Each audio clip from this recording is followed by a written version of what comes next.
wọ́n wá pa phone.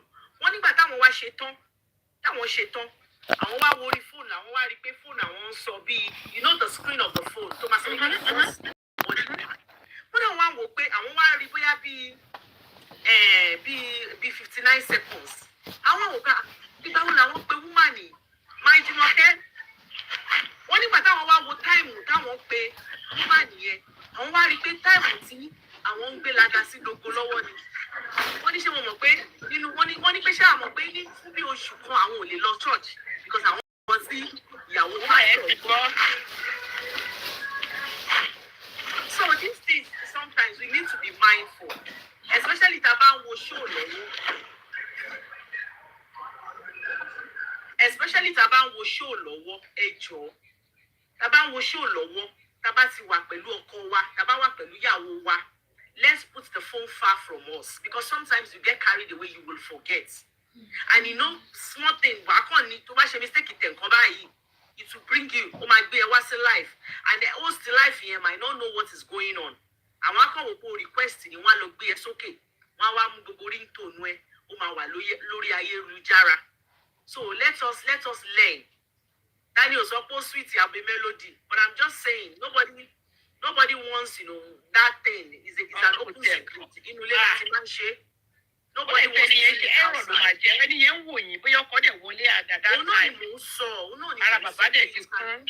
happen to anybody. It can happen to anybody.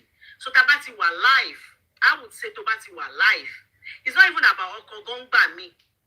Tobati were life. Don't go show. Don't the intention at it was life.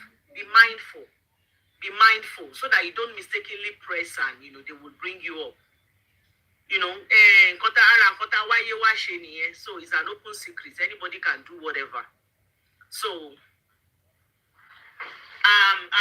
let's go back to what we are saying. So as I was saying, I said that there is a lot that Desola has accepted in her marriage. She has accepted a lot. I am not here to ask her why she accepted it. It's her life. She's an adult. But what I'm saying now is, I don't know if what we are hearing is true because it's alleged that she's, she's stepping out. Like I said, I don't know if it's true. And I don't want to get those women supporting women. I don't know. But if it is true, I will expect Boda Afodu to give back the same energy. My expense can't not be video. If you are me Desola is my wife. Whatever happens, I go nowhere. This is my wife. Anything you say about my wife, she's my wife. Even if she step out, she's still my wife. Because we fake bunny. Same energy. And now I want to talk to you men. I am not saying this to make you afraid. I am not saying it to make you afraid. There's still a lot of good intentional women out there. Even I want your common field, you want rishege. I shall already platform mini jet and to wine. Don't you go on for you and rishege. Baba Yoko Loko. When I want she nife, I want one lay. I want she in Ferra, I want she in Koje. When you don't want to change and see you, when you want to change, when you want to enjoy fair one. But Sherry, I'm seeing Toma Baba sorry, Tony Baba Yoko Loko, I want tell you want to change it.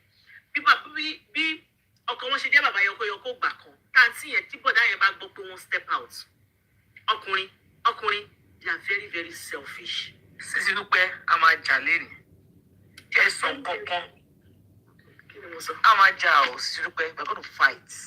Kí ni mo sọ ìdọ̀dọ̀ ni kò máa jà ní ó ṣe gbé romance wọlé ó ṣe gbé romance wọlé gé mi ò lè gbé romance because Sisidupe ẹ má jẹ́ fi style bù yín. Oya bú mi. Because ó dá ìpè lórí mátà yìí ẹ sọ̀rọ̀ kan tó fẹ́ jọ ọ̀rọ̀ pick me. And the reason I call you a pick me on that matter is ẹni pé you said and I quote in the words of Sisidupe SDS show that àwọn obìnrin míì ṣì wà tán yìí dá. Meaning that are you trying to say that àwọn tí ò revenge àwọn ló dá. I want to revenge you, Danny. No. At what context? When you said they should not be afraid. That you're trying to not make them afraid because you're talking about the revenge part. No.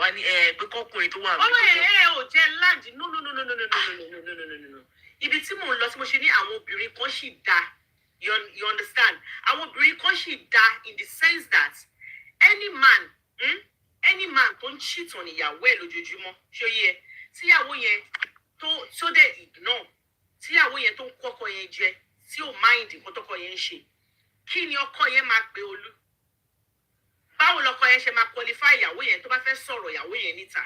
A ní wọn dá. I thought you meant pé àwọn ìyàwó mi sì dá àwọn oníjì ti bá yìí sọ àwọn tó ń jì ti bá wọn dá ní. Mo sọ wípé there are still women tí wọ́n dá tó máa accept gbogbo kinní yẹn because wọ́n dá because ọkọ wọn máa sọ pé wọ́n dá.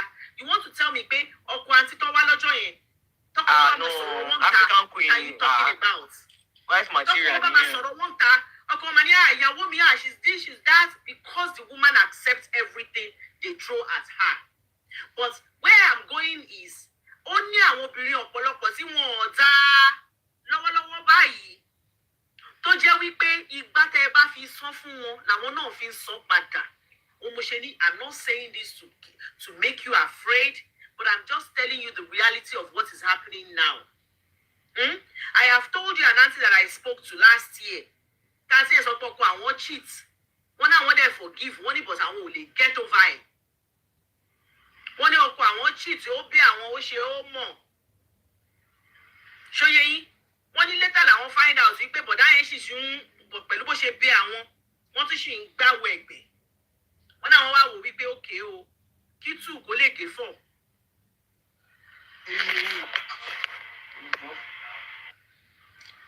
Wọ́n náà wọ́n wá wò wípé kí two kó lè gé four. Wọ́n náà wọ́n bá pọ̀ sókèrè rajà. Wọ́n náà wọ́n náà lọ gba bí ọwọ́ mẹ́ta. Wọ́n sọ ilé fún mi ní ìka online o. Mo bọ́ sétí mi ni o. Mi mọ program tá a ṣe lọ́jọ́ yẹn tó ń pè mí lọ́jọ́ kejì. Àǹtí ẹ̀ láwọn bọ́ síta. Wọ́n náà wọ́n ṣe wọ́n ní in short. Wọ́n náà wọ́n ṣe tẹ́ra àwọn lọ́rùn. Wọ́n ní by the time táwọn máa délé báyìí, wọ́n ní gbogbo inú àwọn ti rọ̀ sọ́kun àwọn. Wọ́n nínú àwọn wálẹ̀ ní straight. Wọ́n ní gbogbo ẹ̀bẹ̀ tó ń bí àwọn látọjọ́ yìí táwọn ń lera. Wọ́n sọ pé ọwọ́ kan báyìí lára àwọn wálẹ̀ làwọn gbẹ̀bẹ̀ làwọn move on padà. You understand? And you know this person told me, how many women do you think are out there? So one should do me, I do you. How many? I don't mean this in a bad way, my gender, I apologize. But there is a lot of women now that are paying their husband back the same coin. Don't feel so for. Yes. Ola obìnrin kan that you think they are mumu for staying with a man, that cheats on them. Àwọn gan wọ́n gbá wẹ̀ steady. And in most cases with women, you will not know that they are cheating. Obìnrin, they are very good at it. Apologies to my ladies in the house. Obìnrin, they are very good. Ṣàṣà.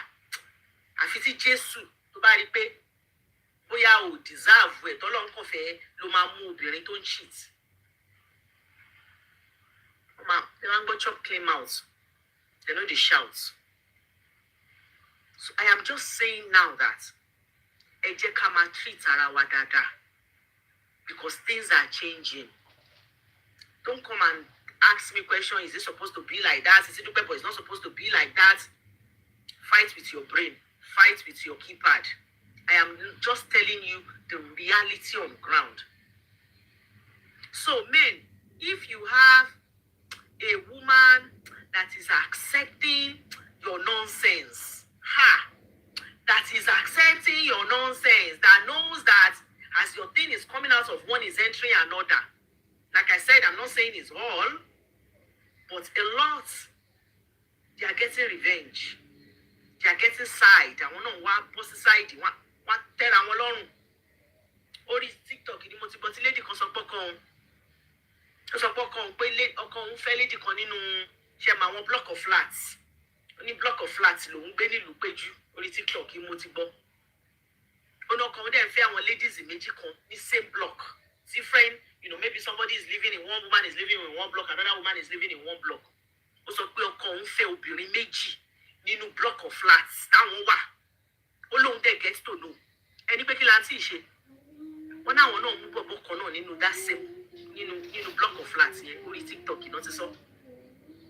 Wọ́n náà wọ́n mú wá sínú ilé àwọn.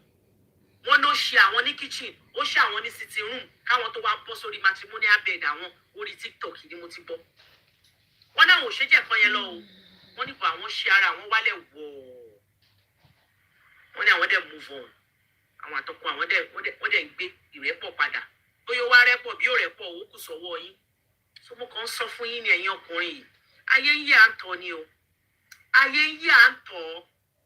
Ayé ń yí à ń tọ́ ẹ̀yin bàbá yọkóyọkó tíyàwó yín dákẹ́ síbẹ̀ tán sọ̀rọ̀. Ẹ mọ nǹkan tó ń go on. Ẹ mọ nǹkan tó ń go on. Ẹ jẹ́ kó ní kálukú lọ tọwọ́ ọmọ ẹ̀ báṣọ. Nǹkan tó bá ti fẹ́ kí ìyàwó ẹ̀ ṣe fún ẹ má ṣe fún ìyàwó ẹ̀. Nǹkan tí ìyàwó ò bá ti fẹ́ kọ́kọ́ ṣe fóun má ṣe fọ́kọ. Ẹ jẹ́ ká jọ gbé pọ̀ nígbé àlàáfíà. Let's live together. I am not here to preach that though. You know I've always said tọ́pẹ́ bá ń ṣe nǹkan tí ò bá tẹ́ ẹ lọ́rùn tó bá ti di pé ó fẹ́ mú òkun ẹ̀mí ẹ̀ dání tó ti ń gba omi ara ẹ̀ tó ń gbẹ̀jì ara ẹ̀ wá bó ṣe fẹ́ ṣe rẹ̀ leave that situation. That has always been what I preach. But that does not mean everybody will decide to go with my preaching. Everybody is doing them. Everybody is doing them. So this is for men. Tó bá wù yín kẹ́ ẹ gbọ́, tó bá wù yín kẹ́ ẹ má gbọ́. Bẹ́ẹ̀ ni mo sọ fún yín, ó ń ṣẹlẹ̀ bàjẹ́bàjẹ́. Ẹlòmíì, ọ̀gá abiṣẹ́ ẹ̀ ni.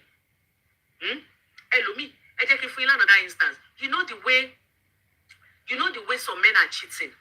And you will go and tell their wife that their husband is cheating. And their wife will be, cheat. Because their husband is so good. They are so good. What is for you now? Married man, but cousin nífẹ̀ẹ́ nígbà tí mo ṣì wà Niger. See married man yẹn tí ọyún ẹ tó bá wà ní ẹnu ẹ tó mú lọ́wọ́. Ibi tó bá mú ọyún ẹ dé tí aago 6 bá lù, cousin mi ni ó máa yọ ọyún ẹ báyìí, ó máa gbélé ni, ó bọ́ sínú mọ́tò ń lọ lé nìyẹn. Anywhere, eré tẹ́ bá ti ń ṣe wo aago 6 and it's Monday to Friday. Gbogbo ṣìnà is Monday to Friday. Kò kí ń ṣe ṣìnà ní Saturday and Sunday. Ṣẹwárí Monday to Friday yẹn during working hour ni ṣìnà yẹn ló máa ń ṣe. Òun ló ní ilé-iṣẹ́ mi ní dárúkọ ilé-iṣẹ́ náà. Cousin mi ó ní tí ọyọ òun cousin mi yẹn dẹ̀kẹ̀rẹ̀ nǹkan tọ́lọ̀ ń fún lọ́yàn ẹyọ kan tó yìí. Ó ní kò sí ní òun ò bá fọyọ̀ yẹn dídí mú di lójú. Ó ló máa gbọ́yàn yẹn kúrò níbi ojú ó máa wo táìmù. Ó ní tágo 6 bá lù báyìí wọn kò sí nǹkan náà àfi tó bá yẹ kó fún lógún òun ló kù. Ó ní tágo 6 bá ti lù ó lọlé lọ bá yàwó ẹ̀ wọn bí ẹ̀dá. Irú yẹn tí èèyàn kan bá lọ sọ fún ìyàwó ẹ̀ kò cheat ṣé kò ní gbé báìbù? Ṣé kò ní gbé Quran pé láyé my husband is always there, my husband don't cheat, my husband is at home on the weekend, we do everything together. Ṣé kò ní? Mo kàn sọ fún yín pé a lot of àwọn obìnrin náà ń sìn during office hours yẹn làwọn náà ń ṣe bẹ́ẹ̀ ni. Ẹ̀yin tẹ́ bá fẹ́ lọ máa tọ̀ sára ẹ lọ máa tọ̀ sára nù yín. Ẹ̀yin tẹ́ bá tẹ́ bá ní sùn lálẹ́ yìí kẹ́ ẹ má sùn. Ẹ̀yin bàbá yọkọ́yọkọ́ tẹ́ bá wà níbi tó bá wù yín kẹ́ lọ tọ́tọ́ ṣí láìtì kẹ́ lọ máa fi yẹ̀dí ìyàwó yín wò. Ìyẹn kù sí yín lọ́wọ́.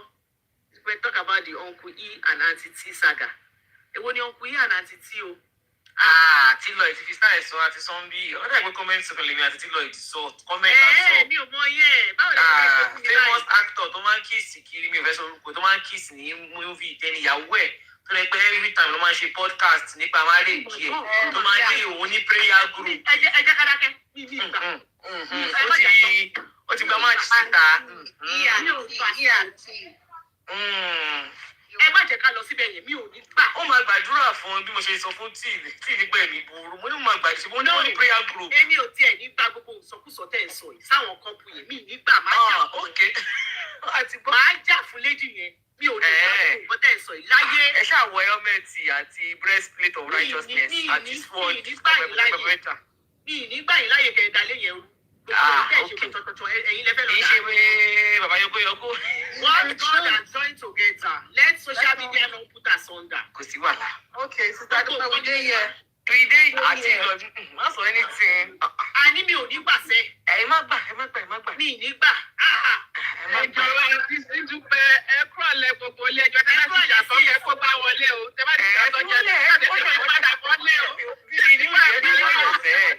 Ẹ ṣáà fún mi ló máa ṣe ń gàn lọ́jà. Ẹ mọ̀ mí pé bínú mi ò ta. Ṣé ibi tẹ́ ẹ lọ máa bínú o? Ẹ padà. Ẹ kàn wé because aunty yẹn gan kò níbi tó ń lọ no leave no transfer. Ṣẹ̀gbẹ́ tọrọ ayé tó kẹjẹ àgbọ̀ Sisidupe.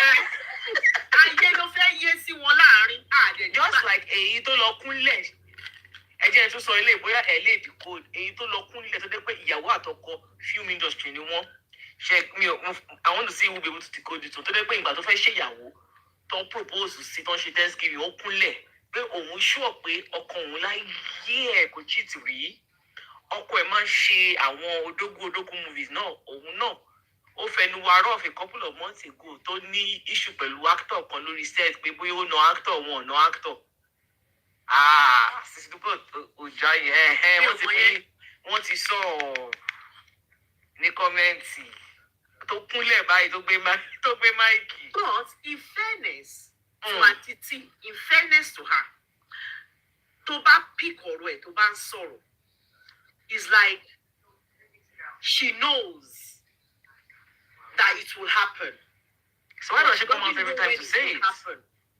I think she knows.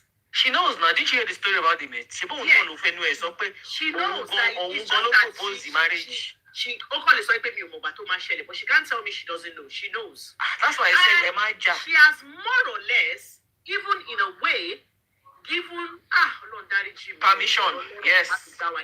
She has permission. More or less given the man a free pass. Yes. Knowingly or unknowingly. She has. Drum for yourself. Drum for yourself. Drum for yourself. That's how I drum. Okay, I drum. I patewo for myself. That one is for Sisidupe. Ẹ má bínú. Ẹ rántí girl kan báyìí ṣé ọmọ Ghana ni. Tony, if my husband cheat on me, do you know if I am the one that caused it? Do you know if I am not doing well? Do you know if I did not give him food on time? It's my fault that my husband cheated. You remember that girl? No. Ẹ rántí girl yẹn. One Ghanaian pastor. Yeah, I remember her. Oh my God, I forgotten her name. I would have loved to play it for you. She went on an interview. And they were asking her about Christian marriage. And they were asking her about man cheating. And she said they should not go there. She said if she hears tomorrow that her husband cheats, she said the first thing she's going to ask herself is it what my did she fault? do? Did I not give him food? Is Is this my fault? Did I, when he was leaving the house? Sisidupe, my thing is, even if that's your mindset as a woman, must you tell the man? Àwọn yẹn wá sọ wípé so tọkọ ẹ bá cheat tó dẹ mọ̀ ṣé o máa filẹ̀ ó ní láyé my marriage is standing ground on the ground of the Lord. My marriage is kìíní kan on the solid rock of Christ. Okay. Olu, even if our marriage walk in the valley of shadow of death, it will fear no evil. For God is the marriage, the rod and the staff. Olu, the man has gone. The man left. You see? Mo trust ọkùnrin tó wá tí ò bá pè wọ́n máa lọ. The man left. The man, in short, when I heard the news that the man left, ojú wa ń tì mí fún. After all that announcement. Ó dà ìpè kí n lọ fọwọ́ bojú fún like, oh my God. After that this announcement. Man left you. Wow. Wọ́n sọ fáwa obìnrin nìyẹn. If you think that you will take everything, every jargons, every nonsense in this world to keep your marriage, have it at the back of your mind. That you accepting all those nonsense does not mean this man cannot pack his things and leave whenever he's ready. And it doesn't mean that the man will accept her for what you accepted. So accept it because you want to. Don't think because when it's your turn, the man to accept it all. Sisidupe,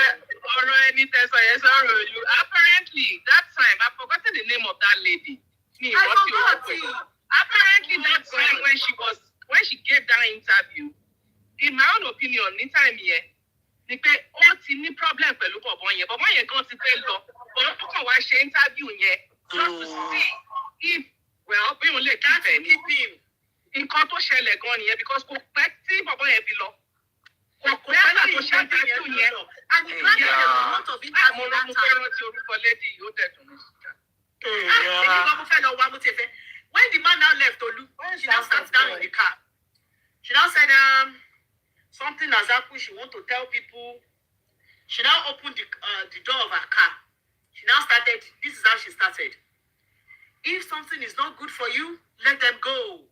If Kiriko is not Kiriko, open the door and let them go. I'm like, alone. Nobody see. You guys know I'm a lover of marriage. I love marriage. I love love. But I would never encourage anybody to take. No, not from men. Because they will not take it. Tó bá tiẹ̀ jẹ́ pọ́kùnrin lè gbà á ni. Maybe ìbá ní òkè o, àwọn náà ń gbarú ẹ̀. Ẹ jẹ́ ká jọ ṣe fúnra wa. Wọn ò lè gbà á. 5% of what men dish, they cannot take it. They cannot take, wọn ò lè take it one. So all in the name of keeping marriage these days, women have accepted, oh my God.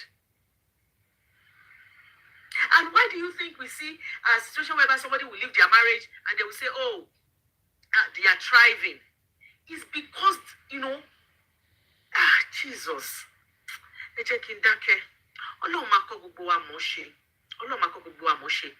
guys, just know that if you know how to dish, they are dishing for you too. I'm telling you. One dish for one, no, it won't come up. One dish for any. One say, come up on Jenny. Tori do me, I do you. Lord, I pay your lot of them are raining sin. What if them are raining sin? Because yes, I'm seeing 2, I'm seeing 3, I'm seeing 4. I want to favor by your team or they feel it. I will not then bow away, but neatly. Come and run over. And they will still come out and do loving.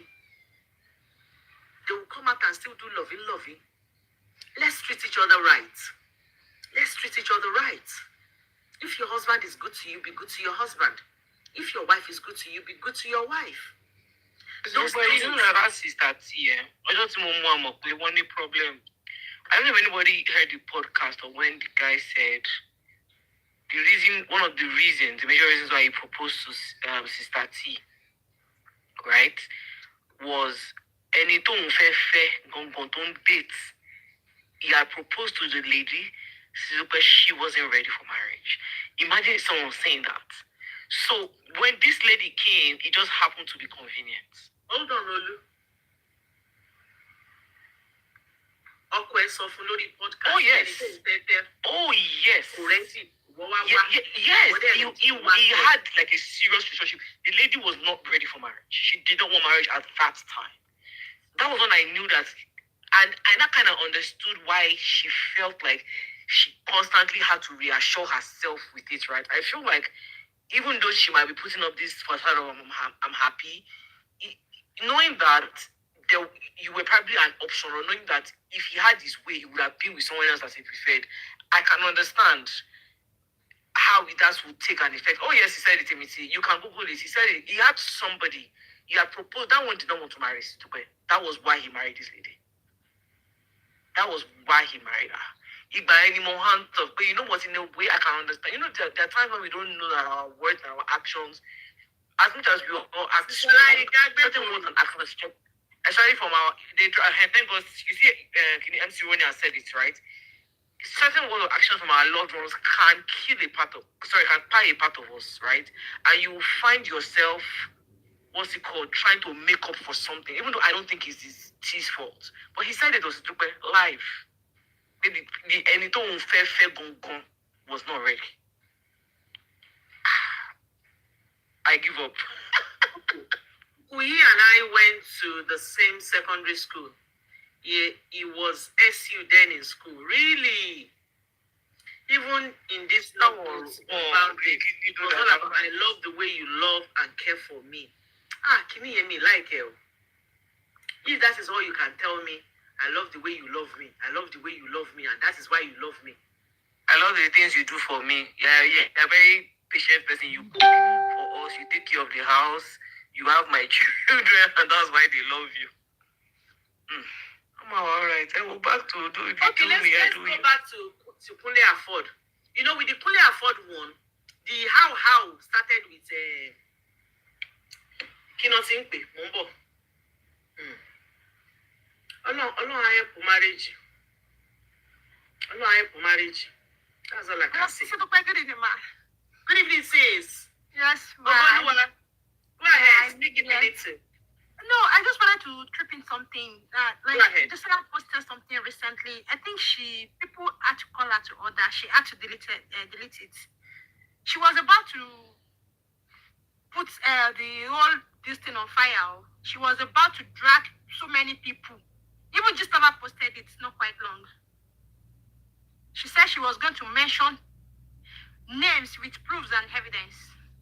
But I think people had to call her to order. We can't hear you, ma. We can't hear you. Is it names of Ahotosiboku and Sulufei? Exactly. Yes. She was about. I think people had to call her to order, so she deleted. Oh, she's putting down. Yes, because I just got on her page now. Just posted. She had to put it down. I think people had to call her to order because kò rán anybody more. Ó fẹ́ fọ́ gbanyan gan. Ó fẹ́ set the house on fire. Kó tiẹ̀ fọ́ jèrè. Honestly, why we I wish you can just do that. Sisidupe,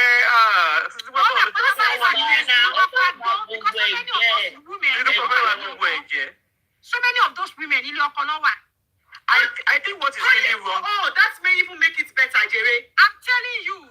No.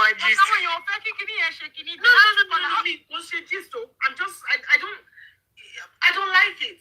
She was about to do that, but she had to delete the post. I think her anger, and I feel her. Her anger is you are dragging me for cheating, and this guy has been sleeping around. Relationship with the guy, that a musician. I don't think so. You mean no, Ruben? I don't think I don't like any. Why can't she walk away? Let's be sincere. Why can't she revenge? Must everybody walk away? I don't see that. You think you're hurting another man by cheating because they cheated on you. Facing the sun. Can you hold on? Let Ogoluwa finish, then you speak. And me looking at him, She likes Paso. Paso ló máa ń gbógun tẹ́lẹ̀ tó máa ń post ẹ̀, and everybody knows that about her. But ìgbà tó yá, màlẹ́ yẹn ló ń gbọ́, ó dẹ̀ gbé sórí. And I don't think there's anything wrong in it. But I think what she's been doing now, bóyá kò mú ọmọ ṣe 44 for ẹni. To me, I don't think. But my ladies in the house, let me throw this to us.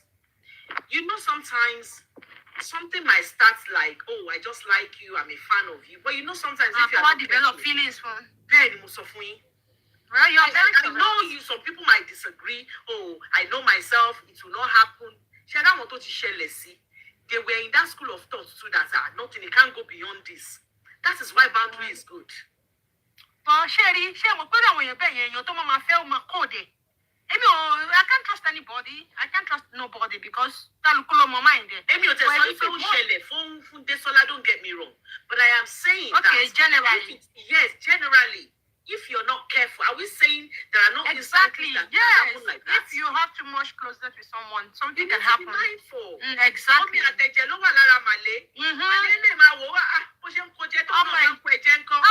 are very correct. You're a married woman. You need to set boundaries. Yeah. You're very correct, ma.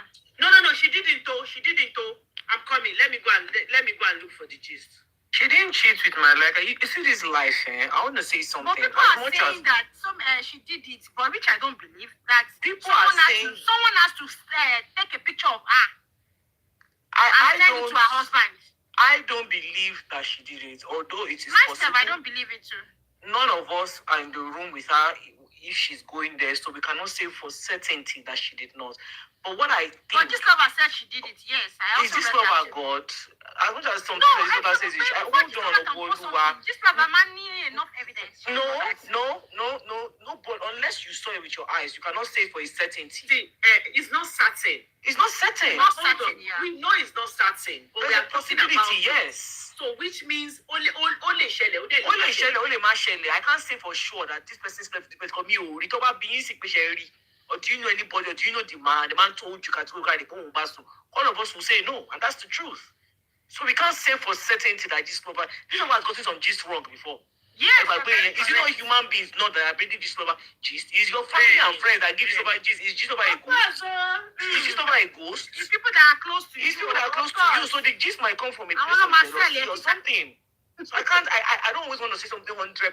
It's possible she slept with him. It's possible she did not. But this lover can be biased sometimes, and that's the truth. Very raw. What the Pero do? No, just lover. No, it's true now. It's family and friends that bring gist to this lover now. All those bloggers, they're not so many present now. So it's possible she slept with him. It's possible that she did not sleep with him. But I think for me, I might be wrong, Ogulu. I think one of the reasons why she really started throwing that guy's stuff in his face is because they probably had issues. Yes, so it's because so I think it was a way of doing jealousy. Exactly. In my own opinion, I might be wrong. And that's the problem with always putting your relationship on social media. When you guys have problems, people will know. When you don't have problems, people will know. And that's one of our issues. She posts everything. So it's easy to know when they are fighting. Exactly. That was what just That's her problem. It's easy to know when they're fighting. She's been posting the guy, and the moment she stopped, people start noticing. Even one time when he went to US, Sisidupe, and Sister Aolu, you have let other people talk, please. Can we all first and foremost, please? Good afternoon, good morning, good evening. Thank you so much for joining Sister Dupe's live stream show. I think this topic is going to be very, very interesting because I can see the viewers are actually going to 700. Please, can we all power tap? As you see my beautiful host, she's so gallant and so beautiful tonight. Look at the crown. She's a queen. Please let us power tap on her head. Let us power tap. Please don't break her head, please. I love her so much. Let us all power tap and let us all share. Let us share to other people to come join us in this platform to listen and learn, and let us all gift the host. Thank you so much, and please do not forget to send your heart me. We can make it. Let us make this live to 110. Let us all power tap. Please let us tap on it. And also, thank you so much for all the wonderful gifts you've been giving to everybody on the platform. We just want to say thank you. We are so grateful. And also, don't forget to give the host. Over to you, Sister Dupe. You are muted. You are muted. Okay, sorry. I said I want to read out what brought out this brouhaha. I want to change this my face. Now, where is my? How do I take off everything? I get a low, but I do penny now. No, but I do pay mo fe wa normal one me ti roju tu e mo mi mo bi mo se ma se. While she's still looking for that, please can we all keep on power tapping? Please let us power tap. Don't forget to send your hand to the host. Please let us power tap.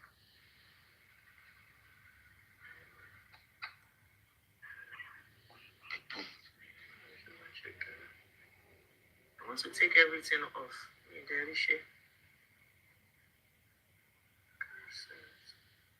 Exactly, Barakat. The more you power tap, the more the story becomes sweeter. Anyway, so this is the gist. Also, we pay back in the days when Yoruba movies were really booming. Wani Kunle Afod was one of the hottest actors around. Baba was a real striker in his prime. He's still in his prime. Anyways, loved everywhere, booked everywhere, and very popular. At that time, Emma Binukinto Kakini, Tom Fesari Son Kofuin, Sherry, Shaking Sabikindake, Sherry and your queen. Àwọn obìnrin kan wọ́n bá yín páìlì ìyá yín ni o wọ́n mọ̀ pé deserve ìyà wọ́n wá bá yín tọ́jú ìyá yín sókè àjà. Treat your woman right, treat your man right. I won't say more than that. So Wani at that time, his main girlfriend was Queen Oluwa, an actress known for her sharp mouth. They were deeply in love. They were deeply in love and even had a baby girl together. After Queen got pregnant, although they were not legally married, they were serious. However, one major issue broke them apart. Both of them were AS. Oh. Alongside their usual fights and misunderstanding, the genotype issue became a big wall between them. Long story short, they went their separate ways. Everybody found their square roots. I'm sure yes. After that, Kunle started dating a fair lady from Odunfa Kakos.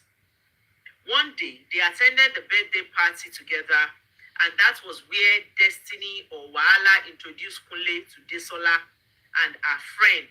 At that time, Desola was still a local champion. Religious lover.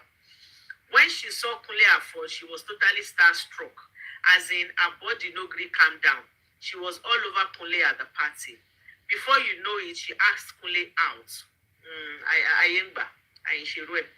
Kunle on his own thought it would just be a small free fun and everyone would move on. But he didn't know he was joking. The Odufa lady eventually found out about Desola and fought her several times, warning her to leave Kunle alone. But Auntie Desola had already made up her mind. She wanted to roll with celebrities. She wanted that life, so she stayed. One thing led to another, and boom, Uncle skull bam, it became pregnancy. From there, the story changed, and that's how Desola became Mrs. Afford. Even when Kule was still struggling, she stayed, not necessarily because of pure love alone. This lover, not necessarily because of pure love alone, but because the celebrity status was already enough motivation. Kunle kept working, he didn't give up. Slowly things started changing. Fame, money, connection, everything started coming. And as we can see today, the rest is history. And the drama is still unfolding. Moral of this lesson: life, fame, money, and ambition can change people, but character is what truly lasts. Like I always say, no double standard here. When one person is wrong, they are wrong. More details to come. Ejekin lower more details. Because I know it's really more details here.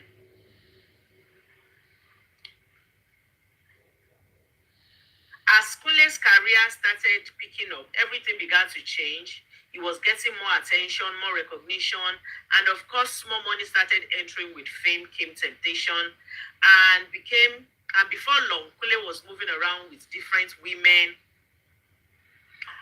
Between Kunle and Femi Adebayo back then, people were even arguing about who was more active in that department. I think it was Femi. If you ask me, I don't know why I said that, but I think it was Femi. On the home front, Desola was enjoying her status as a celebrity wife, while Kunle was allegedly moving around with different side interests. Desola kept defending him. Oh my God. Oye Kofi Desola, Oye Kofi Jo, defense minister. You wrote that. No. Girl, you try. When somebody deserves a cocoa, I give them a cocoa. That is for Desola. She was a defense minister. She will see her anywhere. Oh, Mama Fori Ronese, what are you talking about? He's my man. What do you mean? He doesn't do it. Don't go there. Desola ja. Omonie Desola. Oh, ja, fita. Well done. Anyways,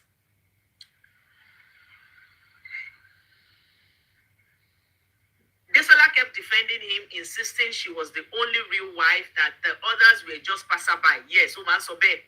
Ó dà pé Desola ni mo ti kọ́kọ́ gbọ́ pé ó bá wá ọkàn wá ní, ó máa lọ ní, ó máa gbé ẹlẹ̀ ní, wọ́n dún ẹ wá gbé ẹlẹ̀, tó bá lóyún ọ máa gbọ́ ọmọ. For a while, things seemed calm on the surface. Their first major fallout happened when Kunle tried to reconnect properly with his first child. That move sparked serious drama. Desola insisted she was the only wife and claimed that if Kunle wanted to reconcile fully with the daughter, it meant he was still seeing Queen Oluwa privately. The situation became messy, families got involved, and eventually the issue was settled behind closed doors. The second major crisis came when Kunle reportedly impregnated another woman. Mi ò ká débí o.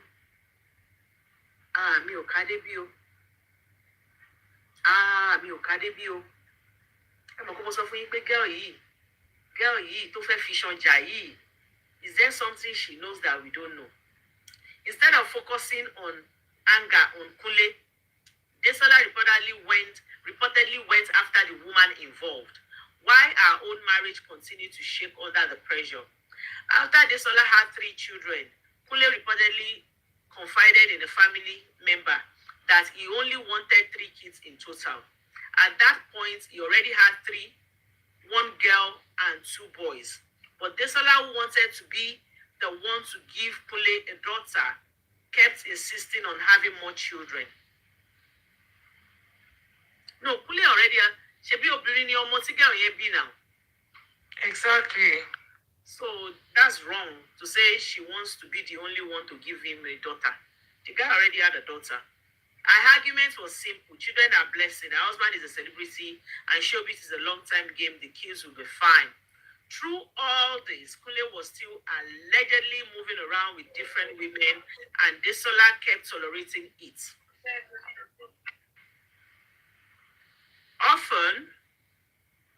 Often saying he's a man and is a celebrity. Ọlọ́run, ẹ wò ẹ jẹ́ kí n dákẹ́. Because I hear women say that a lot. Ẹ fi ilẹ̀ ọkùnrin ní. Kò sẹ́ni tó lè sọ fún mi that a man that loves you will cheat. He doesn't love you. I'm not saying that man will not stay with you after he has cheated, though. But you cannot tell me he loves you. Maybe you will look for other reason why he stayed. I will listen if you say, oh, he stayed for this reason or he stayed for that reason. But you cannot tell me that somebody that loves you will want to put his thing inside another woman. Even you that stayed, nobody can tell me you love him. You didn't stay because you love him. Láyé, my choice, my opinion. Obìnrin tó dúró ti bàbá yọkóyọkó, tó sì ń fẹ́ bàbá yọkóyọkó, tó mọ̀ pé ó ń ti okó yẹn pẹ̀lú mí nídìí, ó dẹ̀ ń ti bóun nídìí. Obìnrin yẹn kò love ọkùnrin yẹn. Obìnrin yẹn fúnra rẹ̀ kò love ọkùnrin yẹn. Àwọn méjèèjì, a kàn ń tanra wa ni. We are fooling ourselves àti A àti B. Ibi tá a wá fẹ́ fúlù ara wa dé yẹn o, kó tó ká tó yó ni mi ò mọ̀. But we are fooling ourselves. But reality eventually set in. The financial and emotional weight of having many children started causing serious fights in the home. It's important to know that throughout most of this period, Desola was a full housewife at some point. Kunle advised her to start a business and even offered to open a small store for her. She refused. Then she said she wanted to start acting. Kunle also refused. Okay. Amúdà àpáni tí ò fẹ́ kọ́ múdà gbórí òun, Máyọ́lá Jùmọ̀kẹ́. Kò fẹ́ kó wá àtì, kò fẹ́ kí ìyàwó ẹ̀ àtì. Nígbà tọ́mọ kan tó ń fojú àwọn ẹgbẹ́ wọn rí. So, after that, she said she wanted to be known first, build her name, and then start doing brand advertisements. This time, Kunle agreed and supported her, promoting her and helping her gain visibility. Slowly, things began to change again. With Kunle's name and support, Desola started climbing the social ladder fast, especially on Instagram. She's doing well on Instagram, truly. She's nearly over 700 followers. Go easy. The celebrity wife brand began to work for her. For a while, normalcy returned to their home. Peace seemed to come back. Then, once again, Desola got pregnant and gave birth. And from there, the story continued to unfold, leading to bigger drama everyone is now talking about. Moral lesson. I think moral lesson, Jerry. I think moral lesson.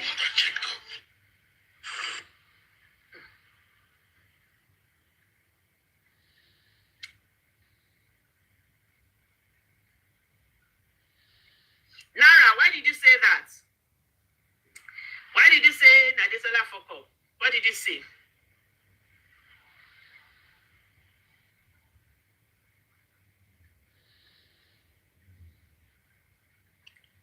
Ẹgbà mi òun dá. Ó tún ti sá lọ.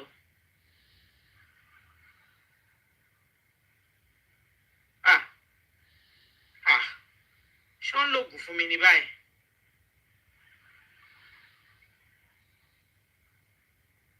kọ́ leléyìí.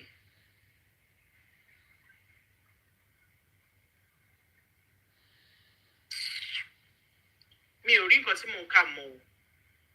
Ta ló gbé lọ? Story ṣì wà. Mi ò rí mọ́ o.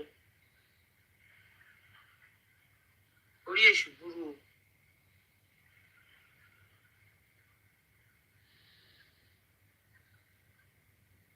Mi ò rí mọ́ òṣìkú méjì.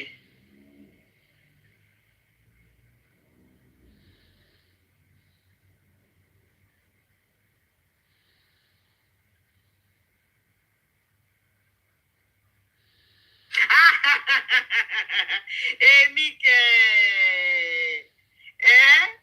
Èmi kẹ̀. This lover ọmọ mi rí o. Èmi sì mi ò lè jẹ kankan tán. I saved it. Oh God. Mi ò rí mọ́. I need to read the rest for you. Tell me to look for the rest. Ó ti sá lọ níbi tí mo save ẹ̀ sí. Okay, I will. I'll check it now. Tilo ló máa ń supply. Like to do my begging. Tilo is the supplier. I'm not a supplier. No, she didn't supply me. I just need help. I don't know what's wrong. Sometimes I will save something and it will disappear. And I want to read it directly from there. I don't want to go and take what is not there. Mi fẹ́ lọ mú nǹkan tí ó sì ń bẹ̀ mo ń bọ̀. Màá rí ń sìn. Because there's a lot of Gist Lover page that is not that is fake. Mr. Dupe, is that the first great word? I am not just lover. Gist Lover, yeah. I'm not just lover. I'm not Gist Lover, Sister Dupe. I'm not just lover. Ẹ ṣọ́ ara yín o. Gbogbo nǹkan ni I'm mo bá not just lover. I beg you. Gist Lover, Sister Dupe, Atika. Wahala. Tolani, you don't enter. gbogbo èèyàn dẹ̀ ní Gist Lover ń sìn kọ́ ló ń ṣàánú.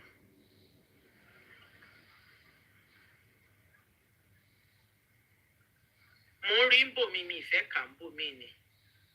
Àbọ̀n ti blọ́ọ̀kì mi ni.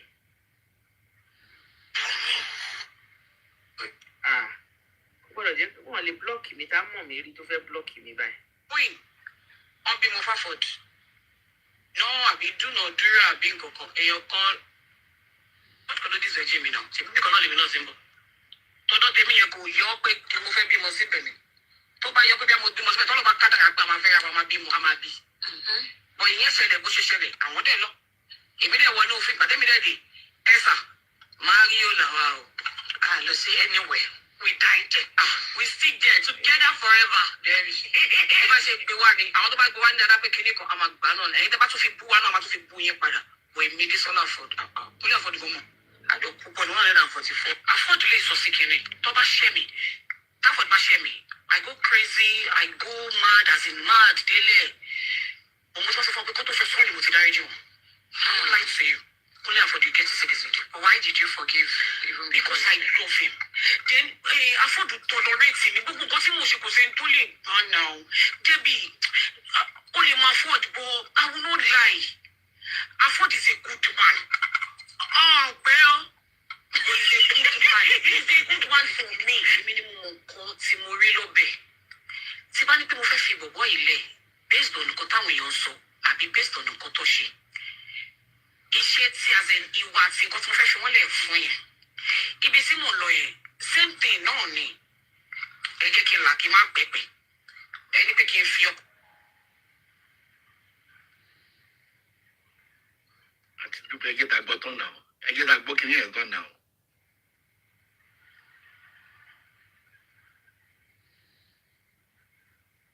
Ẹ jẹ́ n kà èyí tí mò ń kà tán má. Agbọ́ yẹn, mo fẹ́ kà èyí tí mò ń kà tán náà.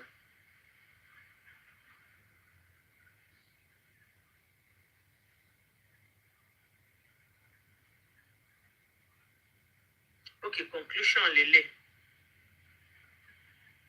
Ṣé conclusion la wà báyìí? Okay, on lele.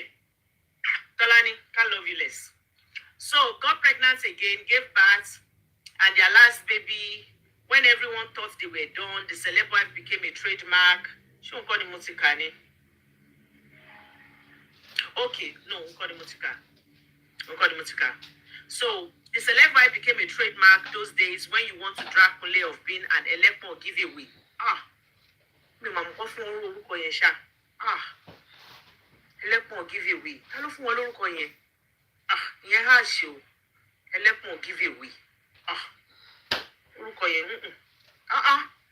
You will see Desola there protecting him, but always quick to fight side chick and baby mamas. And this is what I say to us women. I am sorry. I'm not saying everybody will do what they want to do. But to bati ba side chick ikonja, to ba mo side chick okwe to baja, o ma ja ti Jesu ma fi de ni. To bati disvirgin are to ti lo ba side chick ikonja. O ma ja ti Jesu ma fi de ni. Because to ba je pokwe Ẹlẹ́kùn give away ni èmi kọ́ mo pè wọ́n torí ẹdẹ nìyẹn o ẹ̀sọ́ ẹ̀bá nu nǹkan tó sọ ń bí ni o bàbá yọkóyọkó lèmi máa ń pè but wọ́n ti sọ pé Ẹlẹ́kùn give away ni wọ́n lọ́pọ̀ ẹ bá jẹ́ Ẹlẹ́kùn give away tó o fẹ́ kọjú sọ́kọ ẹ kò dín pẹ̀lú ọkọ ẹ kẹjọ sọ́kọ òkè I don't want this lifestyle, can you drop all this rubbish for me as your wife? tó wá decide pé òkè o fẹ́ face ọkọ ẹ side chick ló fẹ́ face o máa sọ̀rọ̀ ẹ̀ di Voltron o máa jà tí Jésù máa fi dé ni. Umadi Ajakaye, I'm telling you. Mawadi, protector of the universe. Mama shop it is well. You will see Desola there protecting him, but always quick to fight side chicks and baby mama. Make I share no long thing.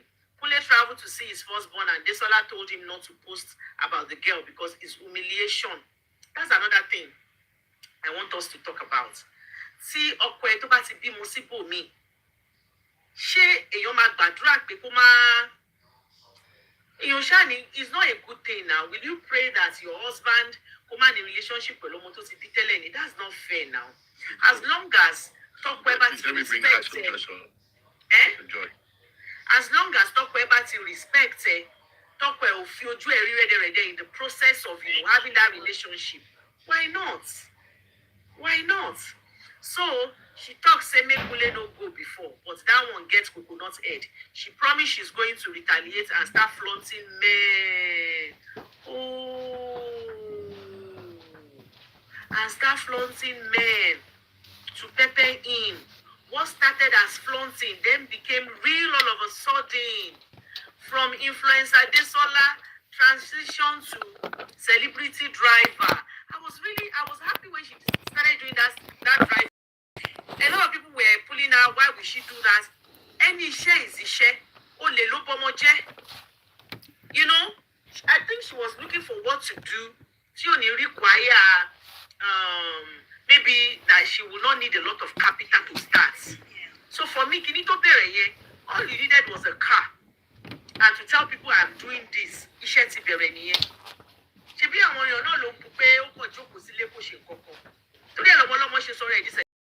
now. So, transition to celebrity driver, picking up people from the airport, and most especially young men who are new in Nigeria. I might need evidence for you. You can't just say because she's picking young men that came from outside Nigeria. That does not mean Oba also now. No, I disagree with that. Potential risk of separation. Yes, it's potential, but until they said no, me not for what see. Thank you for that statement. House of Joy. Except there is evidence that she's doing anything with those men. Me personally will not just say because she's doing. Which work does not have potential risk? If you are doing Uber in abroad too, it's My a risk. opinion, Olu. I'm just saying. Like If you're doing normally say, Uber, my opinion. now. My opinion.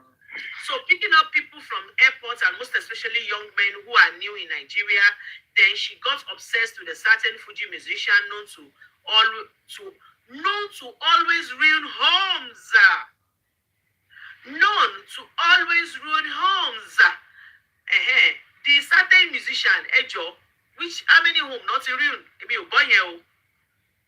The one that was dating one hair vendor, when your husband na Yahoo rich guy. Decoder, here, Well, decoder. àwọn tó máa ń ní time for life ní life yìí kò ó ga o. ẹ̀yin dìkódà ayé ẹ̀yin dà. Olú dìkódà. Ẹ lọ yẹ̀ wò. Ẹ lọ bá wa yẹ̀ wò. Ẹ̀yin dìkódà ayé. Ó ní agbára o. The one that was dating one hair vendor when him husband na yahoo rich guy.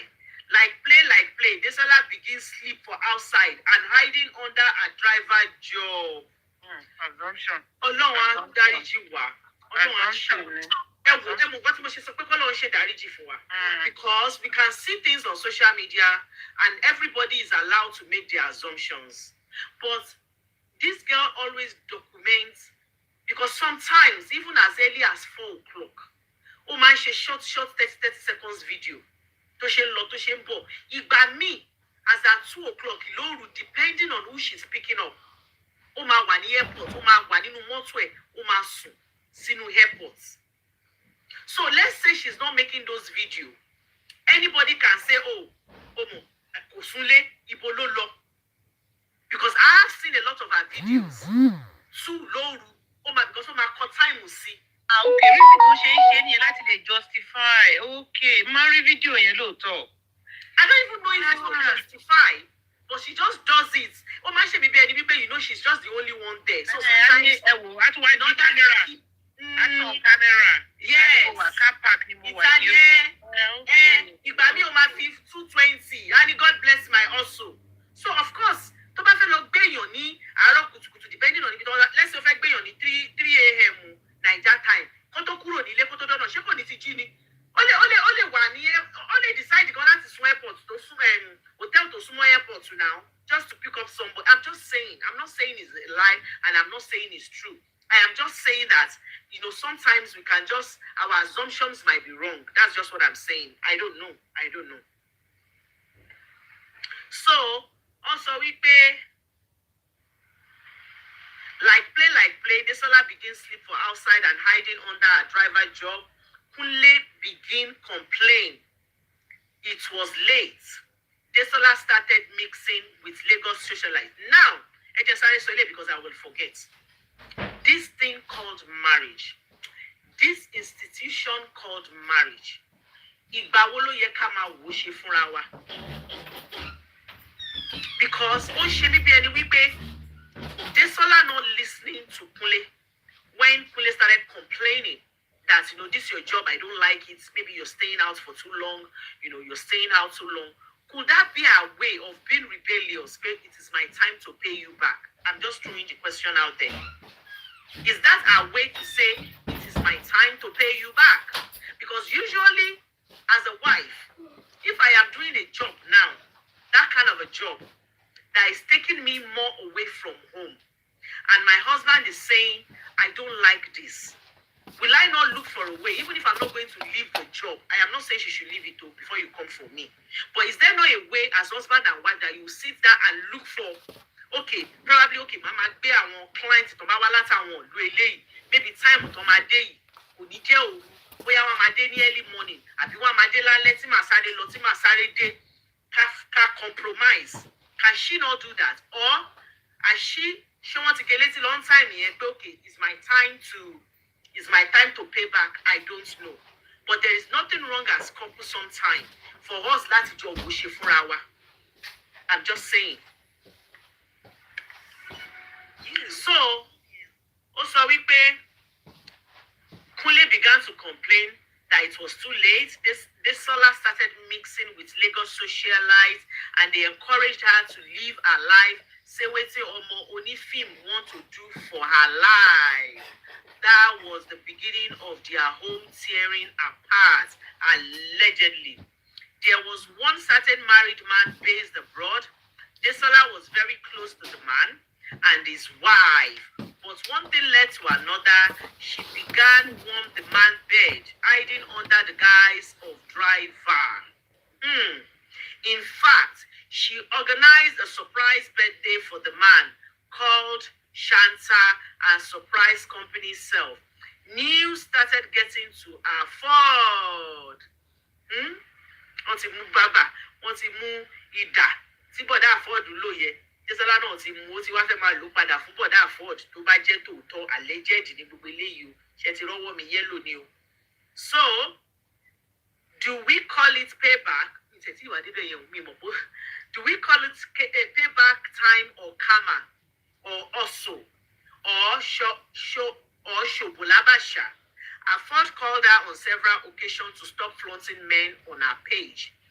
That she didn't flaunt any woman except her own daughter. Because according to the gist, she started flaunting the so-called musician because the husband flaunts her daughter. So the husband is now saying to him now that you are flaunting man. Èmi, ọmọ mi ni mo flaunt. Àwọn tí mò ń bá sùn, àwọn tí mò ń gbé nǹkan sí nǹkan wọn, èmi ò flaunt wọn. Kí ló dé tí wọ́n flaunt? Okay. Any woman, I didn't flaunt any woman except my daughter. But Omo Mushi Obokpa, all the abroad men coming in, now they solar hand then land. Driver for afternoon.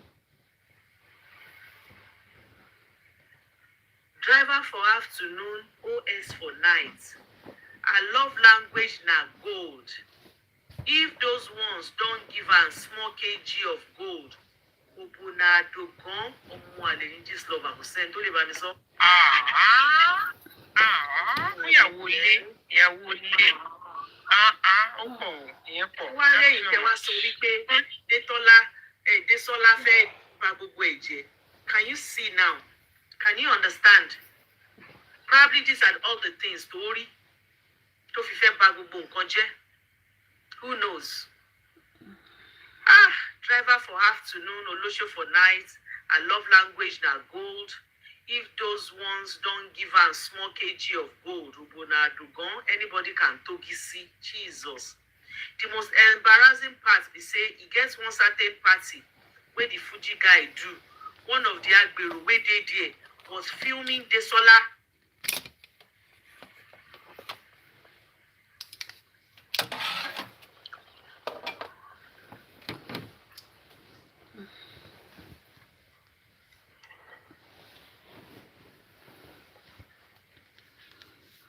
Ilẹ̀ wí. Ta ló fẹ́ sọ̀rọ̀?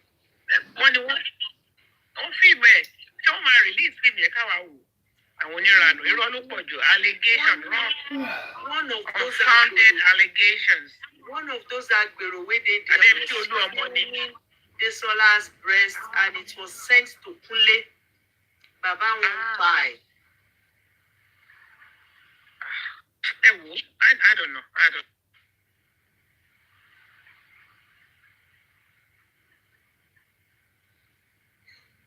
Ẹni tó bá fẹ́ sọ̀rọ̀ kó sọ̀rọ̀. Ẹ kálẹ́, good evening. Ẹ kálẹ́ ọmọ alájí iṣẹ́ wa. Ẹ ṣe wà. Ẹ kálẹ́ o.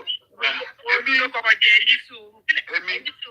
Ọmọ alájà ẹ ó dùn sá. Ẹ má bínú. Kò tí kò yín sá. Olú, are you ready to talk? Olú, are you there? Yeah. Okay. I want to start by saying that whatever that this lover posted, I'm not for this. So I don't know what she has done. I don't know what she hasn't done because none of us are in the marriage with them. But I will say this sounds very biased. First of all, this last part I said somebody was filming her breast when she was in the party. If somebody is zooming on your titties, how is that this Sola's fault? Unless you are saying that which I think would have leaked before now, and she was the one now showing her titties to somebody and they were filming it. But being on film titties, I don't see how that is a big deal because it just sounds very one-sided. It sounds like it came from Kunle's camp, so they only gave Kunle a little fault that even though he said he has cheated before, but he has tried to make. No. Olùkọ́ tó ṣẹlẹ̀ ní wípé this love àti gbé ti Kunle lẹ́ẹ̀mejì. So probably we are not hearing more about Kunle here because this gist is not for Kunle. Because the gist of Kunle was mainly for Kunle. I still think this gist sounds one-sided, regardless. I still think it sounds one-sided. And I'm not saying that she's a saint. I'm not saying she didn't cheat. I'm not saying that she did not cheat. Like I said, I'm not in it. But if this story is true that she cheated, then what is the big deal if the guy too has cheated? The way she too, she forgave him having kids outside. The guy too, she forgive her. And if he cannot forgive her, Konukaluku move on. It is the dragging for me that I don't understand. And I always say, when we hear about breakup, most times I believe that is not when people actually break up. Now it is coming to the public today or yesterday doesn't mean these people have not been separated or they've not been having issues or that people have not been doing their thing. And for her working day and night, we don't know what she's going through in the house, right? Yes, we might say, she should have made time for this, made time for that. But do we know if this guy is even helping with bills? Do we know if he's using all this money that's efficient money? Shiny to be more kid, to be more because America has a child, America has another 1 year. Women look on our actors, especially male actors in pa. It's the women that are mostly making money, and even the women that are making money, they know how they are making their money on the side. She won't film it don't 100,000 views, Lori YouTube, don't feed our people in. Let's be honest, how many of them get millions? I think the only few male actors that can get millions are maybe I want film like they buy your Italy. You can count. This guy will share film in sync used to only 5 million views. It can happen in future, but at now he cannot. Endorsements made lonely. Yet he's still doing shit. We don't know if that is even her own way of, let me go and work and meet people and whatever. And those people, because I've noticed that she does a lot of fine bara now. Right? Even when she goes to UK, she knows how to do fine bara. She's always on people. So it's not even just men she's always on. To me, it's a bit irritating, but that is her thing. Even when she goes to UK, they are buying this for her, buying that. Sister me, auntie me, that I'm sure she'll be the same age with the person said any MR and Kung I followed her page one time when she went to UK. I just had to stop. It was so irritating at one point. But she knows how to do that fine bara, that Sia, that skinny. Do you understand what I'm saying? She needs to do it. And see, just because you cannot cheat if your husband cheated in the marriage, doesn't make you a saint or make you a better person. If you don't want to do it, that's the personal decision. You should cheat back. Right? But I also will not condemn those that decide to do revenge, because sometimes you need to do something to people called the mirror effect. The mirror effect sometimes is to reflect people's behaviors back on them. Right? They don't feel it. They don't feel sorry. So if she wants to cheat, let her cheat. And if the guy does not want to forgive her, guess what? He also does not have to forgive her. Even if she has forgiven him 20 times, Kule has the right to say that he cannot take it. I will not even fault him, but I will not fault her if it is true that she cheated. I'm not part of the women that will do that. He has done her own, she has done her own. Allegedly, they both done their own. Stop her pay one. Continue. And if anybody says, if you now go and cheat back and it don't buy a soon, look again, forget it. In this day and age, you think some women too are not tired of having one person from Monday to Friday, 25 years, 20 years. Do you know if the woman too but to cheat is going dad? As in she climaxed, that she has not climaxed in a very long time. Do we know? So the only thing I'll just tell a woman that wants to go and cheat back is know that the marriage can end and know that you're going to enjoy it. But you're going to use it, if you not go and cheat back, you have now lowered your standard. I did not go and cheat back because of standard. I cheated back to clear my head, to enjoy SCX and do it. Let's stop making sex seem like it's a favor to a man. Or if you now have sex with a man, you have cheapened yourself. If you want to do it with your full chest, chop and clean man. Bring on chop and clean man. So when cheats back on she problem, but she should expect that the man can leave. But I would take some of what she just about said with a pinch of salt, because this sounds like they are trying to report this Ola. Do you understand? And Kunle, they don't need to. If the marriage about one it's not really a big deal. But she's going out too much, I don't see any issue in that. We don't know if they are separated. Sorry, let me round up. We don't know if you are separated. We don't know if maybe that's her own way. Do you understand what I'm saying? Because according to one part of this global, she said she has been living in a hotel for a long time. Maybe she was hoping that they would come back. I don't know. But from this global story, they have not been together for a little while. They've been living separate.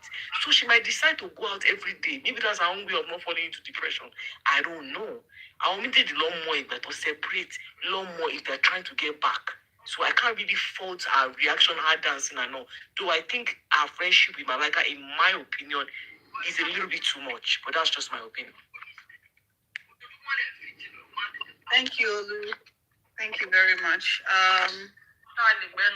Benny, mo fẹ́ pé máa yá ọba. ọ̀rọ̀ tá a máa sọ tó máa kó bá wa àní sọ. Ṣé rí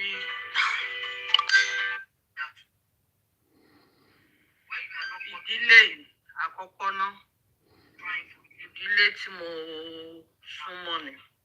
Ọkọ ni mo mọ̀, ọkọ ló mú mi mọ ìyàwó ẹ̀. Èmi àti ìyàwó á close ju ọkọ lọ. Ṣé rí inú mi ò dùn látànà. Inú mi ò dùn gan-an. Ó bà mí nínú jẹ́. Torí iṣẹ́ tá a bá ti wà nínú ìgbéyàwó, ẹ jẹ́ ká máa retí ìgbéyàwó lẹ́ẹ̀kọ̀ọ̀kan, ká máa múra léde. Kò sí ìfẹ́ tí kì í rẹ̀. Kò sí ìfẹ́ tí ì ní ìdojúkọ. Kò sí bẹ́ẹ̀ ṣe lè bẹ̀rẹ̀ dáadáa tó bá tó àárín kan. Àwọn nǹkan kan máa wá tó máa fẹ́ mi ìgbéyàwó yẹn. Koríta ìnáwó ẹ̀ Ọlọ́run á dẹ̀ bá wọn tò. Ọlọ́run á gbogbo bó ṣe ń lọ lọ́tún lósì ó jẹ́ tó bẹ̀ mí nínú jẹ́bọ̀. Mo mọ̀ pé Ọlọ́run lọ́ba tó mọ nǹkan tó á bá wọn tò.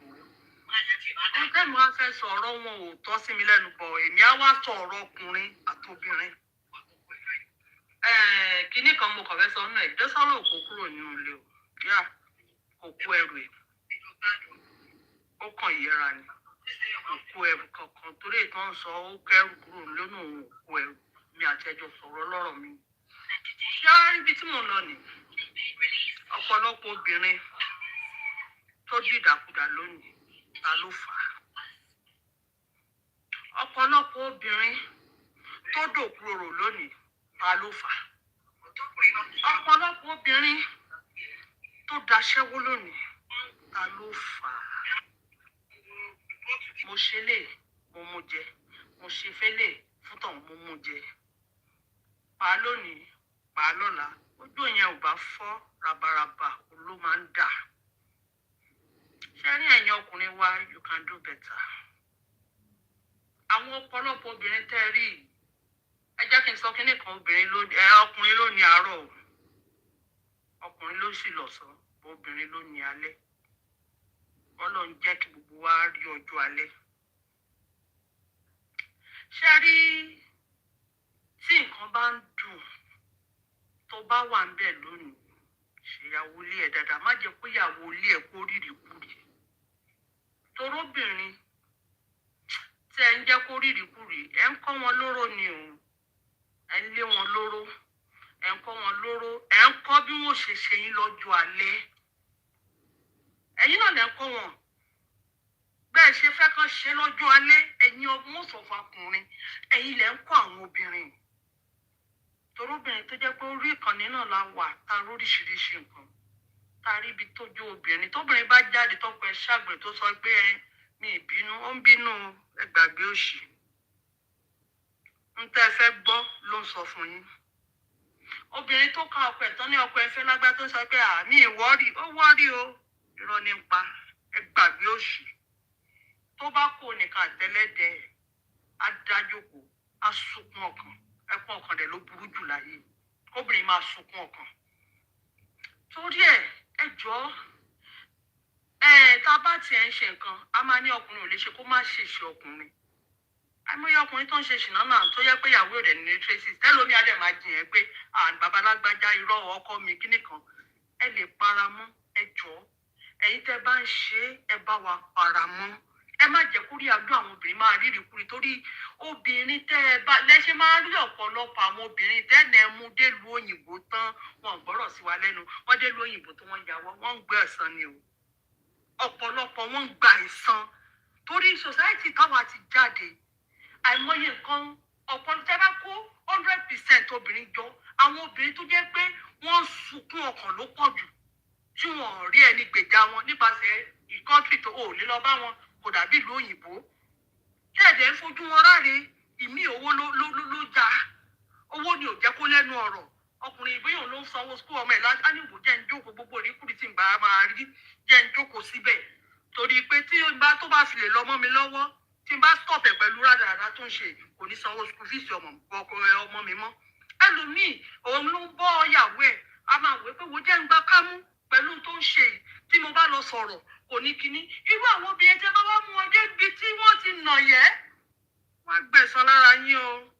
ẹ ṣe rí pé ń kó wọn dé ìlú òyìnbó ọ̀pọ̀lọpọ̀ wọn ń já wọn yín lọ́wọ́ ń rejú ẹ̀yin lẹ sọ wọ́n di dáńtẹ̀ sọ wọ́n dà o ẹ̀yin lẹ jẹ́ kí wọ́n di ń tọ́ dà mọ́ yín lọ́wọ́ ìgbà tẹ́ kú tó wà lọ ọ̀pọ̀lọpọ̀ wọn wà ní Nàìjíríà wọn ò lè jà ṣùgbọ́n ọgbẹ́ ọkàn wà lọ́kàn wọn tó jẹ́ pé wọ́n nọ́ọ̀sì pé ọjọ́ tí ọwọ́ mi bá tẹ̀kùdà tán màá ṣò máa lẹ ṣe ń kó wọn dé ìlú òyìnbó tó ń lọ torí náà mo fi Ọlọ́run bẹ̀ yẹn ọkùnrin ni màá bẹ̀ ju ẹ̀yin ọkùnrin ni torí ọ̀pọ̀lọpọ̀ táwọn obìnrin tán dà lónìí Ọlọ́run ẹ̀yin lẹ sọ wọ́n dà nípasẹ̀ yìí pé ká máa yàn dìkìrì nípasẹ̀ tí n bá ṣe é ṣe èmi lólórí ẹbí kò sí tí ó ṣe fún obìnrin tẹ́ ń ṣe fún tí ó sọ̀rọ̀ lónìí tó ń ṣe bí ẹ ń pòun rí yóò ṣe ẹ ń kọ́ lóró ni ẹ ń kọ́ bí ó ṣe ṣe yín lọ́jọ́ alẹ́ ṣe wá rí ọjọ́ alẹ́ tí gbogbo wa máa ń sọ kò dìgbà tí yàn bá darúgbó ọjọ́ alẹ́ ẹlòmíì ń dé ní age of 30 o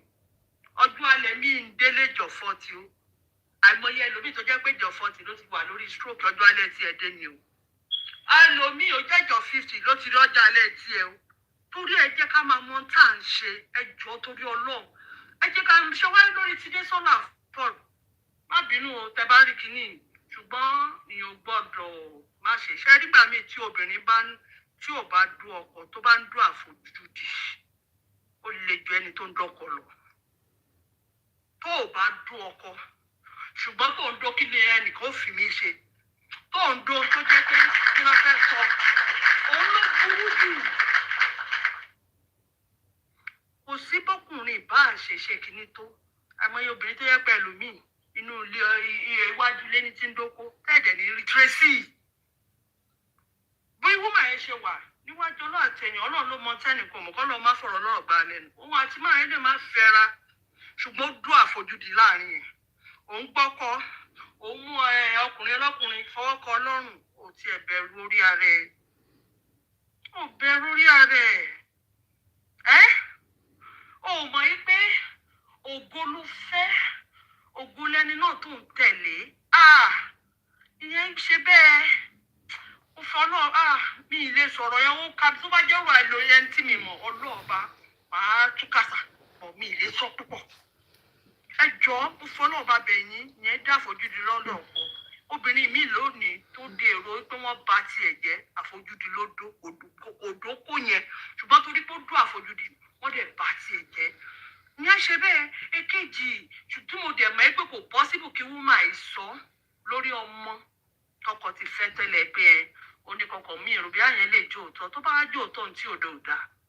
ẹni tó bá fẹ́ tẹ́ bá ti bọ́ ọmọ lé ẹjọ́ torí Ọlọ́run ẹ má rí àwọn ọmọ ẹ̀ gẹ́gẹ́ bí ọ̀tá yín wọ́n iṣẹ́ ọ̀tá yín wọ́n ẹ̀dẹ̀ ṣòro ògùn yín ọmọ ọkọ yín ẹ̀mọye lómi tó yẹ kó ọmọ tó bí kò ní jèrè ọmọ ọkọ ẹ̀ lájèrè látọ́jú ẹ̀ lọ́jọ́ alẹ́ àìmọye ẹ má máa rí àwọn ọmọ yẹn gẹ́gẹ́ bí ráìfà ẹ má máa rí àwọn ọmọ yẹn gẹ́gẹ́ bí ẹni pé kíní ẹ má bínú ọ̀rọ̀ tó fẹ́ fi ṣàpẹẹrẹ Ọlọ́run bá mi tu màmá ẹ̀ nínú ẹ wo ìyá wa Péjú Ògúnmọ́lá torí ìyá wa Péjú Ògúnmọ́lá ṣe wọ́n ṣe dáa ni nígbà tí nǹkan tó ṣẹlẹ̀ sí wọn ẹ wo bí àwọn ọmọ yẹn ṣe àgbà yí wọn ká àwọn ọmọ kan olóró àgbà yí wọn ká àwọn Súnkànmí ọmọ Bọ́lá lẹ́yìn àwọn la rí pẹ̀lú màmá ẹ̀ ẹ yá bá dẹ̀ rí màmá ẹ̀ láti lẹ̀ ẹ́ rí pé kódà Súnkànmí ọmọ Bọ́lá ní ẹ̀yìn sọ bàbá tó ń ṣe láti fíìmù yẹn ni mo mọ̀ mọ́ màmá yẹn onímọ̀ pè lọ́mọ ẹ̀ bí mọ́mọ́ ẹ̀ gangan ẹ jọ̀ọ́ torí Ọlọ́run àwọn obìnrin mo fọlọ́ bá bẹ̀ wá ẹ má jẹ́ ká máa rọ́ ọmọ kó wa gẹ́gẹ́ bí orogún ẹ̀ ìṣòro ogún kò sẹ́ni tó máa mọ ẹni tó máa gbé ọmọ ẹnìkan dìde lọ́la kò sẹ́ni tó máa mọ ẹni tó jẹ́ kó lè ṣe lọ́la ó lè jẹ́ ọmọ orogún ẹ̀ ló máa ká àwọn ọmọ ẹ̀ kí ló dé ẹ̀yin ìyá lẹ́jọ́ fún ẹlẹ́jọ́ dúkòkò pọ̀ ẹ̀wọ̀n ọmọ ẹ̀ ṣe wọ́n lọ́kàn ọmọ tẹ́ bá ṣe lọ́kàn tó mọra wọn the same surname lọ́jọ́ ń jẹ́ tó bá dọjọ́ ọ̀la wọ́n á jọ ṣe pọ̀ nígbà tí gbogbo wa bá lọ bí tá a ti wá tán àwọn ọmọ yìí ló máa kú ẹ má jẹ́ ká máa dáná ọ̀tẹ́lẹ̀ fáwọn ọmọ tá a bá ń bí ẹ má jẹ́ ká máa roko ọ̀tẹ́lẹ̀ ń tá a bá ṣe lónìí ọ̀rọ̀ tó ló máa dì lọ́la ẹ kó àwọn ọmọ kó tó bá délé ọkọ tó bá dé ilé ọkọ kan ẹ kó gbogbo àwọn ọmọ ìsọnà kan ẹ sọ wọ́n di kan. ayaba ìjọba ara nọ ayaba ara nọ. òkè ẹ má bínú.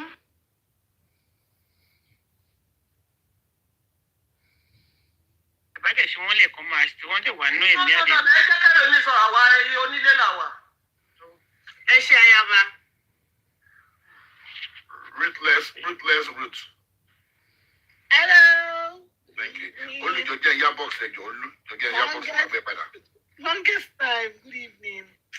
It's quite sad. It's sad because when it comes to marriage, I would start by saying that I'm not saying she's left the house or they are divorced. I always like to bring out lessons from anything that happens in life. And I would start by saying that our mothers, the way we were raised, always telling us, oh, they are men, they can do this, is one of the reasons why most of us are where we are today. We are trying to repackage the badly behaved young men that were raised by my mother's generation. So when things like this happen, I would say that what lessons have we taken? I'm not justifying what she's done. I'm not saying the husband allegedly has also done some things. Going forward, our generation should raise young men that would have dignity and understand that sleeping around is not a flex. If a lot of there's nothing like being, oh, I'm a big man, I have money. Nothing justifies you being a wandering private part. It is disgraceful, it disgraces your children, it deals with your wife's mental health, and it affects the children that are born into that marriage. If a lot of men or women knows what it means to close your leg, it would go a long way to the way we live our lives and the product we would have at the end of the day. It's not about, oh, because I have money, I can do whatever I like, I'm sleeping around. It does a lot of damage to women. And the way women are, we internalize things a lot. And the day we want to react, some people react overboard. And one last thing, marriage is nice. Marriage is good. It's good, it's good to stay together to raise children. But if you get to that stage and you feel you can't go on, I don't believe in staying to give any revenge. I don't have that energy. Just walk away. Take your children and walk away. I don't want to grow old with a man and become a grumpy grandparent. I don't want to live with a man. I don't want to live with a man that when I'm cooking for you, I'm cursing on that food or I'm resenting you. I don't want to get to that stage. So do as much as you can. Be nice to yourselves. Because you're a man or because you are the head of the house, it doesn't give you the right to mistreat or misbehave and embarrass your wife. And as a woman, if you think you've had enough, you can stand, just walk away. For your mental state, just walk away. I don't believe in staying under a man and saying, oh, because he's cheated, I want to cheat back. No, I've got too much dignity for that. I would walk away and pick someone else and move on with my life. I don't have to cheat under your roof. So that's just my personal opinion. I wish them all the best, and I hope they sort it out. And if they can't sort it out, by all means, as long as they're both happy, let the guy move on, let the girl move on, and face her life and just take care of their children, which is the most important thing. Thank you. Thank you, sis. Thank you very much. House of Joy, Mama, you ready? Hello, good evening, everyone. I'm going to speak like a rich woman because me was stressed below Loro. You know what? I'm a man share, but I want to start by saying, Jerry, I'm a mom. I have grown-up kids. I have a daughter who's in her 30s, and there are some values and morals. Even though the child was born in this country, brought up in this country, but there are some values. Sherry, there is a line that protects your dignity and emotional safety. There is a line. Àwọn kókó wà tó jẹ́ pé kò yẹ ká máa ṣe. Àwọn line kó wà gbọ́dọ̀ cross it. I would cross it. There is no excuse, there's no reason for it. Let me tell you, a lot of people believe the foundation of a marriage is trust. But I think we all know now, where trust cannot stand without respect. About respect, where you truly respect your partner, you carry them in your heart. You wouldn't even want to do anything that will hurt them. Honestly. Sherry BT felt it too.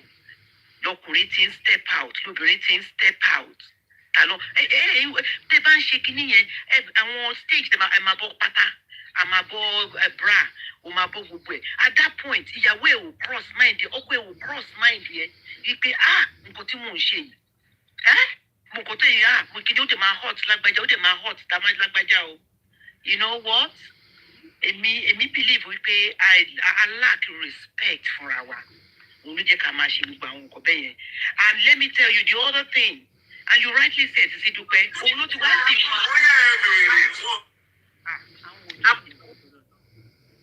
Apologies, that was me. Okay. Ẹ sọ pé òun ló máa wá ń defend ọkọ ẹ̀ níta. You know what? Tẹ́ ẹ bá ti create boundaries nínú relationship yẹn, àwọn problem tó máa ń cause nìyẹn. Every individual should have a deal breaker. A deal breaker. And you cannot build a healthy marriage while accepting that sort of behavior that breaks you. Why are you allowing somebody to feel comfortable, to get comfortable disrespecting you? And you think you can change that overnight? Excuse me? You know? Ẹ jẹ́ ká máa challenge ara wa lẹ́ẹ̀kọ̀ọ̀kan. Mo like obìnrin tó ń sọ̀rọ̀ lẹ́ẹ̀kan yayaba. Ṣé rí ọ̀pọ̀lọpọ̀ wa là ń dó àfojúdi o? I was guilty of that as well. And I say to myself, there are things I did in my first marriage. If I were to do it again, I would never do it. That is me being able to reflect. Okay? That's growth and development. And tí o bá ní power láti lè ṣe yẹn, something is wrong with you. Ọ̀pọ̀lọpọ̀ àwọn obìnrin la máa ń dó àfojúdi. A máa ń dó kí ló fẹ́ ṣe, kí ni wọ́n fẹ́ ṣe, kí ni wọ́n fẹ́ ṣe. We need to calm down. Àwọn nǹkan tí mò ń sọ nípa values tán láti máa fún àwọn ọmọ wa. Mo mọ̀ pé àwọn generation Gen Z nǹkan kan wọ́n pọ̀ káàkiri ń sìn yìí o. But ìyẹn ò mean ní pé tẹ̀rí nǹkan tí wọ́n ń pè ní respect, nǹkan tó ń pè ní dignity, á láti máa fún ara wa. We need to practice it. We need to put it into practice. Owó tó pèrè níyàwó lẹ́sìn. Olóhùn kọ́dù èèyàn ká olóhùn hold òun kọ́dù ẹ̀ mo rí pé àwọn fídíò kan tán èmi náà ń wò pé ṣé kìí ṣe pé wọ́n ń cross kíní bì àwọn lines kan bì but you know what àwọn ọmọ tó máa ń bí òun là ń rí yẹn and when it comes to revenge àwọn èèyàn kan máa ń take revenge I'm not going to criticize them but for me I máa ń deal pẹ̀lú situation differently I don't believe in revenge. You know, and you believe in it because protecting my peace, you know, is not revenge. It is wisdom. I leave things, you know, because sometimes, you know, think about it. Mo fẹ́ revenge. You know what? Èmi kọ́ ni mo máa fight battle. The battle is not mine. Sometimes, the battle is not mine. So, you know, sometimes I like to be very, very careful. Nípa àwọn nǹkan yẹn. And I don't know about wọn tó lé wọn but ká má gbé gbogbo nǹkan wá sórí social media yìí I don't understand it I don't know you know me understand it rárá but ṣé rí kó máa jẹ́ ká máa lọ sílé ọkọ ká máa marry kó má gbé wa jókòó kó máa cancel wa bí wọ́n ṣe ń behave lélẹ̀ bí wọ́n ṣe ń ṣe lélẹ̀ bá ṣe máa tolerate ara wa lélẹ̀ bá ṣe ń ṣe àwa kan sìn à ń bí àwọn ọmọ yẹn wà ní under wa ń sìn tí wọ́n ń grow tó dẹ̀ máa jẹ́ ọkọ ẹlòmíì lọ́la. Nǹkan tó ń pè ní bọ́n ṣe ń ṣe husband yẹn they don't have that skills the basic skills láti function as a husband or a dad they don't have it because nǹkan tá à ń fún wọn priority in education kọ́ dẹ̀ ṣe jẹ́ basic skills we don't have fún wọn Ọlọ́run á máa help everybody o tèmi ló ń bá mi yí káàkiri Ọlọ́run á help gbogbo wa thank you. Thank you so much ma. Mr. Larry. You said everything. You see? Yes, ma'am. Dignity at self-respect. If you lack those two things in your life, you go.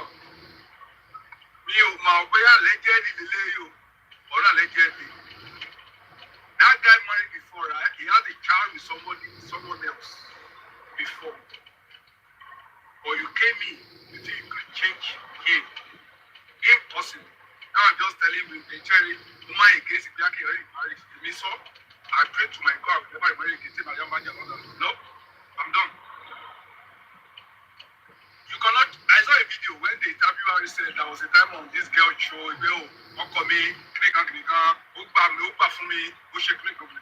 Cherry, you said it, my sister. Social media will destroy so many marriages. Social media. ó máa destroy many marriages now. Then mo fẹ́ sọ nípa ayaba sọ nǹkan sí pé ọjọ́ alẹ́ ṣé rí ọjọ́ alẹ́ tá máa ń sọ yìí. To me, I don't believe in that. I believe in making money. Rich, ṣebí bàbá ọkọ yà wà lọ́jọ́ alẹ́ sí ìfúngbàdùn ayé. Ọjọ́ alẹ́ is for the poor people, not for the rich people. I want to call like a rich person like I'm taking something from a rich woman. I want to call like a rich guy. Ẹ mọ iye ìyàwó tí ẹ lé ọmọ sí ní ẹ mọ iye ọmọ tó bí káàkiri ní so that ọjọ́ alẹ́ for the poor people. Then before you marry, mọ orí èèyàn tó fẹ́. Ọdún ló máa pé 20 years tó ń parí ìyàwó mi. I still love that lady. Still love my wife every day. I argue among them, but that's the best thing we fair. Most of women want fuck with you fair. Most of men we marry someone that never love us. That's why we have this kind of issue. They trust. They trust in party war. Most of men they don't have trust. They miss moment so I live in UK before I came to America. Oh yeah, keep you alone UK now, but you wait for me now. Yes. Would you wait for me, but I can't do it. But when I told you about the visit to Mexico, I can't do it. I can't do it. Become more dignity. Then, when I was coming to a age of 70, I was communicating. I was okay. I me deep at low me because when you have your money, so the family told on fully respect. Mo rò pé sùúrù la fi ń ṣọkọ obìnrin ni mi mọ̀ pé owó ni. Sùúrù this now, Sherry. Tọ́wọ́ bá wà nínú marriage, tọ́wọ́ bá wà nínú love, ó máa ń dùn dáadáa. Tọ́wọ́ bá sọ́ọ̀bì ara máa kàn mí bó ṣe wà ẹni. Yes. So ṣe rí ẹni tó ti marry síbẹ̀ for the first time tíyàwó lé ẹ̀ ti lọ. Bíkọ́ fẹ́ gẹ́ ẹ bóyá ìbàdàn ṣe ń dúró kò tí ìdàgbà bá tó fẹ́ first wife ẹ̀ tó wà lamẹ́ríkà ẹ̀. Àkòsí one day bẹ̀. Ìsọ̀rọ̀ ìdíbẹ̀ fún ìgbà bóyá ìbàdàn sábẹ́ ìgbà sí ó ti ṣe káṣọ mi sọ bẹ́ẹ̀ o ẹjọ́ o bí ọ̀tún ṣe fi sọ bẹ́ẹ̀ o ní ìlówó kéèsì o.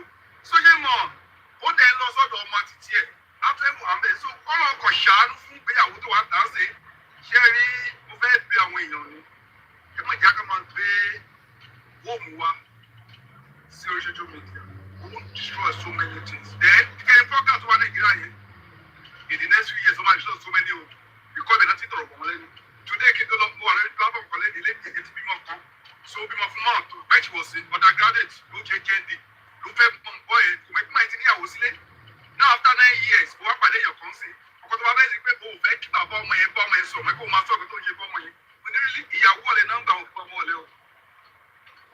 So some women please I'm preaching you to be independent bí ọmọ yẹn kọ́kọ́ dẹ̀ máa jẹ́ yorí ẹ̀ kó máa gbádùn láìpẹ́ lọ ọkọ bá ti kọ ọkọ máa wà so I want to tell people please respect and dignity is very very èmi kan máa ń sọ pé God want me to tell my daughter máa ṣe wọ́n ti fi kọ́ lọ mi pé kí báwọn gba owó kì í ṣe káàkiri fún ọ̀pọ̀ àwọn ayélujára ní mi ò lè ṣe tó yẹ pé half a million ó ní mi lè ṣe I have to do it I can't do it màá wá lọ sí ọgbà ẹ̀wọ̀n kí wọ́n bẹ sọ fún dábìrì àwọn ọmọ 13 years old pé this one happen to your daddy or mo lọ lé obìnrin mo lọ kú sórí obìnrin níbi kan nínú hotel lọ bẹ́ẹ̀ preach fún ọmọ mi that is why we need to have the self-respect and dignity it's very very important then ṣẹ́rí ọkùnrin tó bá shit tètè kúrò lé ọkùnrin yẹn o fẹ́ sọ fún mi lẹ́yìn tó bá shit tó bá ti ká ẹ just dey go be all married ó ti render ara useless so láì gbọ́ ọkọ̀ ẹ shit ìwọ náà fẹ́ lọ shit just carry your bags man ti just say just go walk away má bá tiẹ̀ lọ tọ́jú àwọn ọmọ ẹ̀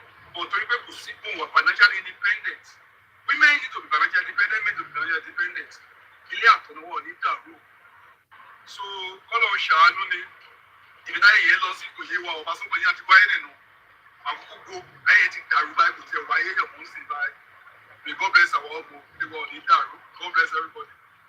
T-Lloyd my neighbor ọjọ́ la fẹ́ meet náà máa ti rí rà. Don't worry, very soon, sir, we'll meet. I promise you that. Actually, Sisidupe in America now. And Yes, Sisidupe fans in US. yes. We need to create Emma and Co.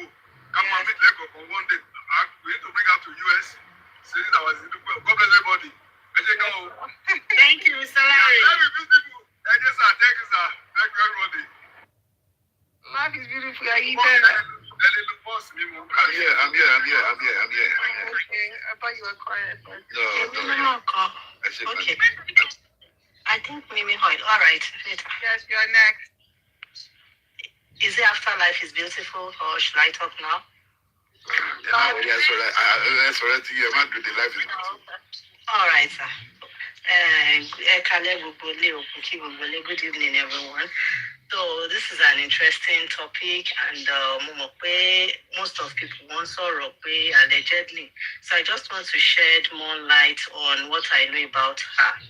I have not met her personally, but sometimes last year my mother was supposed to go to the embassy, and unfortunately there was nobody to accompany her to the embassy. And she lives in Ibadan, not in Lagos, so she can't handle the Uber thing. She does not know how to go about it. So I just sat down in my house. I was thinking, and I remembered Desola Afford because I used to follow her on Instagram. So I just sent a message to her that, do you still do the international driving? Because she calls herself international driver and companion. So I asked her that, okay, do you still do the companion thing? She said, yeah, that's my work. I said, okay, my mother needs to go to the embassy. There's nobody to accompany her there. And she said, oh, that is 2 days. And she said, okay, she has different packages. Is she going to sleep with her at the hotel room? So I said, do you do that? Who do you leave your kids with? She said, that is our job. So she told me that, and she charged overnight. So my mother got there the day before and went to the interview. So she handled everything, and she told me her cost, fine, it was expensive, but it's worth it. So she slept with my mother, and I asked her that, okay, can you show me some videos? Because I don't know her. I followed her through Kunle Afford's thing. So I said, and she showed me the video that she has a lot of clients. She even showed me her schedule to see that that is what she does for living. So like Madam Molu said earlier on, we don't know what is going on in her family. And since then I have her WhatsApp number, and she always puts on status. And there was this status, she said she went into depression mode. I don't know for any reasons. That is when she picked herself that she can do, as in she can work really hard. So, and she used to tell me, Auntie, this is what I do. I said, this is expensive. She said, but she's going to give me an excellent service. Even she was supposed to drop my mother at the garage to take the train back to Ibadan, but she drove her down to Ibadan, to her house. So she did everything excellently. So I think that is our job. So I know everybody has been talking allegedly. I am not supporting her. I don't know anything about her, so I don't know whether it's true or false, but I just want to say what I know about her. So, and she said, even if you come to Nigeria, I can do this, I can take you around, I can do. So that is our job. And I think when she's not getting the support of the husband, she said, okay, she can work harder, and I think that is what is happening to her. But since you know all these bloggers, so I'm not saying I'm supporting her, I don't know anything about it, but I just want to come out to say what I know about her. So the companionship and international driving, that's her job, and she does it excellently well, and she's very hardworking. So that is what I know about her. Thank you. You're welcome. Thank you. I appreciate that. You know, maybe not so we pay. There is a lot. You know, with social media, for me, you can't get a full gist of social media because everybody is going to speak based on the little they know. So those little, like, your mama join. Because most of our videos there, no, honestly, one shadura fun. What is airports? You know, then that is what she does. One shadura fun pe, she was praying for her as if she was praying for me. And she told me, she said, Auntie, nǹkan tí bẹ́ ṣe máa tọ́jú ìyá yín lòun ṣe máa bá yín tọ́jú ìyá yín. And my mother told me, inú abọ́ kankan náà ni wọ́n ti ń jẹun. Ó dẹ̀ ṣe àwọn videos, but I said, I'm a private person, jọ̀ọ́ má gbé video mọ́mí mi síta òkìní kan. So gbogbo nǹkan tó máa ṣe, and gbogbo nǹkan tó máa ń ṣe yẹn, ó ní time stamp lòun fi ń ṣe. Òun ò fẹ́ wàhálà, òun ò fẹ́ ọ̀rọ̀ pé náà ló mention pé okay, no, my House of Joy ló sọ pé maybe she's using that to say ibi tí mo wà rè, ibi tí mo wà rè. Bẹ́ẹ̀ni, yes, so kò sí gbogbo even though gan ẹni tó ń pe mọ́mí gan, yes ma, yes ma. Ẹ jẹ́ kí n sáré sọ nǹkan mà. Ṣé irú ọjọ́ ń sìn tó sùn tí mọ́mí yín? Bẹ́ẹ̀ni. Anybody can say, ó ti lọ sùn ta o. Wọ́n ti fi iṣẹ́, wọ́n ti fi kẹ́wọ́, wọ́n ti lọ. Bẹ́ẹ̀ni. Ṣé bóun lè sọ ti pèsè ló ṣe? Yes, iṣẹ́ lọ. Normal night. Yes, overnight and I was so happy. Mommy ṣàdúrà pé sórí kò jẹ́ kí n mọ̀ pé kò kí ń ṣe ọmọ mi. So mo sọ pé I don't know anything about nǹkan tó ń ṣẹlẹ̀, but what I knew about her lèmi jáde wá sọ yìí. And mi ò regret pé owó wọn wá wọ́n, but mo because mo rí value fún nǹkan tó ń ṣe. Ayá mi boxing. So mo rí value fún nǹkan tí.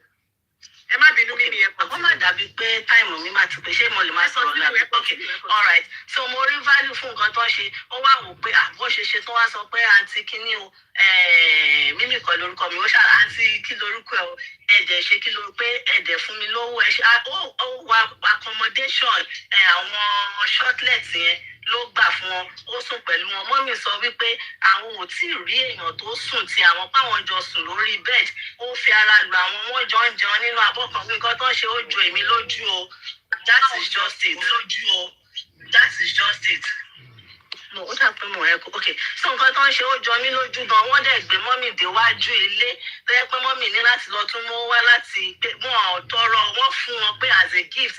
And she said àwọn ò miss pé èmi kọ́ ni mo sùn tí wọn. Ṣé wá wo nǹkan báyẹn kí èèyàn wá má máa ṣe irú iṣẹ́ báyẹn dọ̀la máa wò pé bó ni mo ṣe àti ẹ̀sùn fẹ́ máa wúbà fún mọ́mì ni wọ́n wọ ẹ̀ tó yẹ kó jí dẹ́mbàsì láàárọ̀. So mọ́mì ò dẹ̀ mọ̀ èpo wọn mọ̀ anything you get. So she was there and irú iṣẹ́ tó dẹ̀ ń ṣe ni wọ́n dẹ̀ fi àwọn videos kan ti ṣe. Tẹ́mi gan bá lọ Nàìjíríà mo sọ pé I must meet her because omi ò ń kálukú ló ní excesses ẹ̀ ló ní nǹkan tí ó ń ṣe and ó dẹ̀ sọ pé. Ẹjọ́ ẹ má bínú mà ojú yín ò hàn. Ẹjọ́ ṣé mo lè gé pàtì yìí? Ẹjọ́ No problem, why not? You can. Thank you. You can. No problem. Pàtì yín. Ara nǹkan tí wọ́n sọ bẹ́ẹ̀ yẹn is pé kò súnlé ó wà pẹ̀lú ọkùnrin. And this is an example. Iṣẹ́ tí wọ́n ń ṣe nìyẹn ẹ kọ̀ tẹ̀ mú fún yín ní gbogbo permission. Wọ́n dẹ̀ sọ pé àwọn wà depressed because àtìgbà tí mo ti ná nọ́mbà wọn mo ní wọ́n máa ń ṣe status pé bíi pé best friend ni ọkọ ṣe àṣemáṣe pẹ̀lú. So wọ́n pick pieces life wọn together and ó rí ọkọ oní ọmọ mẹ́rin ṣó wà ní face iṣẹ́ ni wọ́n dẹ̀ bẹ̀rẹ̀ sí hard working. So and tó bá ṣe nǹkan she's a lovable person. Tó yẹ pé tó bá wá sọ́dọ̀ yẹn máa ra nǹkan fún wọn. She gets and you are going to buy something. So she kept herself busy. Nǹkan tó ṣẹlẹ̀ nìyẹn. So nǹkan tẹ́mi rí sọ sí ọ̀rọ̀ àtijọ́ sọlá nìyẹn máa ń lè go anywhere. Amen. And you too. Ẹ bá mi kí grandma. Yes, ma. Thank you, ma. Thank you so much, ma. Thank you, ma. Brighter future. Yeah, Sisidupe, ẹ kálẹ́ mo kí Ṣé wà ẹ kalẹ̀? Yeah, ṣe tí ọ̀rọ̀ tá à ń sọ ọ̀rọ̀ tó wà sensitive ni. Àkọ́kọ́, ayaba sọ̀rọ̀, wọ́n ní àwọn ọkùnrin ṣe gba ọkùnrin ṣáà. Mi ò ṣe ti di reality ibẹ̀ ni pé èmi ò fi ìpọ́kùnrin ló ń jẹ̀bi kíní yìí o. Èmi fi pé bí wọ́n ti ṣe bíjọba wa bọ́ ṣe structure àwọn ọkùnrin wa bí wọ́n ṣe structure ilé ṣá. Ṣé wọ́n mọ̀ sọ yé? Lèmi fi pé òun ló ń ìtì gbogbo kíní ló ń ìtì kíní up. Kí ni reason ni pé tí an average obìnrin tó bá wà independent ṣe ń gbọ́ tẹ bá àwọn medical doctor obìnrin bóyá ẹ máa rí i pé tó bá máa dúró wọ́n máa ń dúró tán ni tọkùnrin bá lóun jí tó bá wọ́n máa láwọn ń lọ ni ṣé nǹkan tó mọ̀ sọ yìí so mo fi pé tóbi bá wà independent tí iṣẹ́ bá wà everything wà Sisidupe reality mi fẹ́ sọ fún yín most obìnrin wọn ò ní wò pókè ṣé mo fẹ́ dúró jẹ́ fẹ́ jọ máa jókòó tì fún tábà ní ká wò ká kólẹ̀ ká tún ṣà ṣé nǹkan tó mọ̀ sọ yìí bọ̀ tábà ní ká tún wò ẹ̀yin kan bílífù pé nígbà míì táwọn obìnrin bá dúró yẹn àìsí kankan lọ́wọ́ ló jẹ́ kán dúró kò ń ṣe bọ́dẹ̀ ni wọ́n. bẹ́ẹ̀ni because ẹ bá ti wá dúró dáadáa tẹ bá tọkùnrin bá kọ̀tínú òṣì yẹn. Sisidupe ẹ wo ló ta wà yìí ṣé wọ́n ti mọ̀ sọ yìí ẹ rí pé tọkùnrin bá ṣe nílùú yìí ẹ máa rí pé àwọn obìnrin yẹn ti lọ kí àwọn afílẹ̀ wọn lọ ni because wọ́n lè ṣiṣẹ́ wọ́n lè apply at any time wọ́n máa rí iṣẹ́ nǹkan ṣe oúnjẹ tó fẹ́ jẹ oúnjẹ kọ́ ni problem wọn ṣáṣọ wọn fẹ́ wọ aṣọ kọ́ ni problem wọn so nǹkan challenge tá a wà nílé ó yàtọ̀ sí ti bí báyìí nǹkan tó máa ń sọ pé tóbi bá dé bí báyìí wọ́n máa ń yàtọ̀ nìyẹn reason nǹkan tó bá ti dé bí báyìí wọ́n ti mọ̀ pé kò sí nǹkan táwọn fẹ́ achieve táwọn lè achieve bó ó yàtọ̀ bẹ́ẹ̀ nílé ẹ̀rí ká máa wo ṣe ń gbọ́ àwa yìí dá o set wa yìí máa ń sọ fún yín lórí platform ìdájà set wa yìí dá o ṣe tí àwọn ọmọ tó ń bọ̀ in the next 20 years ṣe tó pẹ́ a máa sọ̀rọ̀ lórí TikTok a máa sọ máa sú wa ni reality mo sọ fún yín ṣe bá àwọn bàbá wa yìí ń complain pé wọ́n fẹ́ àwọn eléyìí wọn ò tẹ̀ ní fẹ́yàwó rárá wọ́n máa bímọ kiri ni. Because the who an average as the set of youth we have today, lọ́kùnrin, most wọn jí ni wọn. Ṣé nǹkan tó mọ̀ sọ yé yín géèmù náà ń ṣe? So game tó ń ṣe in the nearest future.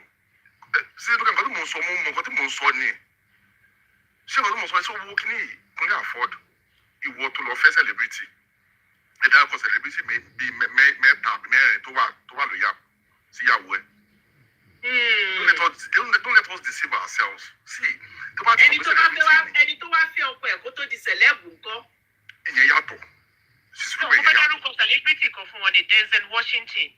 Kò ń ṣe kò tí. Denzel Washington. Ní Amẹ́ríkà ní dárúkọ ẹ̀ láti bí ẹjọ́.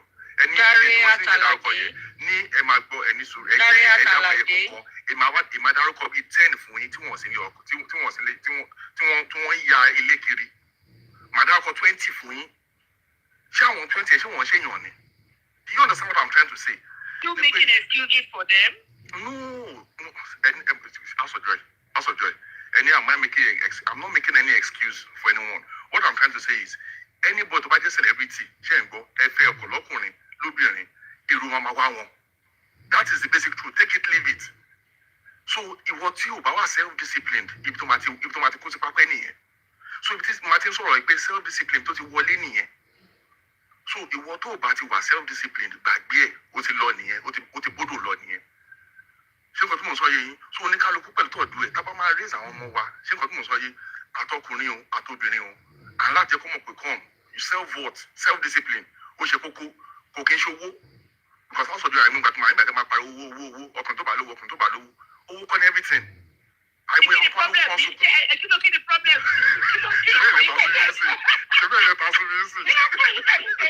Wọ́n lè lè fẹ́ broke husband. Ẹ bẹ́ẹ̀ kí ló fẹ́ broke. Wọ́n ní bí wọ́n kó bá broke in life. Mo gbà pẹ́lẹ́ sọ but ibi nǹkan sọ ni pé ibi tá a ti wá ṣé ìgbà tí mo sọ yìí òun ló ń kọ́ sí gbogbo kìíní yìí. Ọlọ́run àtúbọ̀ strengthen gbogbo wa ká mọ ọ̀tún yàtọ̀ sósì. Ṣé gbọ́? Èmi sọ̀rọ̀ yẹn mo dúró ná. Ẹ ṣé. Thank you. Can't show everybody with MIB. I'm always going to say this again and again and again and again and again. Women, be independent before you go into marriage.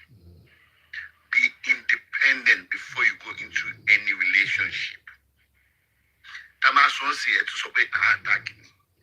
Majority, some women always believe and they depend on their men. Most especially in African women. Most of them always depend on their men. That's why I always say it again, be independent. And can anybody behave anyhow? Shenanigans to T-Lloyd. Can any stupid man just behave anyhow to her? Can any stupid man behave anyhow to Olu? Can any stupid man behave anyhow to House of Joy? Can any stupid man behave shenanigans to Eniola? Because they have their standard. Even to you, Achidupe. No, mo ń nawọ́ sókè láti sọ fún ẹ wípé sometimes everything is not black and white. It's all about being independent. So that any man that is coming to me to brighter future sustainment Richard Mufaidamijo married a woman of dignity, respect. Show cheat but you are aware. Life is beautiful. Má jà lọ bẹ̀ náà. Life is beautiful. Má jà lọ bẹ̀ yẹn o. Anyway, my own is and your being independent. Very, very independent before you go to any relationship. Be very, very capable of, if a man should misbehave, you are happy to walk away. I think that will make some men come to reality that these women are not joking anymore. Thank you. Thank you. Eniola. Before Eniola is Mr. Larry. Oh, sorry, Eri. Mr. Larry. No, okay, sorry. It's Larry Babe. Larry Babe. I thought it was a woman. Oh, man, sorry. Sorry, Sister Larry Babe, sorry. Larry, Mr. Larry ṣe wà níbí. No, Sister Larry. Oh, no, ni mo ń bèrè pé ṣé wà níbí. Sister Larry Babes, are you there? As in Larry ọkùnrin. Àní Larry àti ní Larry mẹ́ta, Larry ọkùnrin mẹ́ta, àti lóbìnrin báyìí. Èmi ni mo wà nǹkan mọ́ ẹ lè rí Joy kò pé méjì ní kò pé méjì. Joy wà, Jọ́tọ́, àní Joy méjì. Èyí ni #1 Joy. All right, Eniola, go on. I don't think Larry Dave is here. Yeah, bring her down. Bring Olu up. Wait. So, good evening, everyone. And good morning Good to evening. Go people on, there. sis. So quick one. I just wanted to. I didn't even know Mimi would talk about it. That was why I came up. So Shama Nkoti, ya beji uniti nkomanshe. It was what Desola afford. What's her name? Started first. We didn't take any care package from her.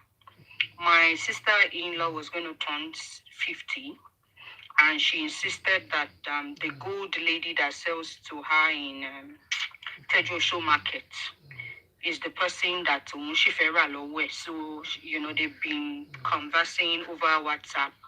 And I think, once he do her, but she's now scared that, usually this gold, I would say, 10 gram instead of 18 gram, right? Until you're talking about feta, so she needed somebody that will be there, and we don't really. Eniola, are you giving us your experience with Desola? Yes, with Desola herself. Okay. So we shall and really we don't have anyone back home that could help, right? So we're like, okay, if you pay for a service, it's better. And she has a name, right? If you want to drag, we can drag her. Do you understand? To cut the long story short, Sisidupe, she bought some things because we just used the opportunities to use all our services, like buy fish. We did all that and we sent her to the gold market in Alade Market. She got the gold. In fact, I don't know what to say.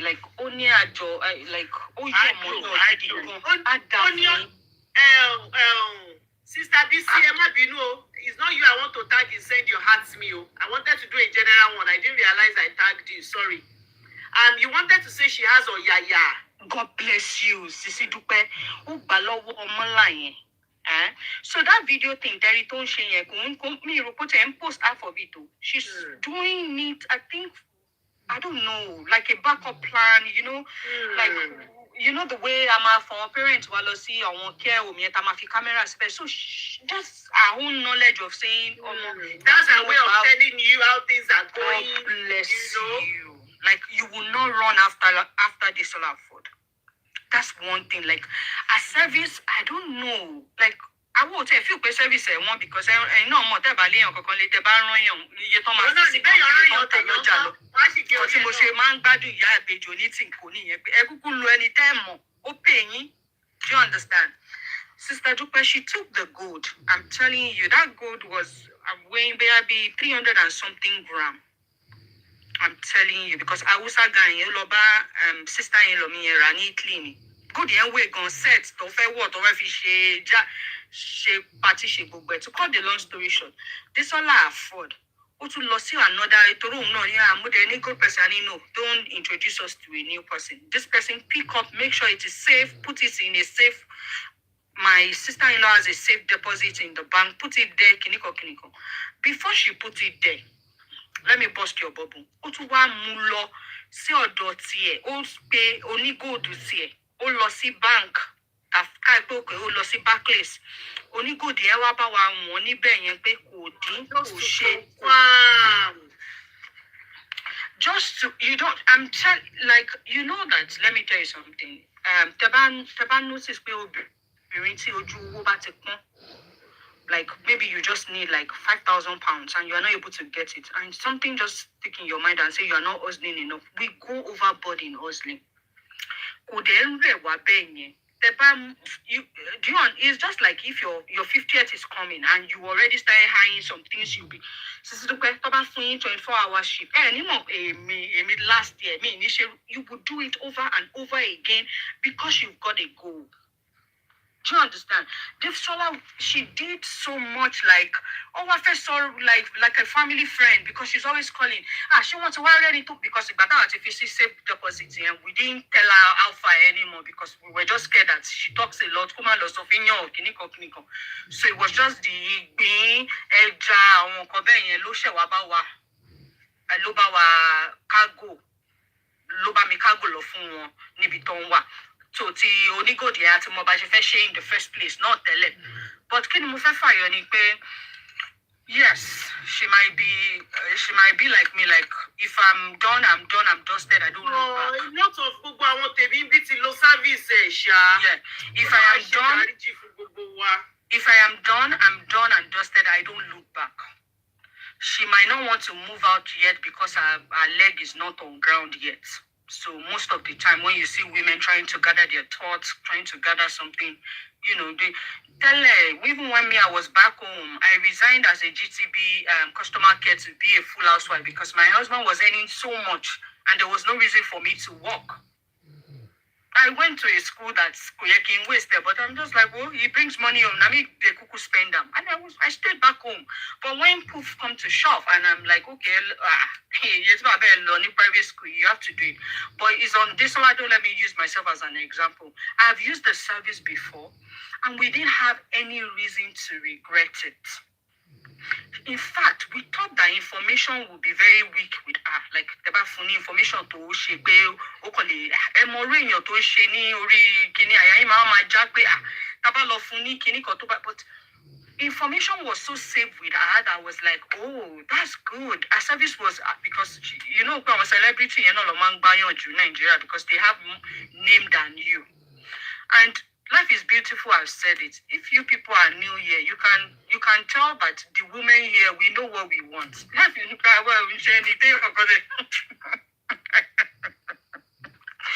if I like you are more like it is well. I hope God will settle her and, you know, make his face shine upon her. But however, she abused the service. Her service was beautiful.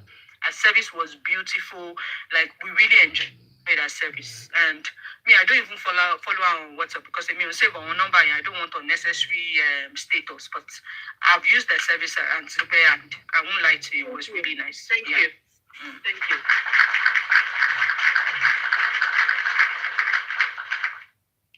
Hello, Master Ronette. It's going to be Sister Shola. Is it Shola? Shola 2712. Sister Shola, I don't know if it's a bad. 2712. Yeah, who want be? Ekale. Ekale. Yeah, Try Mr. Shola to lose for me. Then going by.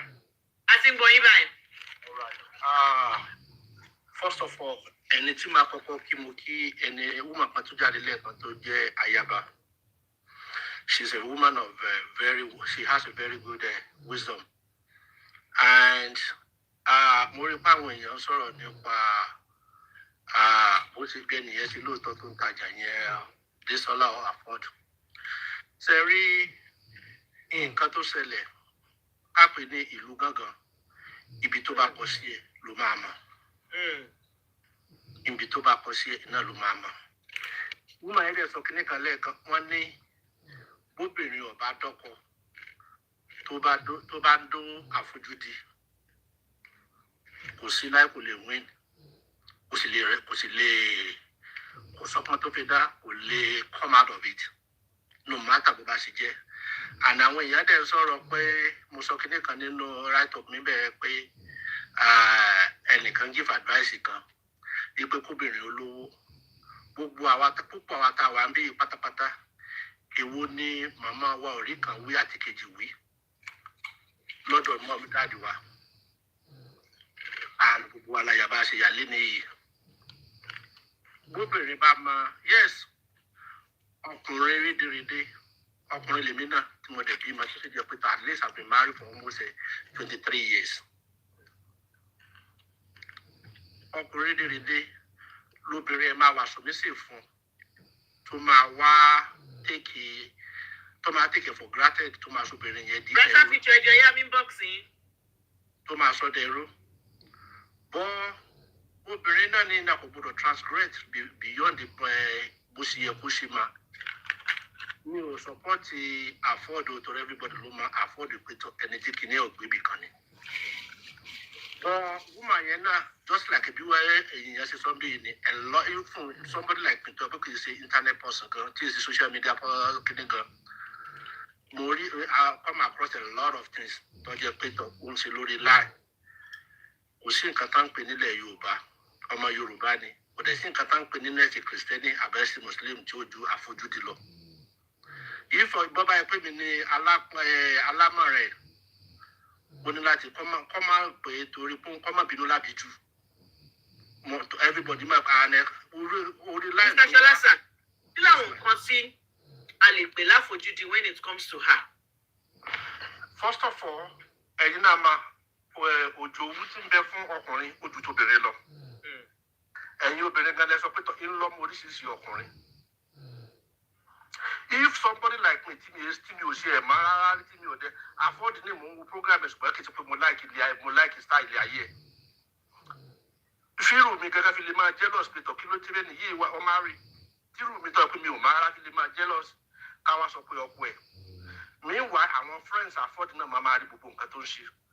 Afford ìyá ó lè ṣe nǹkan tó dùn tó lè bí nínú púpọ̀ jù ṣùgbọ́n kó má ṣinú yẹn bí torí àwọn ọmọ beautiful key 4 kids náà bí torí ọjọ́ iwájú.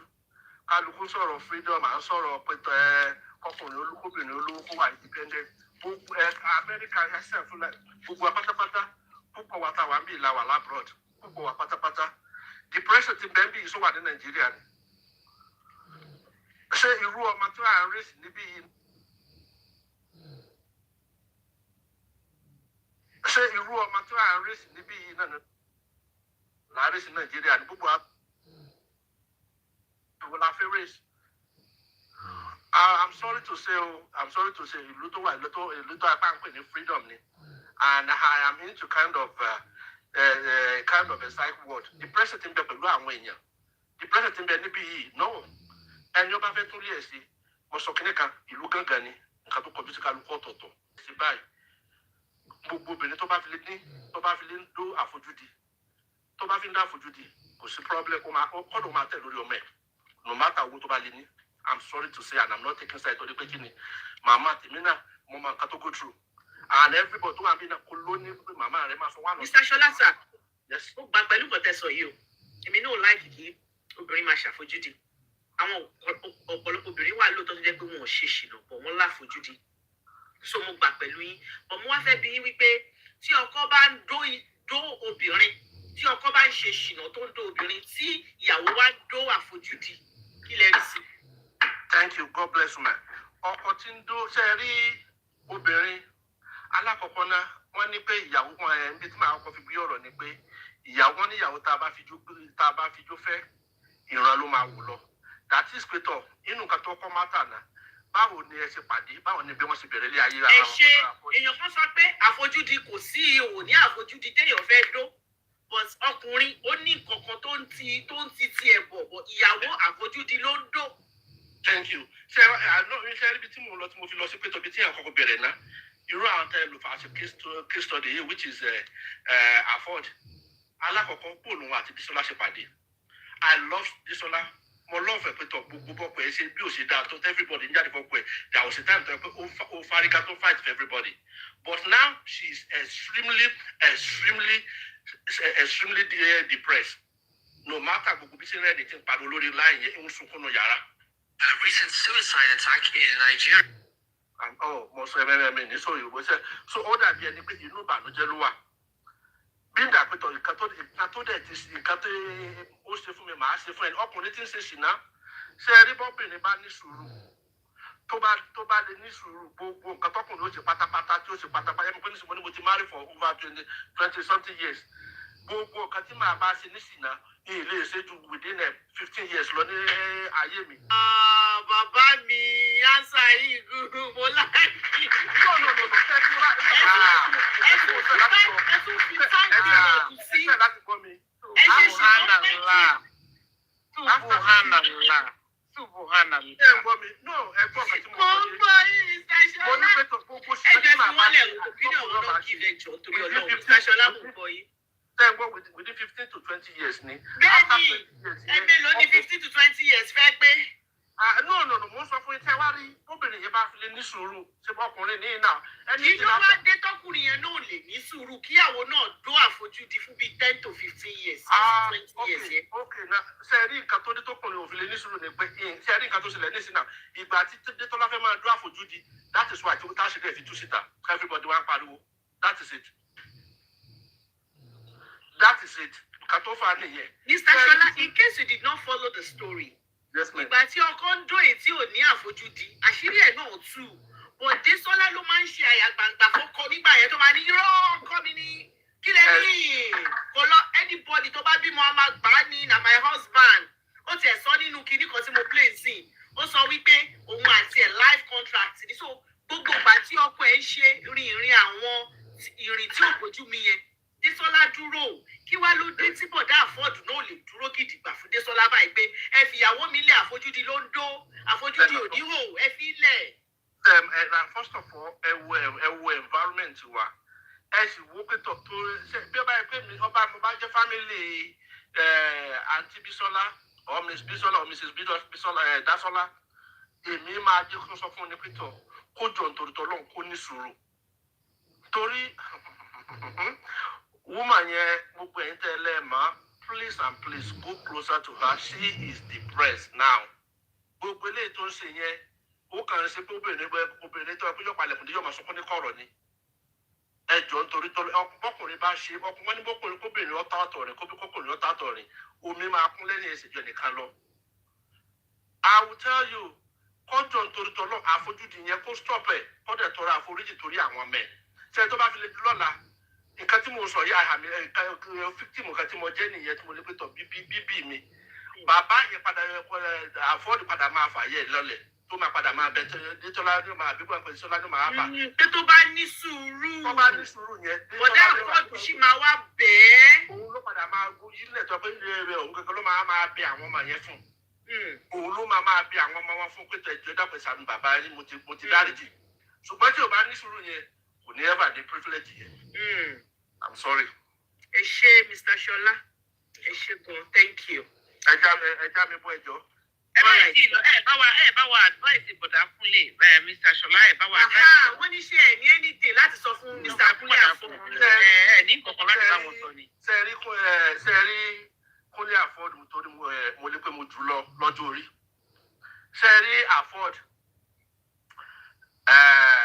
sẹ́ẹ̀rí tó bá ní pé tọ̀ máa wò níran torí wúmọ̀ kan ṣe kinní kan ní ọ̀sọ̀ kinní kan níjọ́ kan àwọn ayé ò gbọ́ nítorí pé kò lóko mo bá ti dá pẹ̀lú ìṣẹ̀lẹ̀ àwọn èèyàn máa rántí lady yẹn jẹ́ Motilọ́lá ni lady yẹn jẹ́ ara àtàjọ́ sí drama ni pẹ̀lú nǹkan tóbìnrin yẹn sọ pẹ̀lú bó ṣe sọ̀rọ̀ mi ò sí níbẹ̀ o ṣùgbọ́n òótọ́ wà ní ọ̀rọ̀ tó sọ gẹ́gẹ́ bí obìnrin tọ́jú pọ́kùnrin sì lèmi náà obìnrin yẹn wá ń sọ pé àyàfi tó bá jẹ pé nǹkan kan bá yẹ pé tòun bá jẹ̀bi ẹ̀ lókun ni òfin ní pè rẹ̀ ṣẹlẹ̀ ọ̀rọ̀ tiẹ̀ yẹn ìyọ̀n nídà ti sọ kankan. Dẹ́tọ́lá ní ìdíjà ti sọ kọ́kọ́ sí tiwọn. Dẹ́tọ́lá ni máa bá sọ̀rọ̀ pé ó ní sùúrù. Ó ní Mr. sùúrù. Ṣọlá àwọn tọrọ ẹ sọ sùúrù dà. Kò dá o. Mi ò lágbàá láti mo lè fún yẹn. Kò dá o. No, Mr. Ṣọlá ẹjọ́ Sisidupe opinion wọn nìyẹn wọn ò dé láàdváìsì rí bọ̀dá Kúnlé. Mi ò lágbàá ìṣẹ̀lẹ̀ kan. Yes, àǹtí Désọ́lá ni kò ní sùúrù wọ́n lè jèrè ilé ọkọ wọn. Obìnrin Amẹ́ríkà tá a wà yìí, obìnrin Nàìjíríà, àwọn ọmọ yẹn náà máa pọ́nìṣì lọ́jọ́ wájú. Yes. Mi ò lágbàá fún yẹn. Yes, Mr. Ṣọlá ẹ ṣe kan sá. That woman is very, very, very depressed. If you know her, ẹ dákun ẹ rally around her. Gbogbo ilé ìtòsí yẹn is nonsense. Àfojúdi yẹn kọ́ máa dùn àfojúdi. Ẹ máa bẹ, a máa lọ bẹ bọ̀dá Kúnlé, a máa bẹ̀ wọ́n gan-an. Wọ́n tẹ̀ láti ní sùúrù, a máa lọ bẹ̀ wọ́n. And Désọ́lá needs to even go ní sùúrù. Ẹ ṣé Mr. Ṣọlá. Kí ló dé? Box, you're supposed to speak, but can KSK speak, please? Is that okay, please? That's very fine. Thank you. Thank you. God bless you. Thank you. KSK.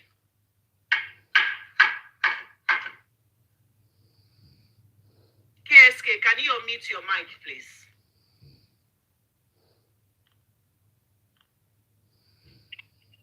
Hello. Hello, we can hear you now. Yeah, good evening, ma'am, and good evening, sis. all my beautiful mommy and my wonderful daddy. Yeah, Emma Bino, this is my first time of doing this. Can you put on your mic, please? Can you? Oh, okay. Say Yeti. Yeah, Yeti. Yeah. Yeti, do you know your hub? I don't think she knows she's up. Let me bring her down. All right, go on, sis. Yeah,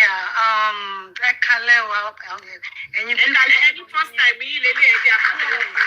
and I've never done this. Our man this by here, your platform. Yeah, this is my first time of doing this.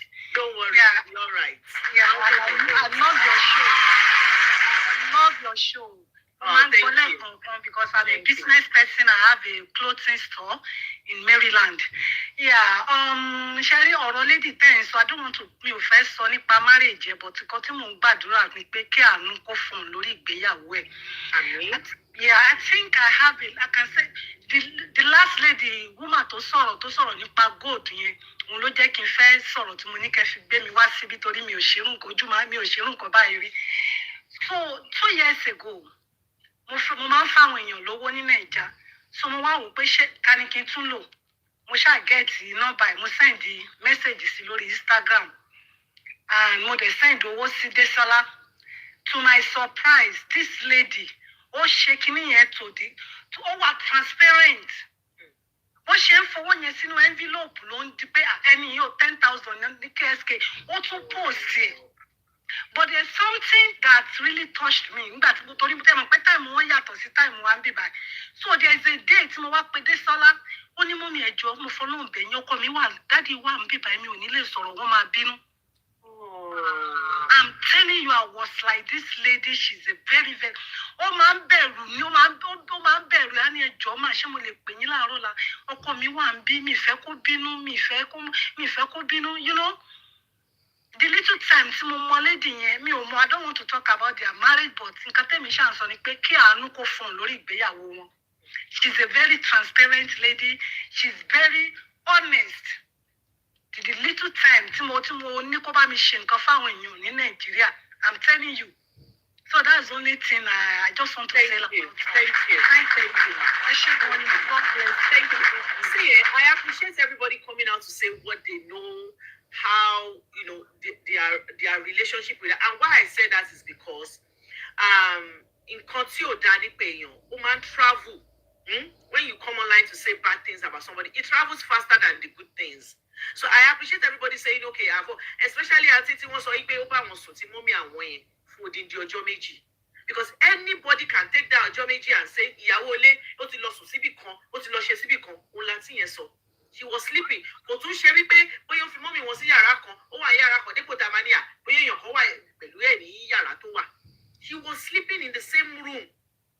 So sometimes when we hear things on social media, in as much as if it's because one so in sin, we'll not throw more light into it, or else everybody can go with whatever they hear on social media. But cutting back on the ibi tí èèyàn ò sí, Ọlọ́run wà ńbẹ̀.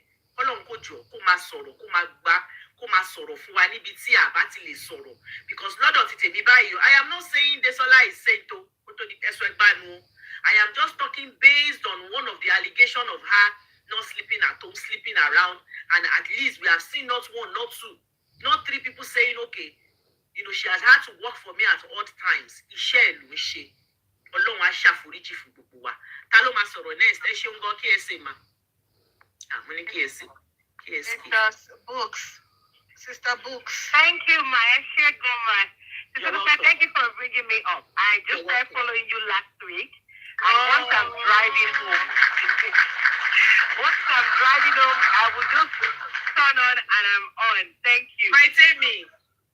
Thank you. God bless you. One of the things mo focus on is life there are consequences to our action. Only ripple effect. The first thing is that you must have value for yourself, whether as a man or a woman.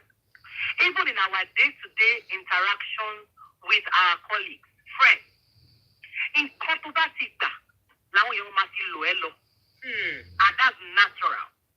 So when a man cheats on you and you accommodate it because ibi tá ti wá wọ́n sọ fún wa pé ó wà okay kó wà okay it is messing with your brain psychologically the moment you accept it that man will continue to do it ó máa jíṣẹ́ but over time my boss sitter now you as a woman because you have been conditioned to say marriage must work you be praying you be fasting but the reality is that there's so much tí anybody lè gbà after a while ara máa kọ́ tára bá ti bẹ̀rẹ̀ sí kọ́ ló ń pè ní pé wọ́n ń dó wọ́n ń ṣàfojúdi.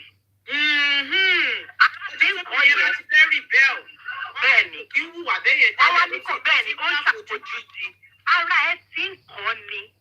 Now what that does for you is that it will put you in a bad situation because èyí tó ṣe tó jáfojúdi yẹn ni wọ́n ń rí. What led you to that path? Nobody saw it. And that is why it is necessary that you put value on yourself. So you take yourself from situations that you shouldn't be. Everything calling divorce. Once there is cheating, what are the steps that both of you took? Did you see a therapist? Did you see a counselor? Did you separate yourself so that you will address the underlying issues? If you didn't do that, it will continue. And then when you rebel, you will be the bad person, which is what seems to be the situation now. Why would this man fully afford? Why would he easily not start feeling uncomfortable now? One, because abeg kini kan ni kò bẹ́kọ̀ gbé dà gba orí òun. He can also see, that the lady is rising. Now, he seems to have picked, career-wise. So that fear will set in. That discomfort will set in. So tó bá jáde, pé tèmi náà bá jáde tí mo ṣe é ṣe lélẹ̀. So for me, it's not a function of she's right or she's wrong. It's a function of what both of them are accommodated in their marriage. So one ripple effect. Effect the other we should control stop because you have also seen you treat each other this way. So what I would say to them is that marriage is not a do or die. I'm coming from personal experience. There are things that I accommodated to realize that at the end of the day. And I'm going to say 16 years ọkùnrin máa padà. Gbogbo ọkùnrin kọ́ ló máa padà. Àìmọye. As a matter of fact, ọ̀pọ̀lọpọ̀ ọkùnrin ò ní padà. Ìyà tó máa jẹyàn kú, òun nìyẹn. You have your life to live as a man, as a woman. Kọ́ tó padà, tó tẹ̀ bá ti ya wèrè ńkọ́, tó bá ti lálọ́ bíṣẹ́ ńkọ́. Tí ọlọ́mọ ẹ bá ti fá lọ ńkọ́. Òun ni, tó bá wá padà, tó bá yẹ kó ti padà, ó ti ṣókè ló wá ti padà ńkọ́. Àìmọye. The lesson we should take here is that please let us start. Tábàrí kọ́kọ́ ṣe kọ́ wa nìyẹn. Àwọn Gen Z, àwọn new generation, wọ́n ti ń kọ́ wa. Our children are teaching us how things should be. Let us start reinventing our mind. Nǹkan tá a bá ní gbà, ẹ jẹ́ ká tètè máa là á. From the beginning. Thank you. God bless you, ma. Thank you, ma. Thank you, sis. You can bring me down, ma. Ma. Thank you. God bless you for your submission. Ẹ ṣé. Ọlọ́run á kọ́ gbogbo wa mọ̀ ṣe. Ọjọ́ tóbìnrin bá ti fẹ́ rebel, ọjọ́ yẹn ló dorí ṣekúṣe. Ọjọ́ tóbìnrin bá ti ní ibi tí mò ń lọ yìí o, mi ìmọ̀nà ọbẹ̀ mọ́ mo fẹ́ padà. Ọjọ́ yẹn ló máa daṣẹ́wó, ọjọ́ yẹn ló máa dorí ṣekúṣe, ọjọ́ yẹn ló máa da aláfojúdi. Because o ti gba nonsense, o ti gba rubbish for months. So ọjọ́ tó o bá fẹ́ kọ̀, you too need to be ready. Ìwọ gan mọ̀, lébẹ́ẹ̀lì orúkọ tó máa fún ẹ máa pọ̀. Orúkọ tó máa gbà máa pọ̀ lọ́jọ́ tó o bá fẹ́ rebel. And you know the thing, and because she has been the one coming out to fight for this man, and you know social media will always use what has come out of your mouth against you. And let me now tell you something. Obìnrin mélòó ló máa ṣe interview tó máa wá ní wèrè lọ́kọ mi, bàbá yọkọ́yọkọ́ ni, mi ò láyà ẹ̀ kò love me. They will not. Àìmọye obìnrin lẹ́yìn tó jẹ́ pé wọ́n mọ̀ pé àṣìírè ló ń fẹ́ tó bá gbé microphone sí wọn lẹ́nu sìn tó yẹ pé wọ́n rí pé kámẹ́rà wà bẹ́ẹ̀ tí gbogbo ayé á máa gbọ́ wọn. Wọ́n try. Daddy, Baba Beji ń try, wọ́n ń gbìyànjú. Baba Beji ń gbìyànjú. Tó bá sọ pé ṣé Baba Beji ò cheat? Gbogbo ọkùnrin ló ń ṣe. Àmọ́ Baba Beji èèyàn ni Baba Beji. Wọ́n ń tọ́jú àwọn ọmọ wọn. Tó bá ti di tóbìnrin, tẹ́tí ń béèrè nípa ọkùnrin, tóbìnrin yẹn kàn tẹnu mọ́. Baba Beji, wọ́n láìkì àwọn ọmọ wọn. Kẹ́ni ẹ báwo ló ṣe ń ṣe sí yín nínú ilé? Wọ́n láìkì àwọn ọmọ wọn. Wọ́n ń tọ́jú àwọn ọmọ wọn. Ẹ máa píkì. Wọ́n sọ fún yín nìyẹn pé èmi àti ẹ̀ kò sí much. I don't have much to say about my relationship with that man. Mo lè ṣe máa máa rí. Tọ́wọ́ ní èèyàn ni wọ́n. Tó bá jáde báyìí, wọ́n á ra ta, wọ́n á ra kíní. Wọ́n á ká àwọn ọmọ. Wọ́n ń tọ́jú àwọn ọmọ wọn. But when you ask, what about the two of you? They don't have much to say. And because of this era of social media, everybody is careful. Nobody wants to come and wash their dirty linen. So that does not mean, because a lot of people were using her video against her that, she's done a lot of video where she said her husband is the best. She will not be the first woman to come out and say, their husband is the best when their husband is not the best. So you can't hold that against her. And believe me, if she had come and tell us that, Baba Yoko loko me, she mabu no ni pe disgrace okwe. So she cannot win. But now that she's saying, I cannot take whatever that I'm taking before, money. Then your bass of pay, egun babe your fair joe, then your daddy coach mononi. Okwe, no, I echo famora, boom, no to she dash wa, shiri to she famora. So, Tawa ye baba fema bude solansi. But akule, and you look yeke bota, bide sola she fia ya babon fun yin. Nígbà tẹ́yìn ṣe rọ́ǹzì yín, ọkùnrin náà ń ṣe olóṣò. Nígbà tẹ́yìn náà ń ṣe rọ́ǹzì yín, Désọ́lá ló pọ̀tà tó fàyà gbàbọ̀n tó ní kàn máa rọ sísẹ̀, ọkọ mi ní sẹ̀, mo fi lẹ́ẹ̀tì, ó lọ tì, ẹ̀yin náà ẹ̀ bọ́ tàǹsìn. Ẹ wá dúró fún Désọ́lá, ẹ dúró fún. Ó dúró fún yín, ẹ̀yin náà ẹ wá dúró fún. Ẹ sọ fún wọn pé ìyàwó mi ò ń ṣerú èèyàn bẹ́ẹ̀ yẹn. Ọlọ́yàyà nìyàwó mi, ọmọ dáadáa ni mọ́ tó mi, èmi ni mo mọ̀.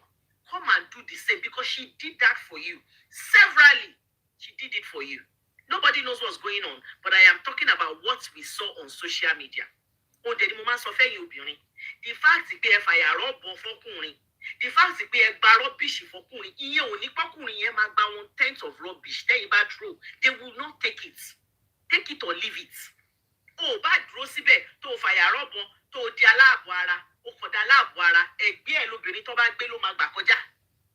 Ẹgbẹ́ ẹ̀ lóbìnrin tó bá gbé máa gbà kọjá tó o bá lọ fàyà rọ́bọ̀ tó o dá láàbò ara. Fight for yourself, fight for your children. Ọkùnrin tí ó bá deserve to be fought for, don't fight for them so that kò ní lọ kúkú jífà. Ẹ ló máa sọ̀rọ̀ next tí Lloyd. Mr. Shagun Demola 40, I'm going to my coffee. So since he's not back yet, it's going to be Emma. Hello, good evening, everybody. Your comment section, IT Lloyd, how you doing? Comment section, they want to keep themselves. Somebody said, did you see that comment? Somebody said, I still give testimony of my Olori Buko was back. I know your testimony. Èèyàn ni Baba Beji. Èèyàn ni. Olóríire ni Baba Beji. Nínú ẹ̀dẹ̀gẹ̀rẹ̀ èpè ló ṣe fún Baba Beji. I'm sorry for I'm sorry for your experience. Okay, so the only thing I have to say, because I don't know the full story, right? But I came up because of that man that was speaking before. When you asked him that, I think it was House of Joy that asked him that question, that, okay, so what's the advice you have for Afford? He was stuttering. He couldn't put any sentence together in defense of his person. I don't understand. Women are hardworking. This person in question is very hardworking. She's minding her business. Just like you said, though, if you are dealing with a man, it is when the woman is shouting or when the woman is doing something. Do you know how many times that she has reported this man to different people and nothing was done on his own side? She didn't come out to scream about him, against him. She didn't come to denigrate him, which is on her, because I'm never going to lie about what somebody is doing. It's just like when Olu will say, I cannot buy something and say it is my husband that bought it. Emi ni mo rà. And I cannot. Emma, see, let's be factual. So you are telling me, if you're married to a celeb, and they call you for an interview and they are asking about him, will you come and tell them what is happening inside your house? You will not now. So that's why you take the better route. And the better route is not to grant an interview. Do you understand? If that interview is going to be about your marriage, don't grant it, because these are the days that you need to remember that could come up. Because if you know that you're married to a mad person, you should know how to present the situation in a light that you give room for Benny. I like him does not mean he's okay. I like him is my own feeling. The fact is that this person is not treating me in a good way. Fact, that is also a fact on its own. Sama. Somebody said, like you said, don't grab the interview. Yeah. Okay. If they told you, don't you know how interview goes? Where they might even say, you want to talk about your business, your influencing job, and now they just throw it there and say something about your marriage. Okay, you know you cannot win in that interview. Whatever you do. You know why I said you cannot win? Why? If they ask you a question that has to do with your husband and you say, no, I don't want to go there, or no comments, they will fill in the gap for you now. But Sister Dupe, do you know that as many times as they fill in the gap, is on them, it's never on you. Because the day you will come out and spill the beans, nobody will blame you. Because everybody now is seeming to be blaming her. Because she has already done something. She has created a foundation of, no, even if he brings 1 million children, I will take the children and we will still be happy forever. It's our marriage, right? Now, what she's doing now is harder for her. Do you understand? Because now she's making a bigger deal. She's making noise about how she's feeling. Rightly so. Okay? She has taken a lot, just like you said. Nobody will hear her voice when she was quiet and taking the bullshit. Now that she's making noise, they are now making this thing. No matter what you say, so you might as well let them say whatever they want to say. So that the day you decide that you want to grant an interview, it is coming from your mouth and your hand. Not that you have set yourself up in such a way to paint a perfect picture or to paint a good light of yourself. This guy, I don't know, women should just have their money and please speak up for yourself. Like that lady said, though, I agree with her.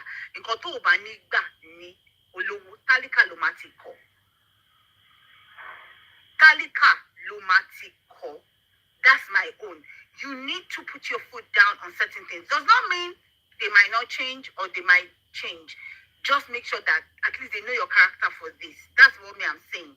Because now she goes out to go and cheat or do whatever she wants. Allegedly. I'm sorry, allegedly. So if she steps out on her marriage allegedly, everybody's going to call her a bad wife or a bad person. But they did not remember all the things that has led her to make that decision, because it is never one reason. It is a myriad of reasons that she had continued to take. She has 4 children, and I don't know if you have seen a video of her when she put her kids on a video call. She was talking to her kids. She was working and she was talking to her kids. That woman loves her children. That woman, I don't think that woman does not want to hold her family unit together. But if it has come to a situation where she has to, why not? If she has to step up for her sanity, why not? Somebody saying she's depressed. She's depressed. What has her depression got to do with anything? Have you thought about the root cause of her depression? The man. For me, her depression is pushing her to do right for herself. Yes. Sometimes depression is not a bad thing. I have seen people to get depression. And that's what you call functional depression. That's what you call a functional depression. Because there are people that are working and they are still depressed. In fact, it will be worse. They'll be sick. So in her own instance, she's redirecting her anger and her energy into something more productive that she can see. You know, if she stops, she's going to feel it. she's going to feel it so bad, and then that's when she's going to crash out.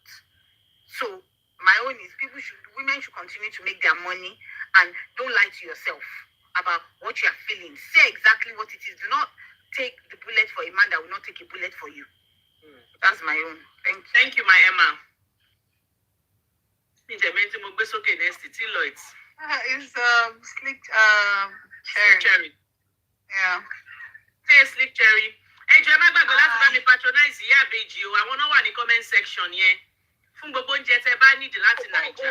Ìyá àbèjì máa bá yín Can I deliver. quickly add something? I just want to add something quickly. Sorry, Sister Dupe. So, when people step out, when a man is doing whatever he's doing, it doesn't start from just the act of sleeping around. It starts from that message, that talk, that simple thing. And this woman will probably have told this man. Where were the family members? Where were the family members at this time? Where were they? And where were all these people that man that dropped Mr. Koko Sari Abikilo Korukari, I forgot his name. Sister Dupe, láti bèrè question yẹn lọ́wọ́ bàbá yẹn. 15 years. So in the first 15 years of your marriage, allow a man to be doing shino. So can we now agree that after that 15 years, they should also allow the women to now do what they deem fit? To do the other father. That's please, yeah, that's what I wanted to say. Thank you. Thank you, Emma. Sweet cherries. I can't let Oh, there are two cherries, so I don't know. No, Auntie Sherry. Hold on. Sweet cherry. It's your turn. Auntie Sherry. Sweet cherry is your turn. Okay, yes, so thank you. So first thing that I want to say is that when we know better, we do better. And so now, what does that mean? In terms of disallowed, that people are judging her about playing with the man for cheating and all that, I would want to say that at that point in time, she was not really so exposed. And money was also playing a factor there because she relied on her husband. But now she's working and I'm so happy for her. I am happy for the growth, everything. I really admire her. She's really doing well for herself. And so now she knows better. What's it mingle with better people? Okay. Because then she doesn't have any level playing ground with all those babes that talk when we because I want every time she doesn't do makeup before now. She doesn't do makeup, she doesn't do all those frontals. But now she's really doing well, dressing well. So what are people and then talking about the cheating and all those things, there is no proof. It is just insinuation because now she's making money, she's not waiting for the man, she's not crying about now, no son couldn't cheat. And men, they love to see a woman down that and because she's not doing that, they're angry. I want to in the comment section, forever. You will not see her cry. You will not hate to see women thriving for themselves, doing well for themselves. Also, that man coming to say him, right for 15 years. I know someone like that the man who she waited for 30 years. 30 years, and the man was telling her that, did I tell you to wait? Even the children were at a point. God bless you. Are you waiting? And why didn't you move on? You want to give your head and you are waiting for the man to come and give you his head. This is someone that I know very well. She was going from church to church, praying. Oh, he will come back, he will come back. He will come back. He didn't come back. And even when they were having conversations, she was like, the children were like, why didn't you move on? Because it's more like she just wasted her life. The man enjoyed himself. He's still enjoying himself. Why she's doing a yajesu that my husband will come back after 33 years. He's not yet back.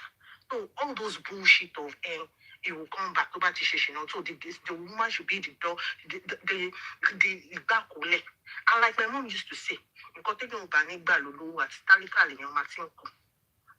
with that also, when they tell you, for that I will tell women, make sure you have your money and also take away.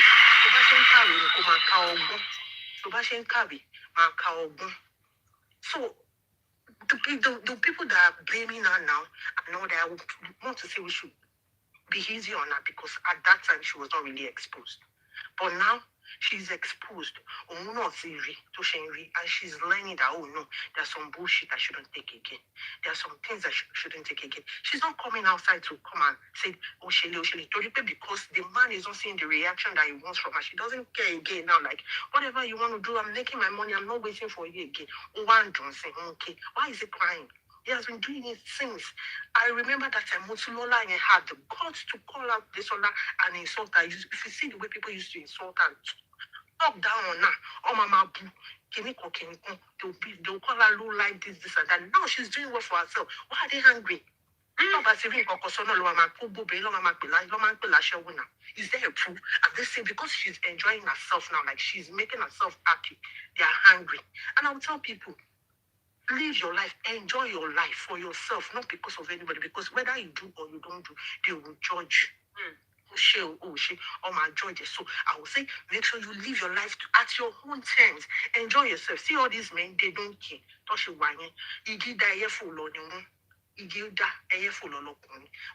That's how they are.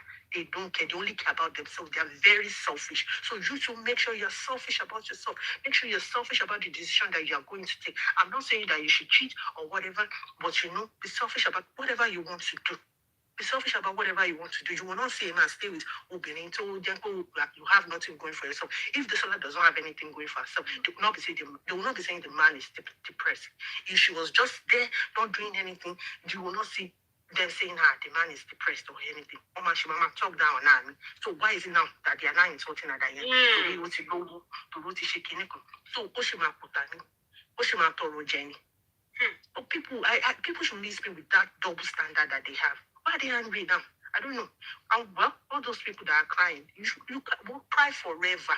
He does not care, and I'm happy for her. Me, I am cheering her. I am praying for her. I'm happy for her. The sky is the starting point for her. Thank you. Thank you, Sister Cherry. Thank you. God bless you. Cherry Keji ló máa lọ báyìí. I have a question quickly. Hold on, Olu. Tilo, Cherry Keji ló máa sọ̀rọ̀.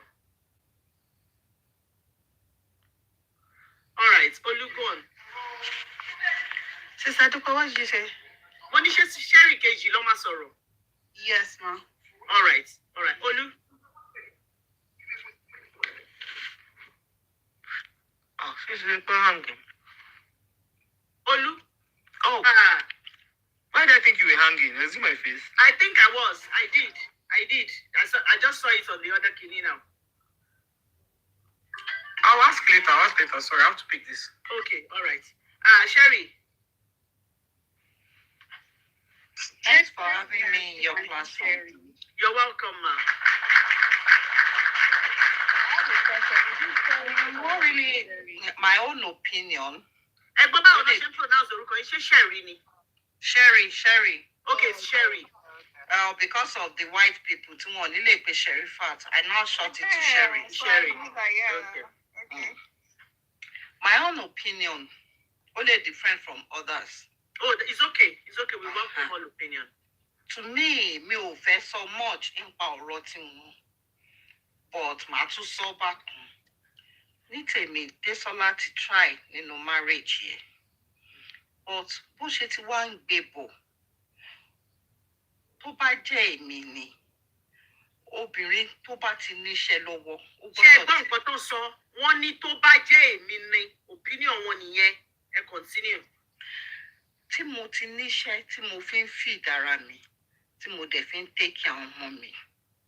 So many women ló wà ní abẹ́ ọkùnrin tó jẹ́ pé wọ́n kàn ń ṣe pé káyé má pè mí ní olólùbáwí.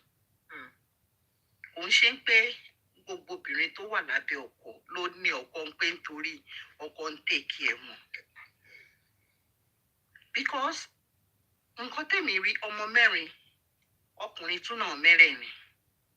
Tá bá ní kí Désọlá live life ẹ̀ bó ṣe fẹ́ ń sìn, ọkùnrin mélòó ló fẹ́ fẹ́ sílé pẹ̀lú ọmọ mẹ́rin? Firstly. Secondly, ibi tó tún fẹ́ lọ, àwọn tó fẹ́ lọ bá ń bẹ̀, obìnrin ẹgbẹ́ ẹ̀ náà ló máa ní ó wá gbọ́kọ̀ òun. Òun tó ti wá ń forí.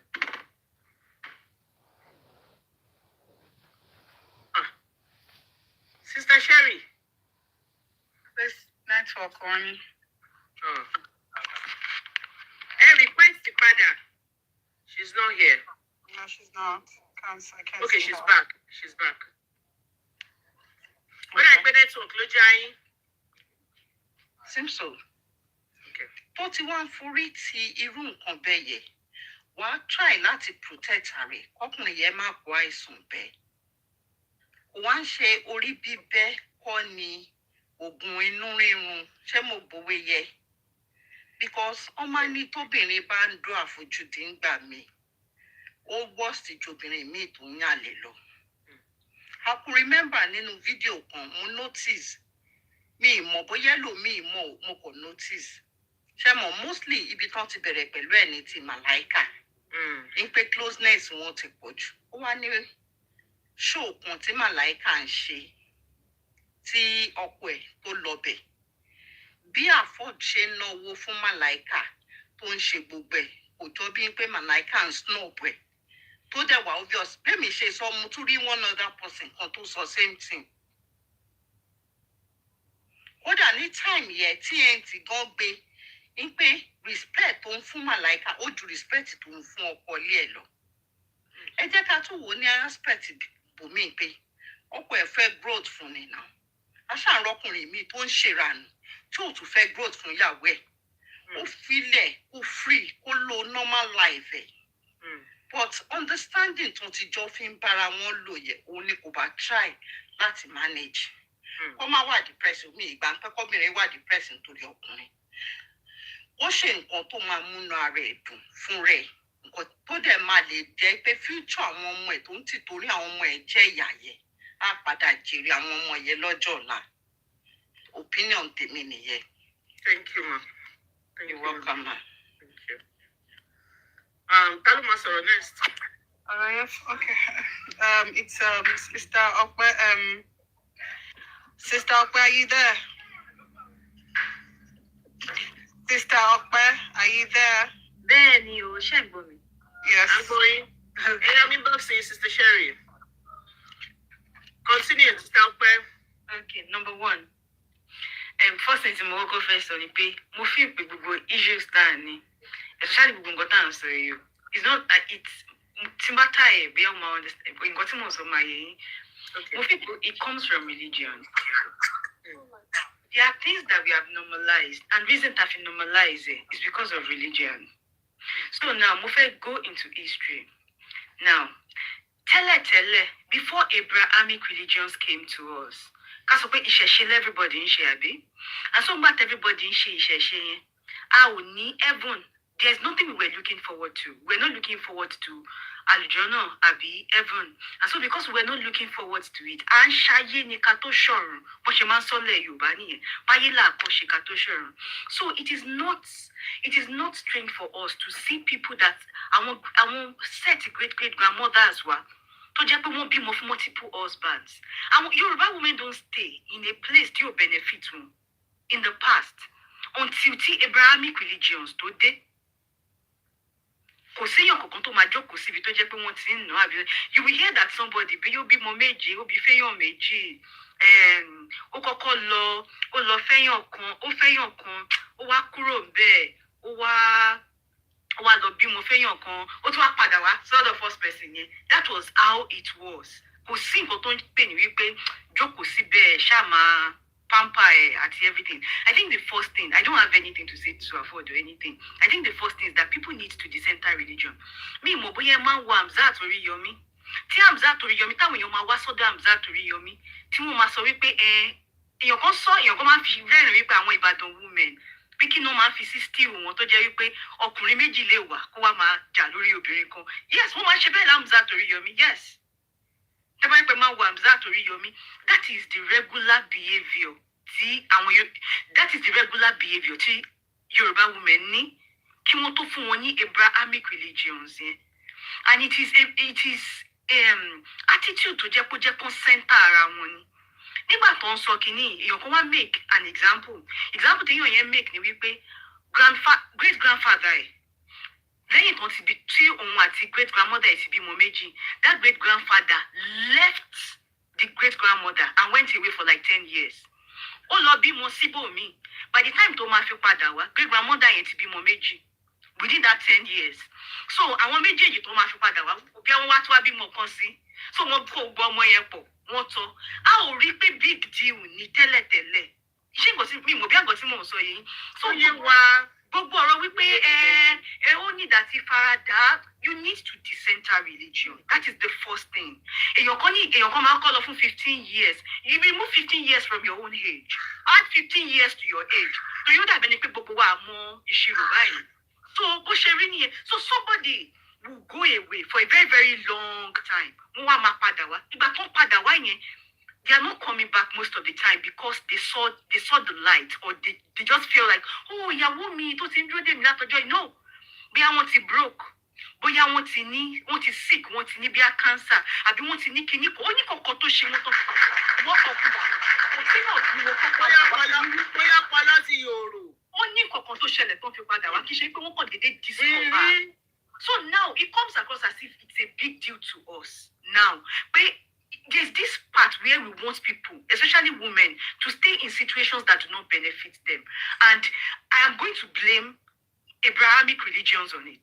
Abrahamic religion ló sọ fún ọ wípé you have to suffer here. So tó bá ti wá suffer bí ọ̀run kan wà tó ti fẹ́ lọ ṣe. No, in our own culture, ayé la máa ń ṣe ká tó ṣọ̀run.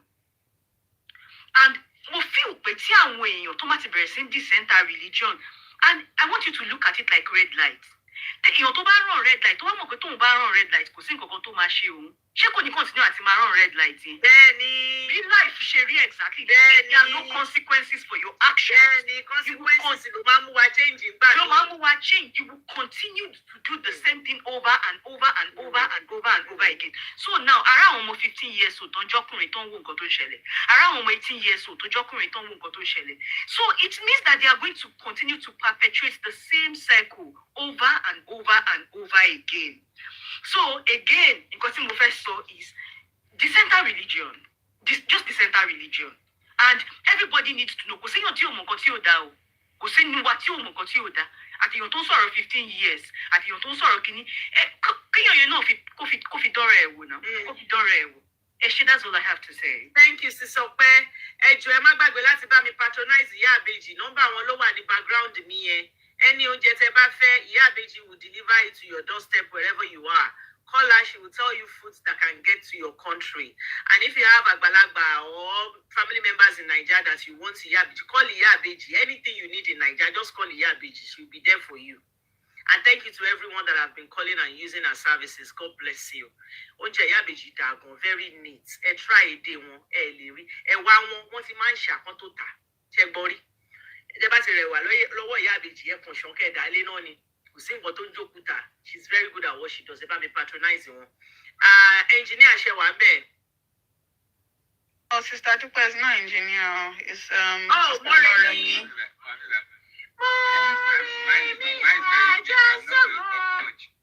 Engineer, hold on, sir. Hold on, engineer. Sister Moremi ṣe wà bẹ́ẹ̀. Mo wà ń bí ẹ̀ka àrùn. Moremi ewúrẹ́ ọ̀tún mi mọ̀ gbà ọ́. Moremi ajá Please turn it off. I don't like it. You got the They're killing voice. people. Sisidupe, you've got the voice. Oh, thank you. Irinṣẹ́ ló kù. Ẹ̀kúwájú. Wọ́n ra irinṣẹ́ fún mi ní ìyẹn káàbọ̀. Àwọn irinṣẹ́ máa pín sínsìn ìṣẹ́jú méjì. Iṣẹ́ ẹ̀kúwájú. Thanks to everyone. Ṣẹ̀rí kọ́lọ̀ ń ṣàánú. Ayé táwọn obìnrin wá. Káṣá ní sùúrù ni tí nǹkan fi máa bàjẹ́ mọ́ta wa lára. Aṣáà ní sùúrù náà ni. Sister Akwa, can I borrow your box, please? Please go ahead. Please go ahead. Thank you. Obìnrin is the person that has to ní sùúrù in everything. Àwa náà ní life. Ẹ jọ̀ọ́. Àwa náà ní life and we've got emotions. We've got emotions. We want to live a good life. We are not lazy. Àwa náà fẹ́ ṣiṣẹ́. Àwa náà fẹ́ lówó fẹ́ pẹ́pẹ́pẹ́. We keep telling us always ní sùúrù. It's affecting, they all affect a lot of things. Even àwọn ọmọ wa gan, wọ́n feel bad at the end of the day. They might not be able to tell their dads, but I tell you, most of you are but mommy, why? Why did you take so much from him? It's not the way it was you were exposed to sin, you won't believe it. Ẹ jẹ́ ká máa wà considerate. Ẹ jẹ́ ká máa fọ̀rọ̀ rora wa wò pé ìbájọ́ ọmọ tèmi obìnrin ni. Ṣé advice tí mò ń give yìí ni máa fún un? Ìbájábúrò mi ni. Ṣé màá ní kó máa ní sùúrù? Ṣé mi ní ìrò wípé ọkùnrin yóò ṣe dáadáa tó? Ẹ jẹ́ ká máa train àwọn ọmọ wa, àwọn àbúrò, ká máa sọ tó ọ̀rọ̀, ká máa sọ nǹkan tó bá yẹ fún wọn. Let us just let's do it right so that nǹkan ò ní máa bàjẹ́. Everything is degenerating. In the case tá à ń sọ̀rọ̀ ẹ̀ lọ yìí, nobody kò sẹ́ni tó lè sọ pé bó ṣe ń feel ni. If she can pick her pieces, come to gbogbo ojú ayé láti wá ṣe iṣẹ́ yẹn, she has really tried. Ó lè decide wípé mo fẹ́ káyé mọ̀ ojú tí òun, ojú ò tí. She's proud of what she does, and a lot of times when I watch her, I am always proud of her. Like, obìnrin tó lè dìde ṣe eléyìí, bí àwọn obìnrin tó ń wa márùwá wa, àwọn tó yẹ ká máa help ni. If you can pick yourself up and do something, which everybody ló máa ṣe white collar job, àti pé kí ni white collar job? Ìlú kan tí wọ́n sọ fún wọn ní most of the places. Àwọn ṣe ọwọ́ yìí, àwọn nǹkan yìí kan, ó fetch àwọn obìnrin yìí lówó ju àwọn white collar job lọ. Nobody will harass you to a very large extent. You are independent. You can work anytime. Let's encourage them. I am so proud of her and people in her shoes. But I tell you, mo nǹkan tí arábìnrin yìí ń go through. Mo nǹkan tó ń lọ nínú brain ẹ̀ wò now say ó ń do àfojúdi. What is àfojúdi? Ojúdi ò ní o. After so after 15 years of my own life. Mi ò gbọ́ rí láyé mi. Wọ́n láfojúdi ò ní o. After 15 years of my life, kọkùnrin ti ṣe life mi, kó ti pọ́njọ́ ẹ̀, kó ti pọ́njẹ́, kó ti ṣe bó ṣe wù, kó ti lọ enjoy life ẹ̀. He will now come back to a wounded woman. Àbí ó dẹ̀ fẹ́ enjoy life ẹ̀. Á padà wá bá obìnrin tó ti bá yé ẹ̀jẹ̀ emotionally, financially. Mi ní rí nǹkan kan ṣe pẹ̀lú life mi for good 15 years. And how good is that? When I heard that man, I came up because of that man. I appreciate something he said, and I think a lot of people misquoted him. But I won't lie to you, this other part, I am not okay with it. Lè máa sọ pé kí obìnrin ká máa suppress obìnrin ní gbogbo ìgbà. Àwa tá a bí obìnrin la bí ọkùnrin. Ẹ má jẹ́ ká máa ṣe báyìí. Ẹ jẹ́ ká máa jẹ́ káwọn obìnrin wà loved. Òun náà làwọn ọkùnrin ṣe ń ṣe wá bó ṣe wù wọ́n. They think they can just do anything, go and come back to meet us where they left us. No. Kódà àwa náà ní feelings. Àwa náà fẹ́ ṣe dáadáa lé ayé. Now, the man said something about Motilola. We didn't get it right. The story I know about Motilola is people Motilola gégùn lé Kúnlé afford. Nítorí wípé Kúnlé afford ó dàgbọ́jọ ní romance or something allegedly. Ìyẹn dẹ̀ deny ẹ̀. Ó dẹ̀ dàbí pé ó stop àwọn iṣẹ́ ẹ̀ kan. That is the way I can summarize it. Yeah, that's what happened. They were having an affair. They were having an affair. Now, the man was now trying to say, advice will he wasn't proud of Kule Afodo. He just said, I want advice on my phone. But that was what I think the man was trying to say. Men, please, let's do better. Thank you. Thank you very much, Sister Maureen. Thank you, engineer. Olu says she wants to ask a question. Okay. Can I talk? Yeah, go ahead. Is it okay? I just wanted to, make a statement / question that please can we just pray for Kunle, Mr. Kunle Afford in this moment, that God will give him the strength to fight for his home. God will give him the strength to fight for his home. I don't think he should allow a strange man to destroy what he has built for years, please. So, Mr. Kunle Ejo, and then I'm address sexy. We are only getting on.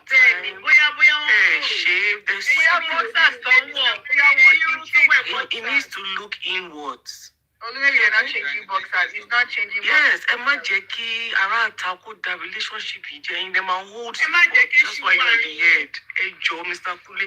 Ẹ má dá everybody lóhùn nǹkan tó ń sọ lórí social media o. Face your home so that your children can live under the same roof. Ẹ jọ Mr. Kule, I'm sending prayers. And on behalf of Sisidupe platform, we are praying that God will strengthen you so that ẹ lè pẹ́ ní ilé àdúrà ṣẹ́gbọ́n ẹ̀dẹ̀ wo war room. Ṣé bá wo war room, you will get good teachings on marriage. Ẹ ṣé. Àmì àṣẹ. Nǹkan tó ṣẹlẹ̀ ní wípé Bọ̀dá Kúnlé nínú yàrá yín ẹ mọ bí kọ́nà wọ́ọ̀lù yín ṣe mọ̀ pé mẹ́rin ní yàrá ẹ mú kọ́nà kan ẹ ṣe tébù síbẹ̀ ẹ ra ẹ ra báìbù ẹ gbómi síbẹ̀ ẹ fi bẹ̀yẹ ṣe wọ́ọ̀rù ẹ bọ́ síbẹ̀ pé márìjì mi ò gbọ́dọ̀ dàrú.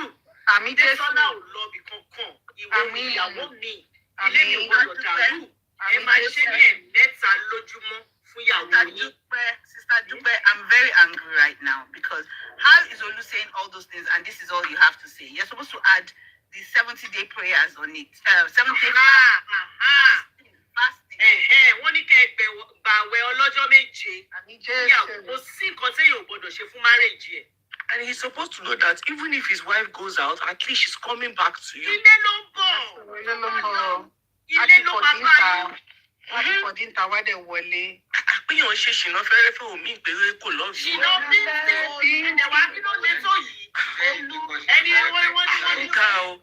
Ẹni ní àwítán ẹ ló ń dí àfojúdi. Ṣàfojúdi ní òní. Sister Dupe, and after all that, maybe she's cooking. She's taking care of the children. All this should not matter, you know. Ẹ wá yẹ kó sọ wá látà o. Bọ̀dá Kúnlé, ṣé bá máa ń ro tó wẹ̀? Ẹyin ro tó wẹ̀. Ẹnjìníà ẹ má bínú, ẹ má bínú. Ẹnjìníà ẹ má bínú, ẹ jẹ́ kí n bá Bọ̀dá Kúnlé sọ̀rọ̀. Bọ̀dá Kúnlé ẹyin ro tó wẹ̀ mọ́dì nínú ilé. Ẹ máa dress sexy fún ìyàwó yín. Ẹ mọ àwọn kinní kan báyìí tó máa ń wọ̀ yẹn, tó máa ní tínrín báyìí yẹn, ẹ máa wọ̀ fún ìyàwó yín. Ẹ ra perfume kẹ́ máa fi sára fún ìyàwó yín. Ẹ jẹ́ máa ní sùúrù. Sùúrù la lè fi lólé ayé.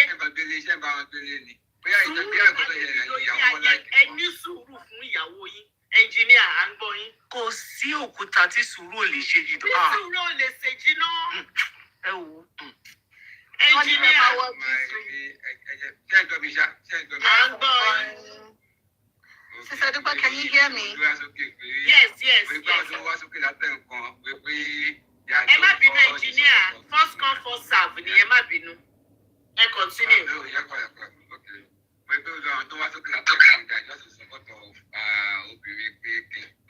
Ẹ̀yin náà support ẹ̀ tẹ́ bá fẹ́ support.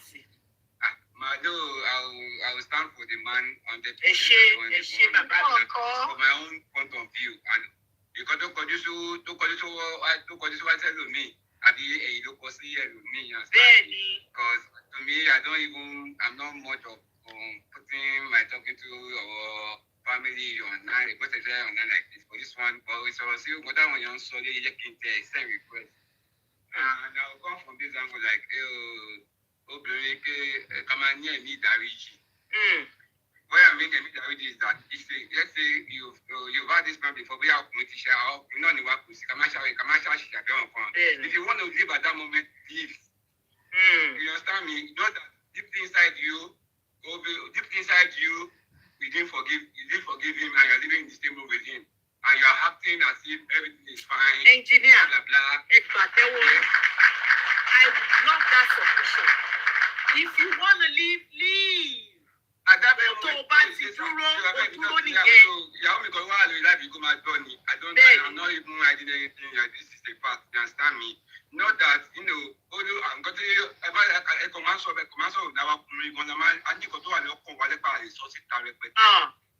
Ó pọ̀ jù, ẹ̀kan wo ẹ̀yìn wo àǹkútẹ́ ìfín wo olùbítẹ́fín bèrè. We all know our need to have a position still.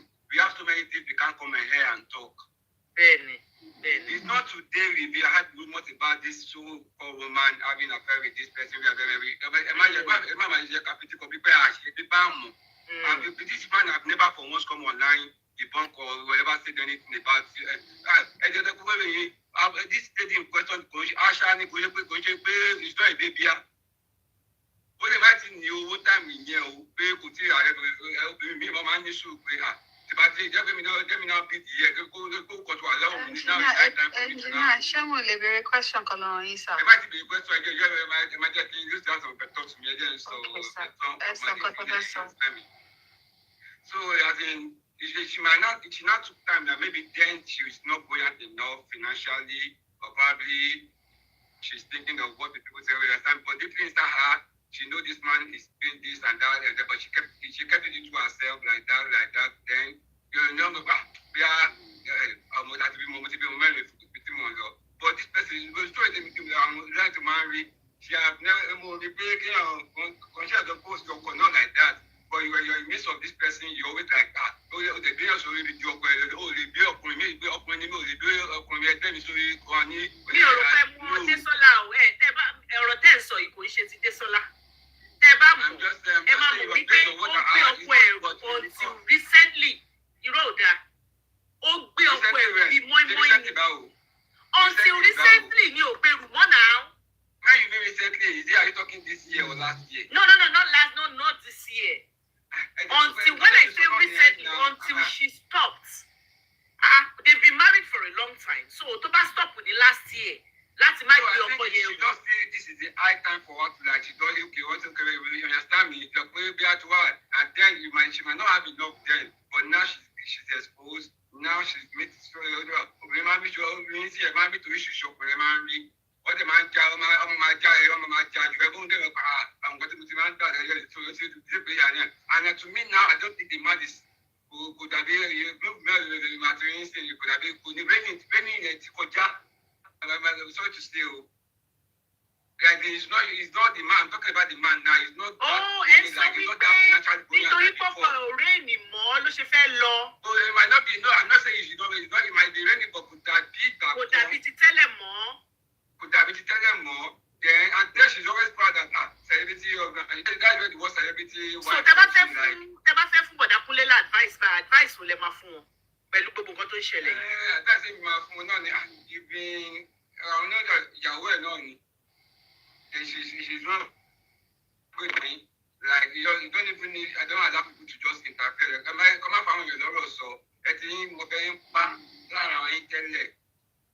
You understand? Even then, don't ever suppose you're going. I'm not going because me, but you know, but you was young now. You go back there, so anything against that woman like that. I've never. We have with them. We have with them on. Even the woman herself. Sometimes about to just what they have to play. Oh, come in, no, hold down.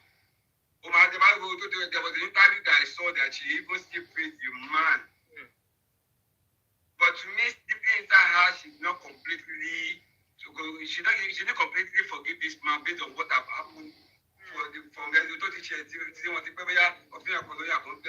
So nǹkan tẹ́yìn sọ ni wípé àzọbìnrin tọ́kọ èèyàn bá nọsẹ̀ síta tó bá ti apologize ká jẹ́ kó tán.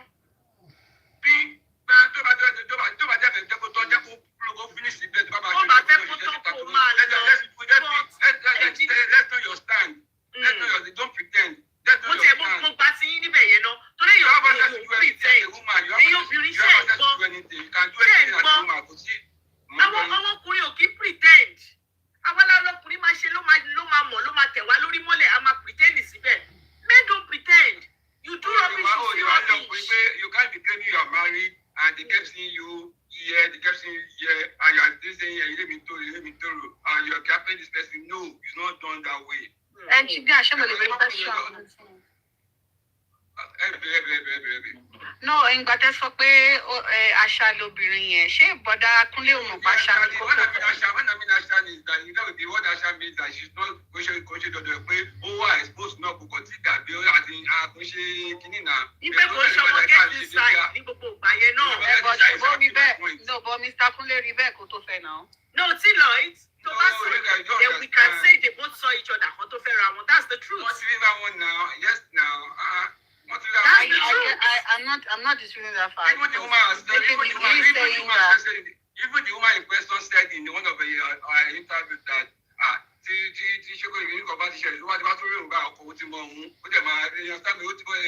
but engineer, ìgbà tí mo béèrè pé kí lè feel pé kí Bọ̀dá Kúnlé ṣe nǹkan tí èmi rò pé máa sọ ni wípé kí Bọ̀dá Kúnlé náà kán wá fún Désọ́lá ní support because Desola dúró fún wọn. Hold on. Let me hold my tongue. I'll hold my Wọ́n tongue. gbérú mọ̀ pé bọ̀dá Kúnlé náà wọ́n yọkóyọkó kiri. Nígbà tí tó tún kúrò ní rúmọ̀, wọ́n sọ wípé hold on engineer. Nígbà tó kúrò hold on. Nígbà tó kúrò ní rúmọ̀ tó di wípé wọ́n sọ wípé èèyàn kan bímọ allegedly. Àǹtí Désọ́lá bọ́ síta, wọ́n dúró wọ́n ṣọmọ akin fún bọ̀dá Kúnlé. Wọ́n dúró wọ́n sọ fáwọn èèyàn pé rọ́ṣẹ̀ ọkọ mi ni ẹ padà ń bẹ̀. Ṣé kò yẹ kí bọ̀dá Kúnlé náà kan ṣe bẹ́ẹ̀ padà? Kí lẹ fi? My sound like a selfish as being a man. Let's be factual with ourselves. This thing, if you can't stand this thing, you go to from day one, you go, if just make the decision, no, you can't really, shaka shuka, people are sorry, you put out there's a way, I want to put it, more very sorry.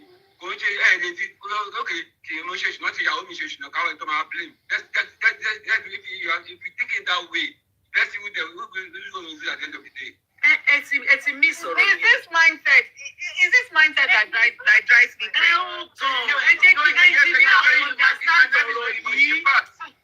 Ẹ jẹ́ kí n ṣàlàyé fún ẹnjìníà ò understand ọ̀rọ̀ yìí. Ẹ jẹ́ kí n ṣàlàyé fún ẹnjìníà jèrè. Eléyìí tí wọ́n sọ pé Désọ́lá ṣe rúmọ̀ ni o. Rúmọ̀ ni o. Àmọ́ bóyá òótọ́ ni. Làwa ṣe ń rò wípé nígbà tí bọ̀dá Kúnlé tó jẹ́ wípé kò ń ṣe rúmọ̀. Àǹtí Désọ́lá dúró. Wọ́n dúró bí ọmọkùnrin. Wọ́n fàyà bí ìmọ̀ pàǹtí yẹn gan àyà wọn gan ò lè dá mọ́. Torí nǹkan tí àǹtí yẹn fi àyà gbà ló ń lọ yẹn. Push báyìí ni tó ń fún àǹtí yẹn láyà táǹtí yẹn dẹ̀ dúró. Rúmọ̀ wá ní táǹtí báyìí. Rúmọ̀ ni. Kí ló dé tí bọ̀dá Kúnlé ò lè dúró? What if the man has a bombshell? To bá sọ bàbá ṣe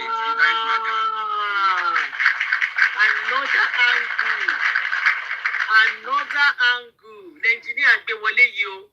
Wọ́n ní tí bombshell bá wà lọ́wọ́ bọ̀dá Kúnlé tá àti ìmọ̀ ń kọ́.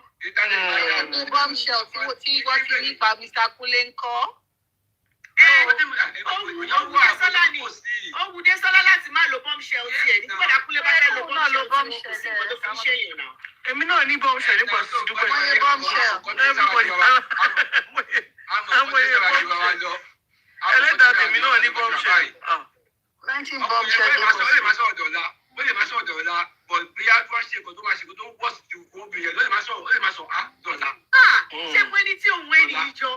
So what's the worst that he can do to the lady? She's very independent. She has her own. Engineer jọ ohun èèyàn kan. Wọ́n rò ó ṣe sọ̀rọ̀ pé ó jọ ohun èèyàn kan pọ̀ bó ṣe ní tí mo lè dárúkọ lórí péjì. Ẹ má wọrí ohun. Oh, ṣe engine. Ẹ máa listen.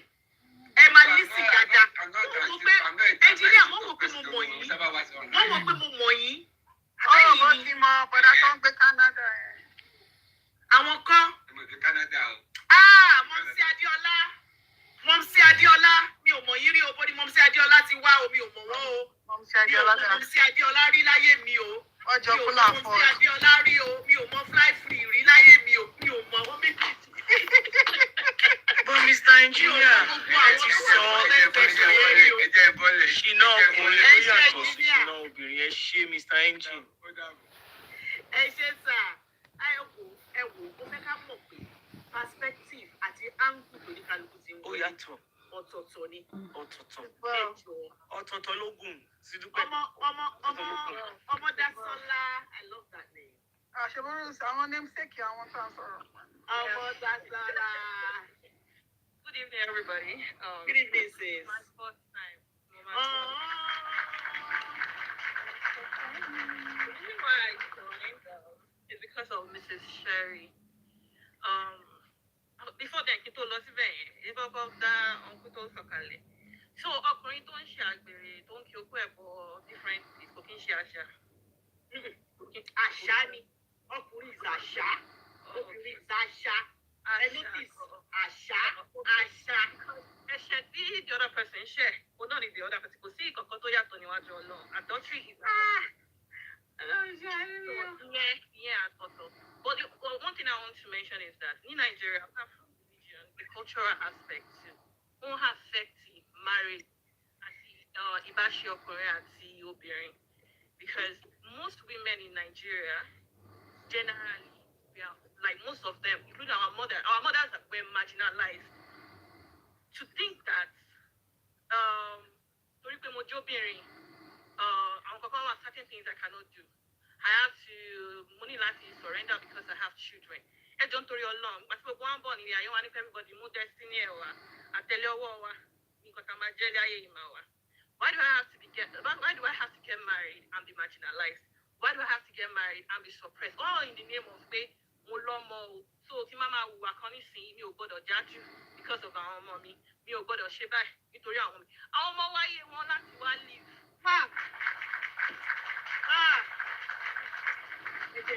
God bless your mother. Because like my mother, there are some things that happened to her, you know, while she was married to my dad. And listening to mother, but my one pay to your Lord. Who do you for? Why did you stay that long? Who you did? Even right now, she say, Tori kidney, tani. Okay, so if I say anything, you know, at the end of the day, are you happy yourself? You are depressed, you're jale. At the end of the day, you call me, your mommy, I want to that Bokoda. Do your life, follow your career. And I can't blame that auntie. Oh, she's doing so fine. I'm so happy for her. I am in support of her 100%. I don't know me. Because if she was not happy in that marriage, the best thing is when she was already making her money. Leave the bullshit and move on. And live your life, which she's already doing right now. You know, what's the joy of being carrying the misses on your head, and at the end of the day, you're not happy? Oh, you know, yes, your children are growing fine, but what about you? You won't call? Can you fulfillment? Like somebody was telling me that her mother raised them to be doctors and lawyers and everything, but she's not happy herself because she wanted to be a doctor herself. What's it called? Burial ground. Buried there. People that are brilliant. All because of marriage. Won't share everything. And some men will come and be doing alpha male up and down. Suppress.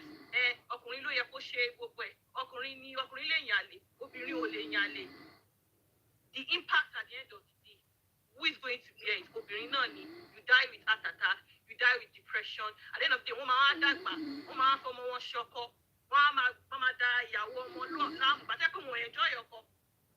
live if you must live. And the marginalization of people who we don't have to continue to stay in a home that is not giving us joy and any form of happiness. That's all I have to say. Thank you. God bless you. Thank you. Wọ́n fìlẹ̀ pé mistake wọn ni wọ́n sọ̀rọ̀ pa. Who's next? Can you drop me? I will drop you. Sister Shola. Emma, yami box ejo. My baby, madam. Shola 27 for. Are you there? Yeah, one be. Sorry, mo tún ṣe mistake, Mr. Mutuku. Fọ́tò wọn yẹn ló jẹ́ kí èèyàn máa pè wọ́n lóbìnrin. Mama, fọ́tò mama mi nìyẹn, so.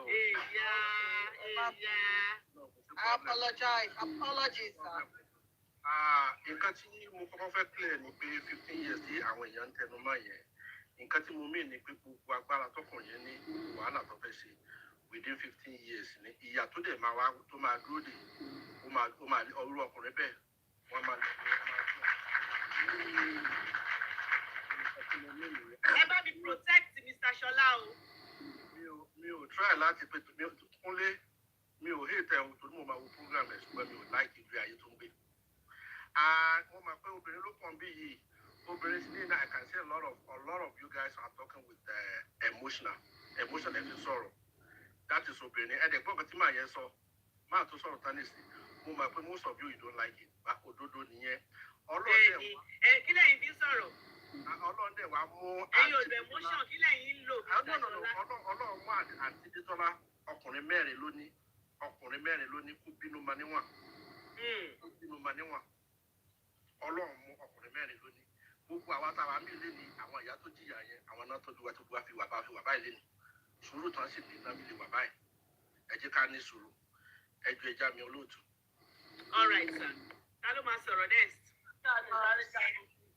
So, Sister Yoba, Mommy, please. When we say emotional and we try to attach that tag to just women, I think it's very sad. Everybody is emotional. Do you guys know that anger is emotion? So do you men feel anger? If you feel anger, if you feel jealousy, if you feel hurt when your woman or you hear that your woman is with another man, then you're also emotional. Because I feel like when women make points, we sometimes try to degenerate that point into just being emotional. Women are emotional beings. Women are clinical. You being hot-tempered and reacting out of anger to something, I hope you understand that is also emotions. Emotions is not just crying. Emotions can be jealousy. Emotion can be you not wanting your wife to work because you think somebody outside would see her bum is big. Do you understand what I'm saying?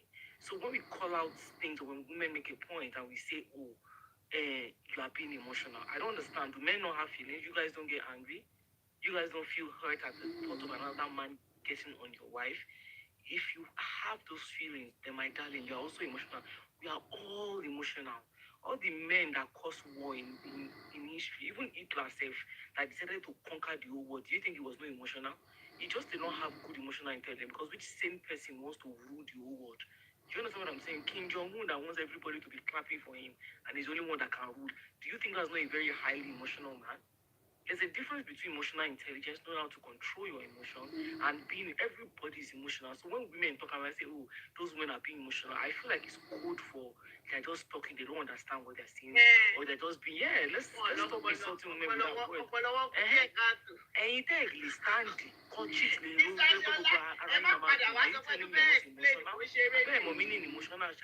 It's a psychological reaction to an event. That is what emotions is. It can be anger, it can be tears, it can be you screaming, it can be you even being quiet and being withdrawn. At that moment, you are being emotional. Thank you, Olu. Sister Jimmy, are you there? Yes, I'm here. Welcome to our boss. Good evening, everyone. This is my first time on your channel.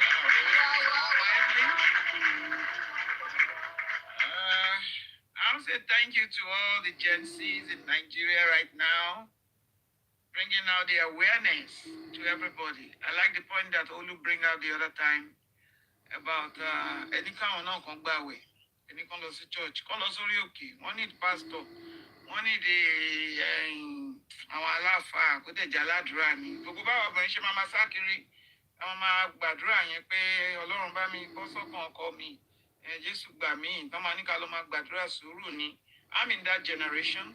Àwọn táàmì yẹn lèmi náà marry tán máa ní tọkọ bá tiẹ̀ ń nà ẹ́ tó bá ń ṣe ó ń gbóbìnrin ṣe sùúrù ṣé kinní kan I got married 1990 okay mo dẹ̀ ti wà nílùú òyìnbó yìí nísìnyí is 27 years lamẹ́ríkà yìí New York City. So mo go through part of that. Wọ́n sọ bẹ́ẹ̀ wọ́n ní wọ́n á dé òun náà ló jẹ́ kí n pẹ́ ń bẹ̀ mo ṣì wà ń bẹ̀ àṣìjọ ń gbédè ní.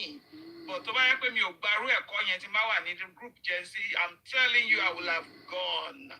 Màá ti jẹ́ gọ́nà ti pẹ́. So gbogbo nǹkan táwọn ọmọ yìí ò gbà yìí nísìn I'm in their support. Because àwọn ọmọ tá a máa náà ń jókòó à ń jẹ ìyà fún. Yes, I've had my children telling me, Mommy, are you sure? Are you really happy? This and that. Gbogbo àwọn yẹn làwa go through táwọn pé pásítọ̀ tá à ń ṣe. Ayé ò ṣerú ẹ̀ mọ́. Èmi dẹ̀ ti bá tèmi débẹ̀ àtijọ́ gbà torí bí lájọ wà. Pé kò sí irú ẹ̀ mọ́. Ayé ò ṣerú ẹ̀ mọ́. Ẹ jẹ́ kó náà lọ pa aládùúrà. And again, another thing tóbìnrin bá ti bẹ̀rẹ̀ sí ní excel tó ti make ẹ̀ ní Nàìjíríà, ó máa ń jẹ́ problem fáwọn ọkùnrin wa. Why? This lady bóyá gbogbo ìgbà tó ń grow tó ń ṣe mi ò mọ much nípa wọn but bóyá ìgbà tó ń ná tọ́ àwọn ọmọ mẹ́rin yìí máa yẹn nìkan nìràwọ̀ ẹ̀ kọ́kọ́ jáde tó náà ń ṣe wàhálà but nísìnyí tọ́lọ́run dẹ̀ ti wá ń kẹ́ ó ṣe jẹ́gbà yẹn ló dẹ̀dẹ̀ tó ń ṣàgbèrè ó ṣe jẹ́gbà yẹn náà ń rí wísí lára wípé ó ṣe báyìí kí ló dé kí ni nǹkan tó dé táwa obìnrin ò lè free nínú ìlú yẹn tó jẹ́ pé tóbìnrin bá ti fẹ́ gbérí báyìí máa wá bọ́n ṣe máa suppress ẹ̀ ni. Ẹnìkan sọ pé ọkùnrin mẹ́rin ló bí obìnrin I was surprised obìnrin lẹ́yìn ìgbà ẹni mo kọ́kọ́ bínú fáre click pé màá sọ̀rọ̀ lẹ́nìí pé ọkùnrin mẹ́rin ló bí pé ọkùnrin mẹ́rin tó ń bí yẹn talent tó fẹ́ gbà sílé. It's not about ta ló máa gbà ẹ́ sílé. It's about ṣé o happy. Ṣé wọ́n gan ó lè pé sọ́sọ́ fún ọpọlọ ni. àbí? Kó tiẹ̀ wà happy kó wà láyé ara ẹ̀ tó lè dá gbọ́ bùkátà rẹ̀. Ọlọ́run àwa obìnrin ká gbàdúrà kó Ọlọ́run má jẹ́ kọ́wọ́ wa kòkòrò sówó. Because àwa tá a wá lu òyìnbó yìí moment ẹ ti jọ wà ní rank kan náà àbí pé o ti wà okay o ti ṣe kinní kan wá ní wá ló ti wà Americanized wá ní àwọn ò lè sọ̀rọ̀ délẹ̀ mọ́ o dẹ̀ ti ń sọ o ti fẹ́ máa gbọ́ ẹnu nìyẹn o ti fẹ́ máa ṣe kinní kan nìyẹn o. Some of them are not even fit into the international world. Wọ́n lè cope gẹ́gẹ́ bí àwọn òfin tó ń lọ níbí tó bó ṣe máa abide pẹ̀lú obìnrin ó take wọn ní time kan tó adjust ara wọn. Because tó bá ti sọ̀rọ̀ wá sí máa rí ẹ as obìnrin bíi pé kitchen nílé ẹ taking care of children nílé ẹ níbo for where gbogbo wa la wá sílé ayé láti wá lo destiny wa láti wá lo ilé ayé wa gẹ́gẹ́ bí a ṣe bí obìnrin àwa náà nìyá àwọn abóbìnrin àbí ọkùnrin. So báwo lẹ ṣe máa suppress àwa obìnrin to some rules some stupid rules táwọn great grandmothers ní Nàìjíríà tó ń create fún wa tí àwa yìí dẹ̀ jẹ ìyá ẹ̀ gbogbo àwọn ọmọ tí wọn gbarú ẹ̀ mọ́ kudos to them. I have 2 girls that are married. One married a Nigerian, the second one say, hell no. Americans ló fẹ́, àwọn méjèèjì dẹ̀ ló happy nílé ọkọ. Because what I went through was their example. They said, no, mommy, I'm not doing that. They said, okay, bye. So far as you're married, you can enjoy it. Mi ò ní láti wá máa kojú bọ inú ayé wọn pé torí pé mi go through. Èmi gan ṣe mọ̀, I was subject to that. Gbogbo bọ́n ṣàṣe gbogbo brainwash wa, gbogbo bọ́n ṣe gbà sí wa lórí pa láti gbà. Gbogbo gbàtà gan rí díẹ̀ láti má fẹ́ gbà wọ́n á tún sọ pé kò jọ́sẹ̀ wọ́n á tún máa fàdúrà gbé àwọn olóṣùyàn dé level. I married early. So I pay me to marry early me to do the 30B. I had my first daughter when I was 24 years old, okay? And the same man, and to the glory of God, not that I'm absolutely happy in it. I managed the marriage till now. I'm still in it. Okay? So, tó bá jẹ́ pé ńṣe ni mo dúró bí 38, 40, báwọn ọmọ ṣe ń ṣe nísìnyí yẹn ni, it will not be my choice. Absolutely not. Gbogbo ẹ̀kọ́ yẹn èmi ṣáà ń láìkẹ́ tí máa ra ń join tí mo dákẹ́ sí comment section àwọn nǹkan tẹ máa ń gbé jáde yẹn wípé àwọn èèyàn ò gbarú ẹ̀ mọ́ wọn ṣe mọ́ I'm loving it. Bó ṣe dáa nìyẹn káwọn ọmọ yìí kí wọ́n gbà nǹkan tó ń bá rí kó pè wọ́n ni kí wọ́n gbà. Come and go through life with management. Marriage is to be enjoyed, not endured. Is to be enjoyed. Tó bá rí pé kò pé ẹ kúrò níbẹ̀. Ó ṣe pé torí pé mo dẹ̀ ti bímọ síbẹ̀ tó máa ní tó bá ti bímọ ọjà tọ́mọ ti wọ̀ ó ti dòkúta. No. Hell no. Kó dòkúta ó bẹ̀rẹ̀ sí ní dùn ni o. Ayé ṣẹ̀ṣẹ̀ bẹ̀rẹ̀ ni. Ó yẹ kí get ara ẹ̀ together ni. Òun náà dẹ̀ fẹ́ live life ẹ̀. Kò dẹ̀ fẹ́ wà under ìdààmú kan àbí wàhálà kan kẹ́nìkan máa sọ pé bákan ló lè ṣe bákan ni kò lè ṣe. Kí ló dé tóbìnrin bá ti fẹ́ gbé orí ní Nàìjíríà wọ́n máa rí kan wí ni wọ́n máa wá bọ́ ṣe máa suppress ẹ̀ kán ṣàṣọ́dẹrú síbẹ̀ nítorí kíni àwọn òyìnbó máa ń sọ níbí báyìí pé a happy wife a happy home. Happy wife a happy home. Tó bá ti make ìyàwó ẹ̀ happy tí gbogbo nǹkan á máa lọ déédéé fún ẹ Ọlọ́run pàápàá yọ́nú sí ẹ. Ìdùnnú á wọnú ilé ẹ̀ wá ayọ̀ á wọnú ilé ẹ̀ wá ògo á wọnú ilé ẹ̀ wá tẹ́ bá ti ń dààmú àwọn ìyàwó yín àwọn ọmọ wọ̀nyẹn lẹ̀ ń dààmú know how they will feel it. Kò sí bí ọmọ ò ṣe ní fìlẹ̀ tán ní wojú ẹ̀ lẹ́ẹ̀kọ̀ọ̀kan pé mọ́mí are you okay? What's going on with you? This and that. Ó máa ṣẹlẹ̀ ṣáá ni.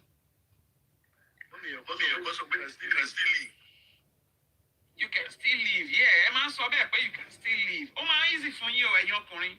Ladies under this forum please listen. Ó máa easy fáwọn ọkùnrin láti sọ bẹ́ẹ̀ because bí Ọlọ́run ṣe dá wọn ẹnìkan sọ̀rọ̀ lórí emotions tiwa bó ṣe máa ń run ó yàtọ̀ sí tiwọn o.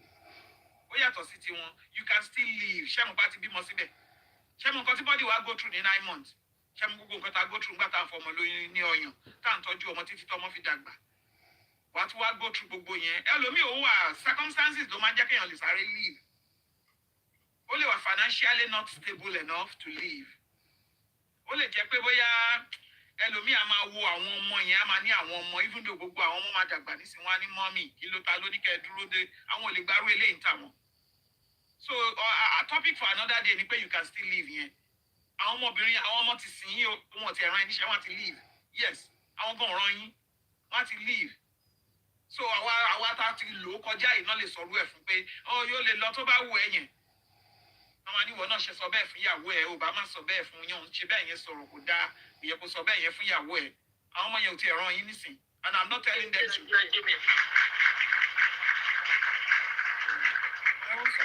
Submission. Thank you, ma'am. Thank you, ma'am. Mommy, ma'am, I'll borrow your box, ma'am. Before the next person goes, please help me to download. Please help me to download. Has Juliet's been up today? No. Yeah, she was. She was in that. Yeah, but she went down. Someone else has not gone. So please, download Velo Remit. She's been there since now. She's been waiting. Yes, I think. I didn't know. I thought she had spoken. Sorry. No, she was waiting. She hasn't. Sorry. If you haven't downloaded Velo Remit, me download it. Our UK and Canada for now. Very soon, I'm at America and the other Europe country by the end of this month. Rate Walo Daju. Share photo me easy. What the photo me don't basically me download with me low. Rate more down. A serious note now. Check rate more down. And very fast. Open to 1 minute. Into Wally.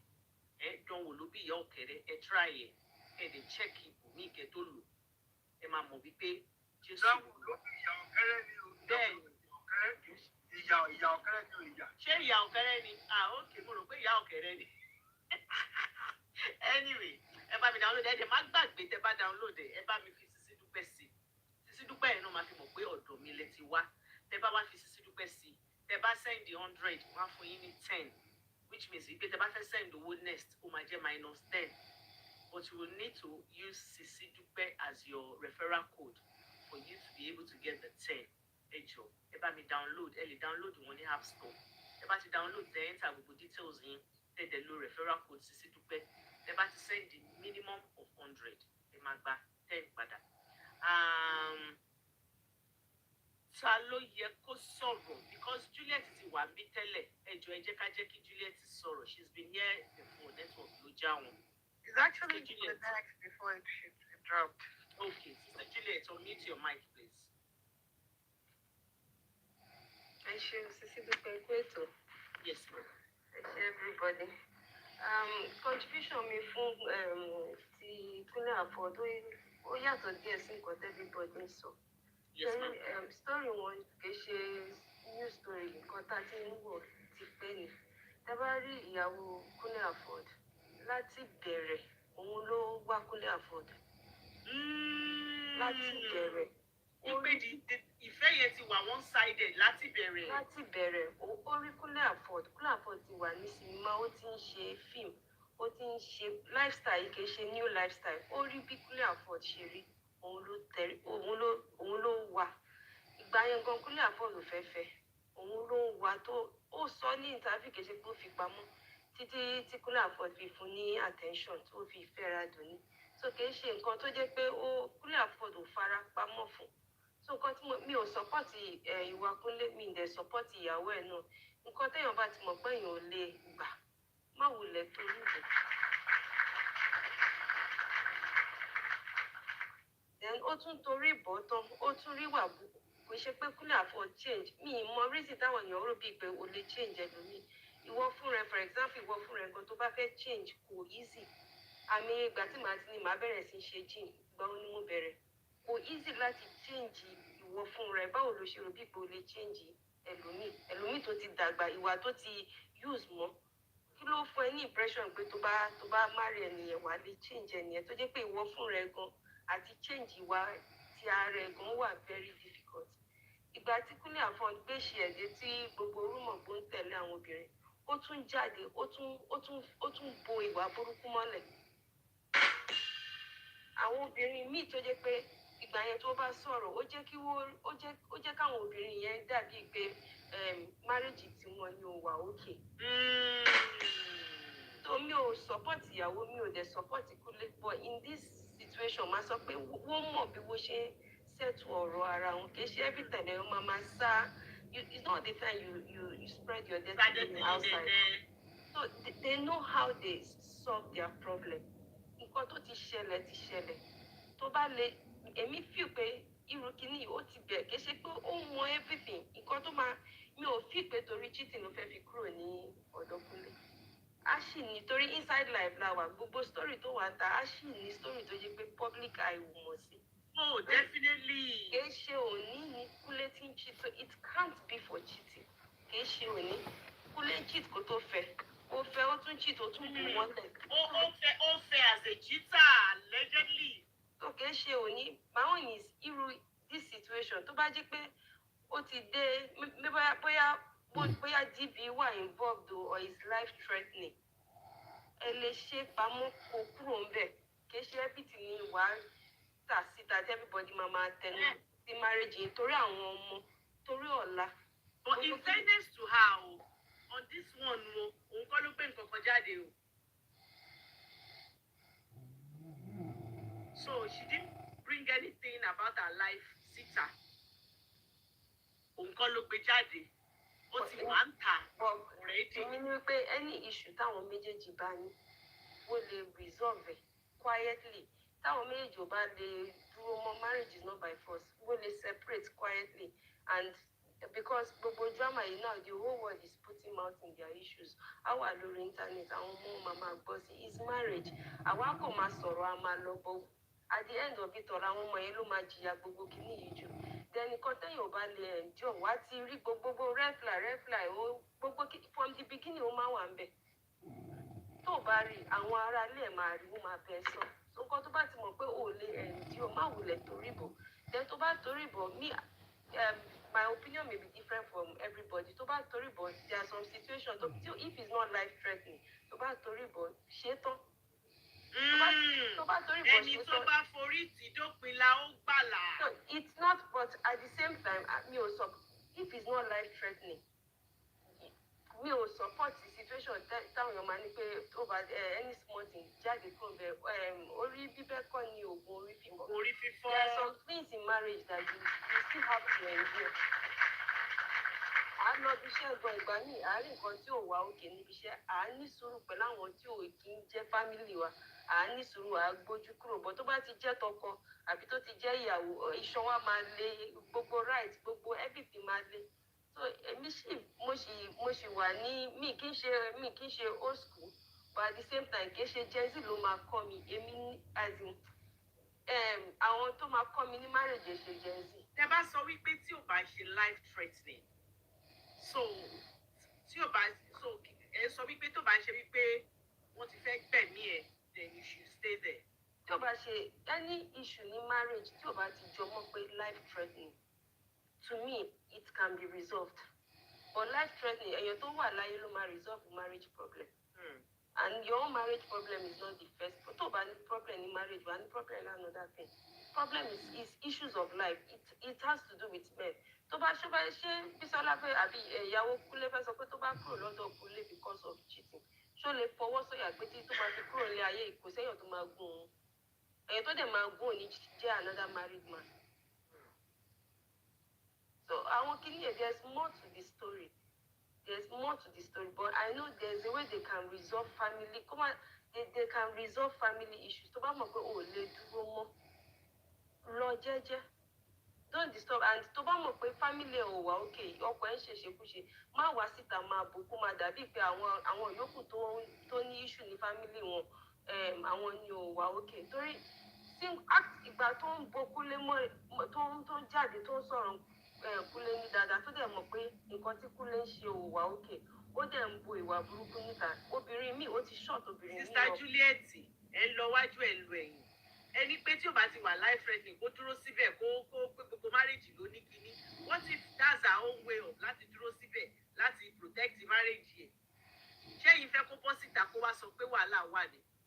But nǹkan tí mo get mi Sisidupe mo ní tó bá jẹ́ life threatening kó ẹni pé tí ò bá ṣe life threatening tó bá ṣe life threatening ẹni kó dúró síbẹ̀ whatever the issue is òun náà ni mo ṣe wá sọ fún yín wípé coping mechanism wa ọ̀tọ̀ọ̀tọ̀ you understand ẹ mọ nǹkan tí ò wà life threatening yẹn there are other things that you might think is not life threatening probably it might be life threatening to me but that's not where I'm going is for you said orí fífẹ́ kọ́ lóògùn orí fífọ́ kéèyàn dúró sínú marriage yẹn and especially especially with òun tó ti mọ ọ̀rọ̀ ẹni tó fẹ́ tẹ́lẹ̀, you understand. Mo wá sọ ń sìn, ẹ wá sọ wípé ó bọ́ síta, ó ń sọ wípé marriage ẹ wà okay nígbà tí ó wà okay.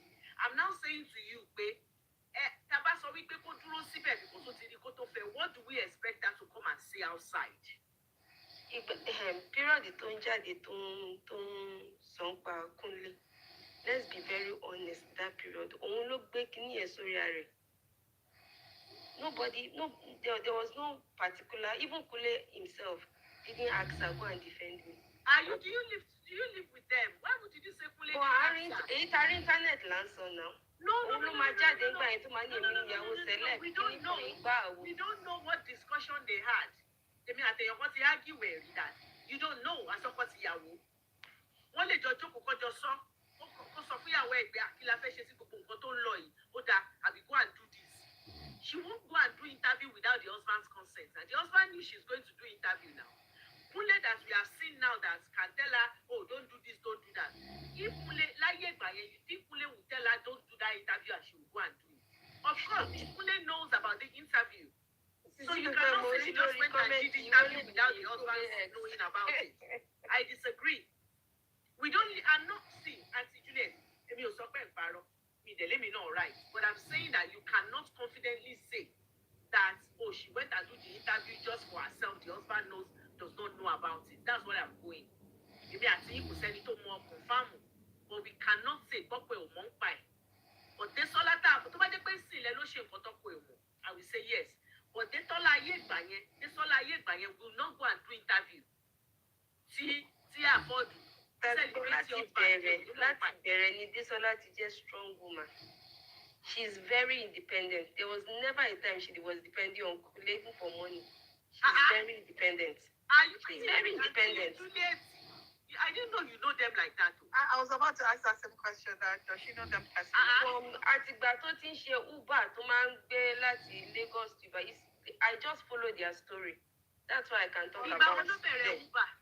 Ó máa ń ṣe Uber, ó máa gbá àwọn èèyàn láti airport, á gbé wọn lọ Ìbàdàn and everything. I just follow their story. When did she start? It's been a long time. Ó ti pẹ́. Ó ti pẹ́. 2023 November.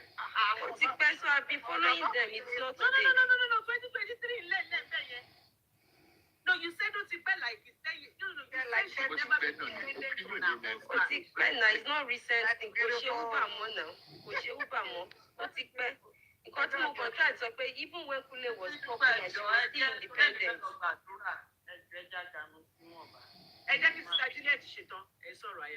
So even when Kule was popular, she was independent. She was working. It's not as if she was waiting for Kule to give her food and everything. Even if we know that Ati Kule Lati Mo, Yahoo celeb, everybody started following her on social media platform and all of that.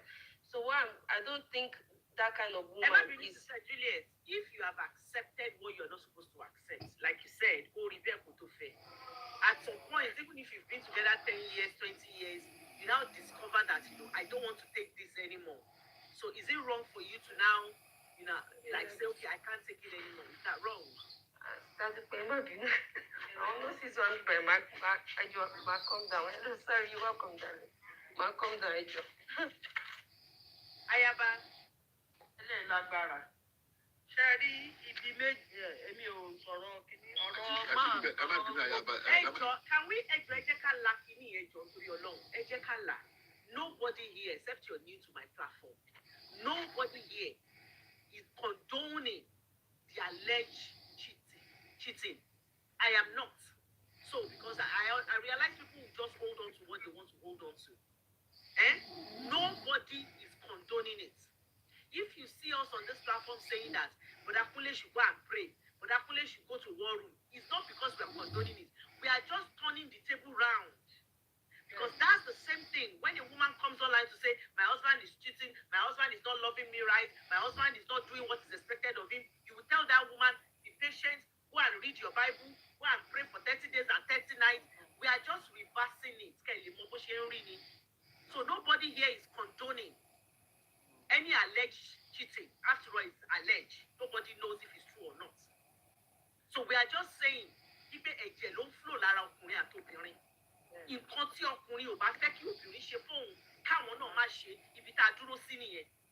Because I'm seeing comments that is looking as if ṣé kó kó jáde. Nobody is asking anybody to kó jáde. Nobody here does not want marriage to work. We are just saying treat your woman right.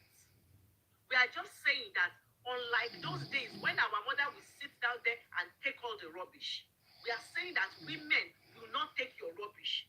We are not saying women pack your things and go. We are saying ask to be treated right. It's your right. If you're treating a man right, then that man should treat you right, and vice versa. Ayaba. Ayaba ẹjọ má bínú ẹjọ. Ẹjọ́ mo fẹ́ lọ Ẹni sùúrù Ayaba náà ẹjọ ní sùúrù. Ẹ jẹ́ ká Ayaba sọ̀rọ̀ life is beautiful ẹjọ. Mi máa tó kúrò wọ́n ti jọ mi wọ́n ti pè mí nídìí àdúrà. Ṣé ẹ rí Bíbélì ó fẹ́ lù wá? Àwọn ìyá wa wọ́n fẹ́ lù wá. Obìnrin tí wọ́n ló ṣàgbèrè nínú Bíbélì tí wọ́n ní kánlẹ̀ ló kò pa ẹjọ́ tó tọwọ́ bọ rẹ̀ nídìí. Question yẹn ni mo máa ń béèrè lójoojúmọ́. Ṣó bá rẹ̀ ṣàgbèrè ni? Àkọ́kọ́ náà kí ló dé tó jẹ́ kóbìnrin yẹn nìkan ni wọ́n gbé jáde? Ọkùnrin tó bá ṣàgbèrè nínú Bíbélì òun dà á gbọ́ tẹ̀. Àbẹ́yìí gbọ́ Sisidupe. Mi ò gbọ́ o, òun nìkan ló sọ̀kò fún. Orí ẹ̀ obìnrin nìkan ni wọ́n ní kánlẹ̀ ló kò pa tó dẹ̀ jẹ́ pé ọkùnrin ló bá ṣe àgbèrè nínú Bíbélì. Ẹ̀kejì ṣe rí táwọn ìyá wa dálẹ̀ òun là ń rán báyìí. N táwọn bàbá wa tó ti dálẹ̀ òun là ń rán báyìí. Àwọn ọkùnrin tá à ń fẹ́ ní ti ọkùnrin kan sọ̀rọ̀ lẹ́ẹ̀kan ó ní ẹ tíyàn bá lówó ọjọ́ alẹ́ ẹ̀ ṣù ọ́ nígbà tí mo sọ yìí pé ọkùnrin ló ní àárọ̀ ọkùnrin ló ní ọ̀sán ṣùgbọ́n obìnrin ló ní alẹ́. Máa yẹn gbókè máa yẹn sọ pé tíyàn bá ti lówó lọ́wọ́ ẹ jọ̀ọ́ my brother ṣọwọ́ ìwọ ló ṣe gbogbo nǹkan. Yá ṣọwọ́ ló ṣe gbogbo nǹkan. Ṣé owó ló ṣe gbogbo nǹkan? Ẹ bìlíìfì pé tí bá ti lówó lọ́wọ́ àwọn tó máa ń kóyàwó mẹ́rin márùn-ún jọ ẹ̀yin ò kí ń rí wọn ni. Ẹ ń sọ fún jẹ pé kí tí bàbá wọn kọ́ ya.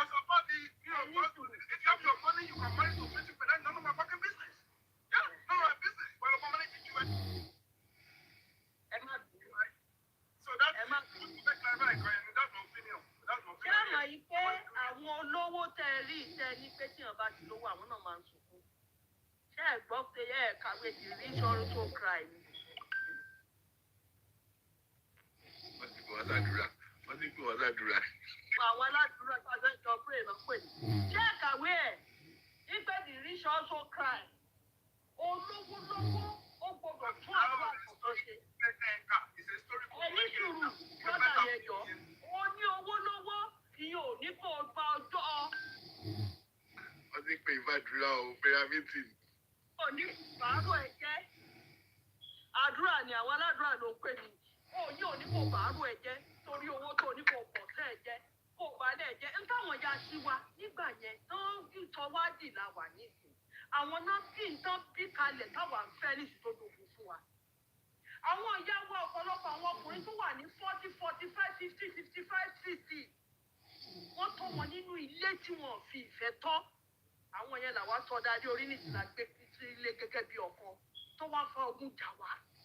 Because ọ̀pọ̀lọpọ̀ àwọn ìyá nígbà yẹn gbogbo yẹn a máa ń sọ̀rọ̀ therapy. Àwọn ìyá yìí ló yẹ ká máa ṣe therapy fún.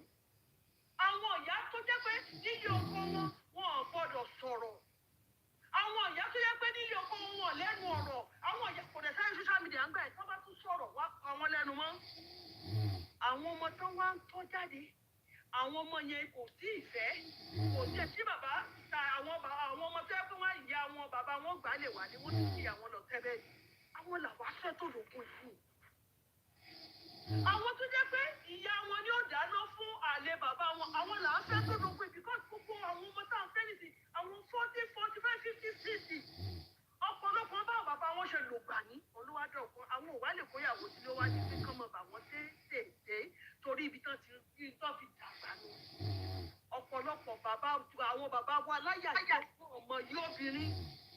Fún ọmọ yìí obìnrin. Àwọn ọkọ wa mélòó ní ìsìn ló mọ yìí obìnrin. Ẹ ń sọ̀rọ̀ wípé ọkùnrin lè ṣe tó bá wù. Bọ́ obìnrin ò gbọ́dọ̀ ṣe tó bá wù. Táwọn ò bá lè ṣe tó wù á kì í ṣe torí ọkùnrin yẹn. torí ọmọ tá a bí là ń tijú kì í ṣe torí ọkùnrin kò sí òfin tó di ọkùnrin tó di ọkùnrin tó ní kọkùnrin máa bà tètè tí ò fa àyè gba obìnrin ṣùgbọ́n lọ́ọ́ mọ́ ọlá ilẹ̀ obìnrin ń wò ṣùgbọ́n ẹ má máa wá gún léjì nípa ọkùnrin lè ṣe tó bá wù ọkùnrin ṣe máa ṣe tó bá wù. mo fẹ́ bẹ̀rẹ̀ pẹ̀lú lọ́wọ́ yín mà ṣé àwọn tó ń bà tètè ṣe yẹn ṣé ọ̀rọ̀ tí wọ́n wá ní ṣe bí àwọn tí ọkùnrin bà tètè ṣe yẹn ṣé wọ́n fún wa látọ̀run ni àbí alien ni wọ́n ni àwọn tó ń bà tètè ṣe yẹn obìnrin náà wọ́n bà tètè ṣe. lálùkò kúnlẹ̀ lọ́lọ́dún ẹ̀fà. ẹ jẹ́ lọ gbàdúrà mọ́ padà bọ̀. àdúrà wa. ẹ gbàdúrà fún wa o ẹ gbàdúrà fún wa ayaba. àdúrà wa gbà ẹjọ́ mà ẹ máa sọ nínú program yìí pé that's your opinion right. ṣé rí o máa ń sọ orí bábọ̀ yìí ní israel ti màmí ti pẹ́ 70 years ni mo I came from polygamous family. Do you know because of my relationship with my wife most of my family I don't talk to them because I'm living my life as a nuclear person. I don't listen to what people doing outside. I don't care what they are doing outside. Sherry, when you marry a man, don't need a word to arrow. When you are dead, maybe 20, I work for you. Over this stage, you divorce that woman.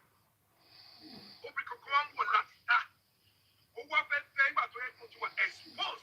Just put your children away. Some men, when you come in the age of 40, like what woman just said, because of your side, Sherry, I had my daughter at the age of 36. More value, I always pray for my daughter to marry someone like you. Sherry got to want to believe most of these women won't find their own one. They don't find their level. They want to depend on man.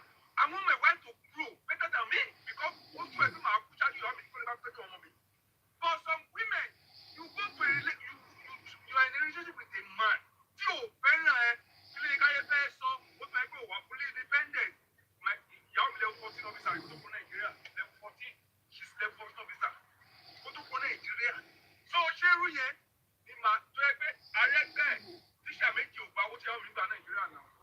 Wọ́n dẹ̀ mọ́rí ọ̀pá sí àwọn sílẹ̀. But most of these women, ẹ̀yin lè máa ń fara yín pé ọkùnrin fọwọ́ ti wárí. I'm saying it to women. The way you protect yourself to men, no matter treat here. I can't take my wife for anybody. Most of everybody, she's not a positive woman on health. She's not that smart, brilliant with anybody. But I choose her, and I love her. Most of you women, purpose will let. But how do you get to a man? She must be a little show to be fair here. Most emblem, it's what you do to me when you are telling me your jolly. Okay, because she a pussy, Mama took woman after years ago, but I can break your 95. Any other people or let enter why? We don't know who will be 100 years on this tomorrow. What I'm saying is, Olowo Chukwu Tony, Yalma Ketalika, Olowo Biological Group, Omojo Lumari. You see, because of all these women that are not financially independent, if that indicate that she away, what happened? She went away with $35 billion, right? And later she married a teacher. This is because of our women in Africa. Exposure to someone where you stop for religion with you must die the clinical is all over you with it. When you are okay, I told my children, 13 and 7, work hard, make life better for yourself. Even when you are making help, family, better not go man. Every company could be manager of 20, they be manager of 36. Most of my mates don't want to come out to invest now. They wish you were in the school. What are we talking about? But because most of our women in Africa, they are not exposed because of the cultural background that is gathered. Oh, we're financially dependent on everyone. At the end of the day, you leave your husband because of bullshit. And money left, money one alone, they are dating married men. Pay more calorie of your you pay more care for Tony, self-discipline, and a principle. I'm going to date a woman with 4 children to put up in America. Yes, I don't want to do it. Yes, sir. Most of women from Africa, this is we're financially dependent. That's how our previous anyhow. Invest your money on yourself. Stop investing on a man. Where love money, go back shit, don't you get that for anyone. Invest in yourself and your children. Don't be making. No, somebody polygamy or somebody like that is your problem. Go and carry it. Thank you, Mr. Larry. Thank you so much, everybody. Thank you. Please, can we all power tap to 230? Please let us power tap to 230. And please don't forget to send your happy to the also, please don't forget to give the host. Please share. And also, this is very, very important. If you haven't followed the host, please pick that real in that plus sign and follow her. Please let us follow the oh God, thank you so much. Thank you so much. But it was okay. Troublemaker. I did well. He was but it was okay. Yeah, it's my gift to host me. It's my gift to host me. Thank you so much. Let us power up to 230, please. Let us get to 230. This is what I would say to all women.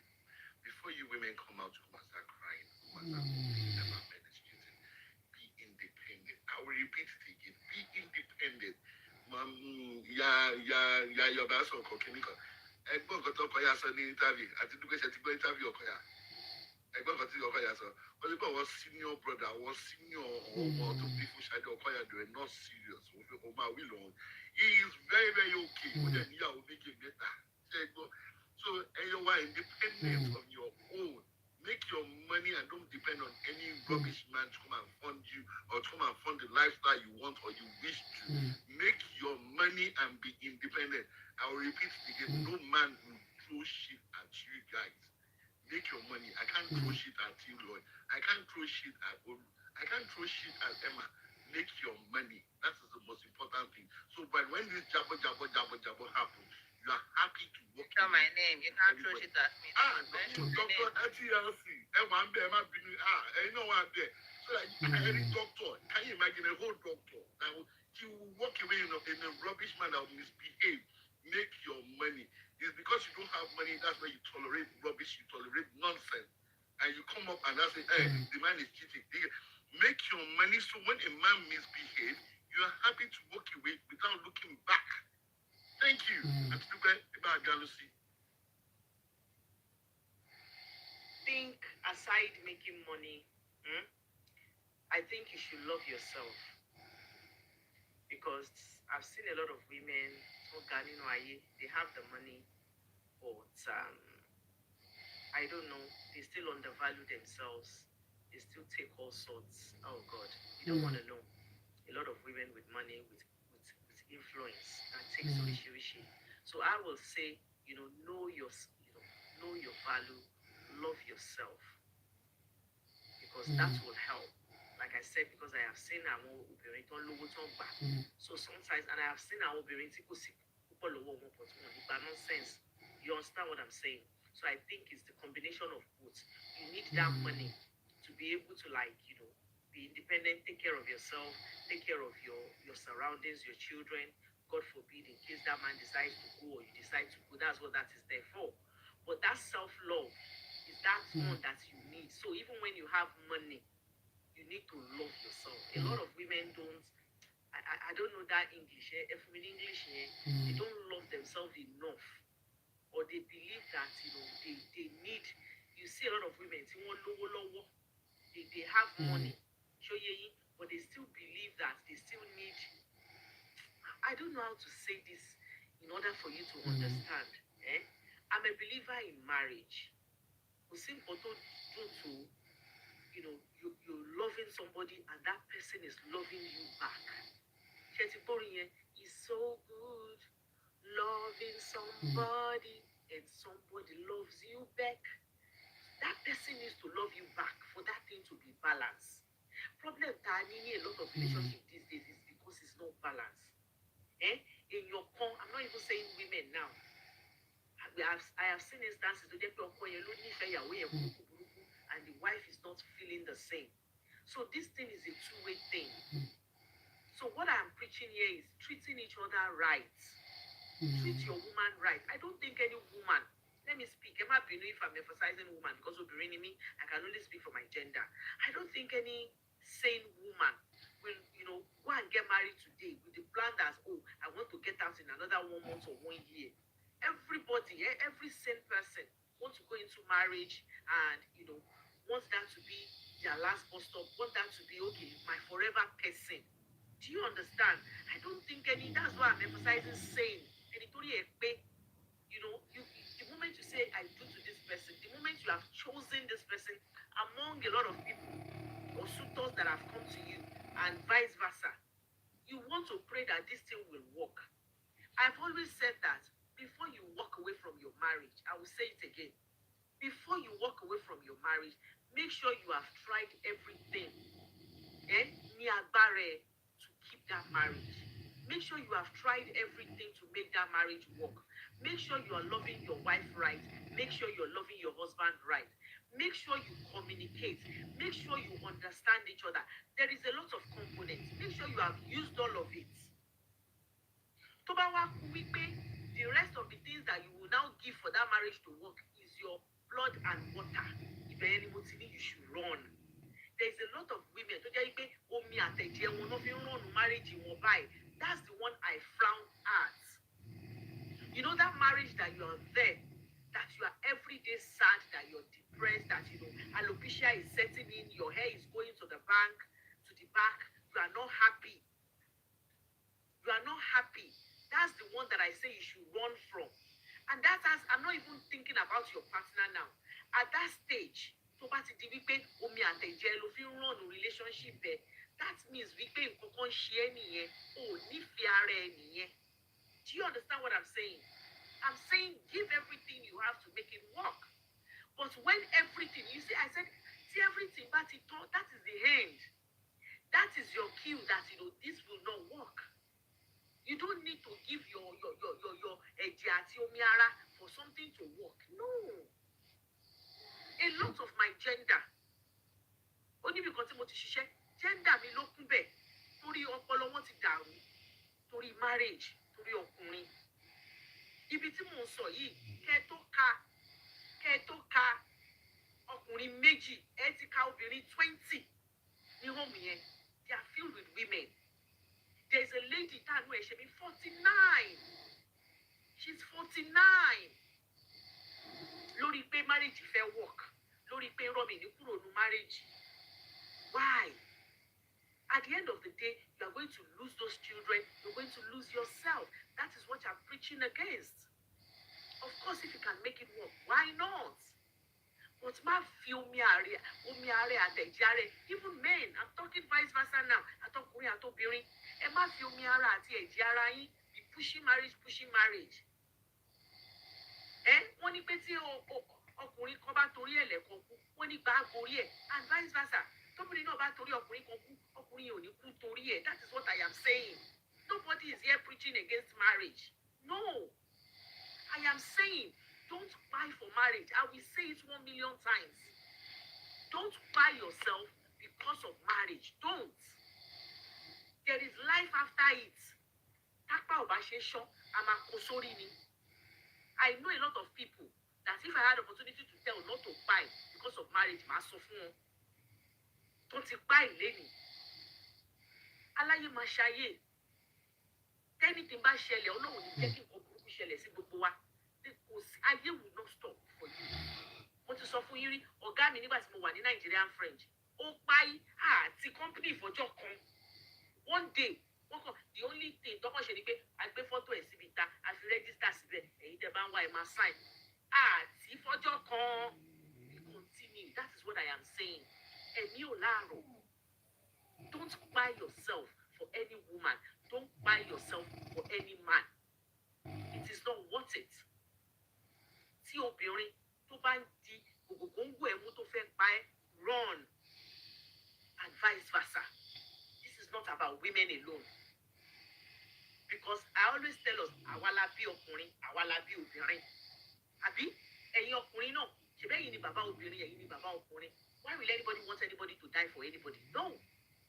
There is no need for it. That is what I am preaching. A lot of women are hanging like this. Èmi kan náà fi dúró sínú marriage báyìí. Kẹ́mi yẹn tí nǹkan bá ṣe báyìí wọ́n lọ nìyẹn. Why? For what? For who?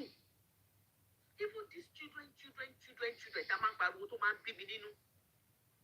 Fún ẹ̀yin, àwọn irú àtijú mi yẹn tán wálẹ̀ kan yẹn.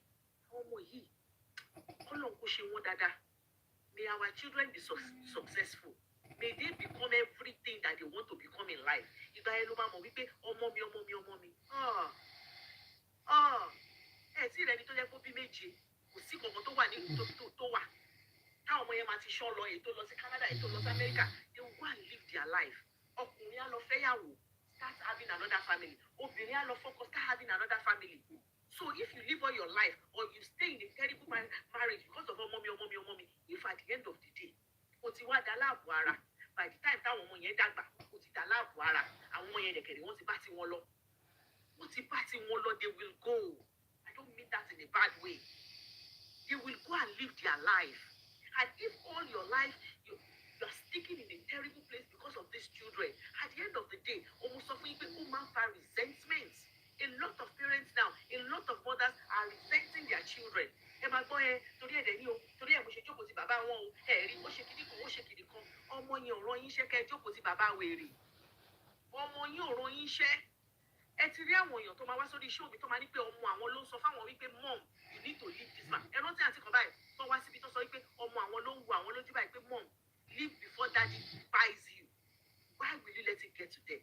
Tó jẹ́ pé ọmọ tẹ́ bí nínú ara yín lá máa sọ fún yín pé inú marriage tẹ́ wà yìí ẹ sá kẹ́ má bàa kẹ́ má bàa.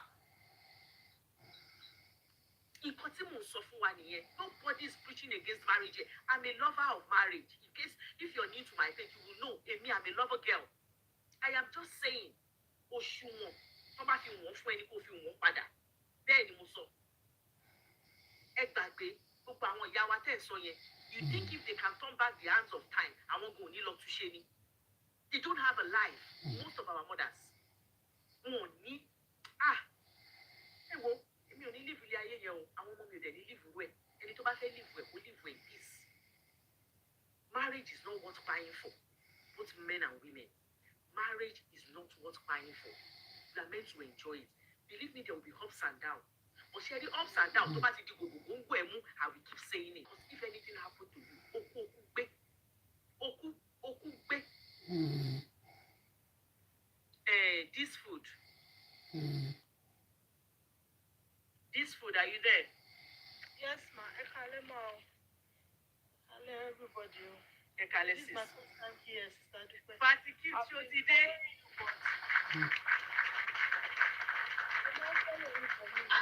See, Lloyd, how many new people in the box? Daddy lady, how many to 20 k? Welcome, so much, welcome, sis. everybody. Welcome to Thank you so much. I just want to chip in a little thing because at least a little more. I've used this solar afford service before. Like everybody said, that's the way she is. But one thing is, I remember when all these things started. That lady wasn't working then. She came out when she started this business of Omodo. She always call it Omodo. Then, now whatever you guys want to buy, she can do it for you and all that. When she started, she would be begging, "Hey, Joe, afford is about to be 50. Go see retirement. She come back, only fee, help and all that." That was how this lady started growing. I remember everybody was matching her back and forth. Then, Mayor Lenny, O lazy, O shekini kan, O shekba. But now, I'm going to bring it to try, to push her. She's hardworking, she works. Marriage is like ups and downs, like everybody has been saying. But we don't have to now blame the wife. Because this lady is not saying this is what is going on. But I know she always says she's not going to leave her husband for anybody. She might have a reason for saying that. And she always says, "Òun mọ̀ pé orúkọ ọkọ òun lòun ń jẹ. Tó bá fẹ́ bá yín ṣiṣẹ́ lòun ò lè sá lọ o. Because òun lórúkọ." And there's something about her that I like, that she talk about every time, that she has integrity. And no, kò sẹ́ni tó máa lóun bá dòwò pọ̀ tí ò ní notice kìíní yẹn ní life ẹ̀. When you want to use her service, that integrity is always there. So I just pray for the family, because Papa, this guy is living in Ibadan, family Eseko. Some things will happen. One or two lale. Because you left your family in Lagos, you are living in Ibadan.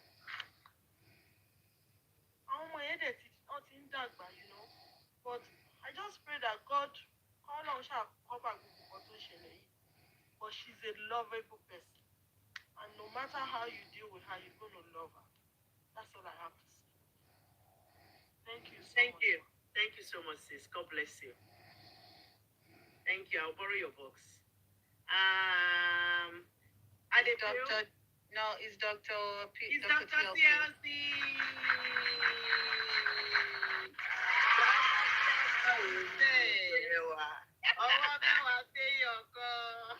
Sálẹ̀ màmá mi, mo kí gbogbo ilé o. Tí lọ Emma, life is beautiful.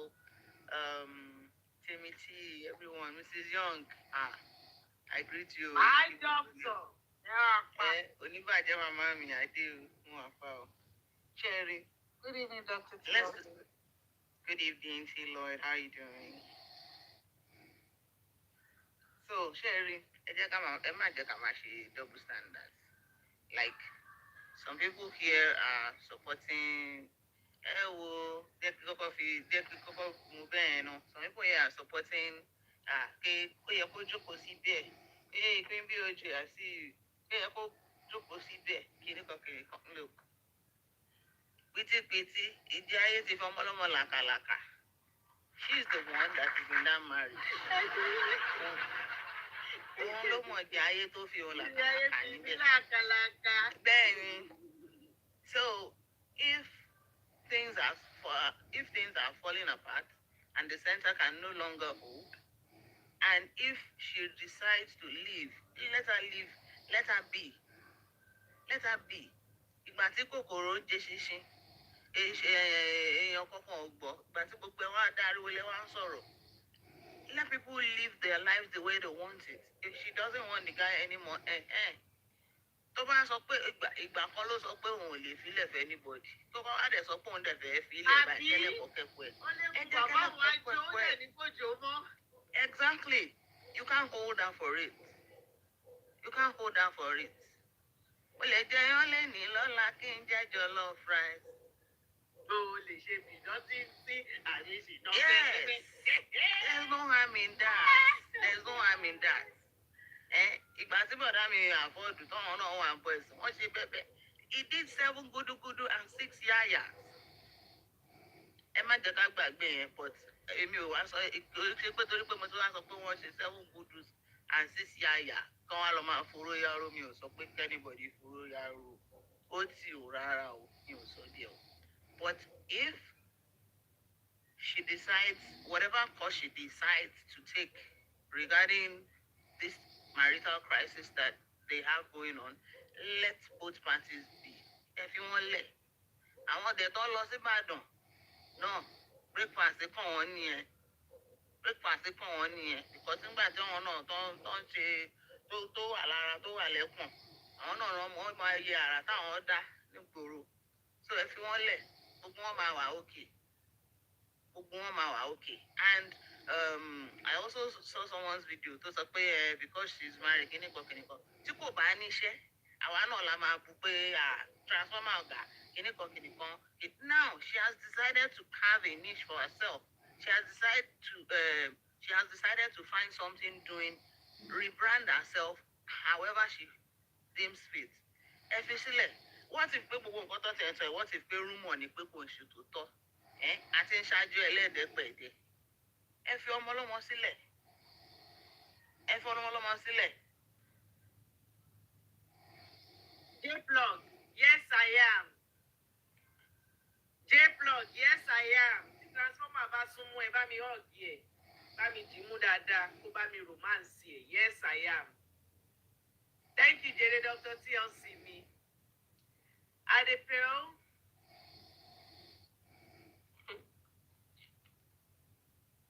Morning, everyone. Good morning, sis. How you doing? I'm fine. Ekaro.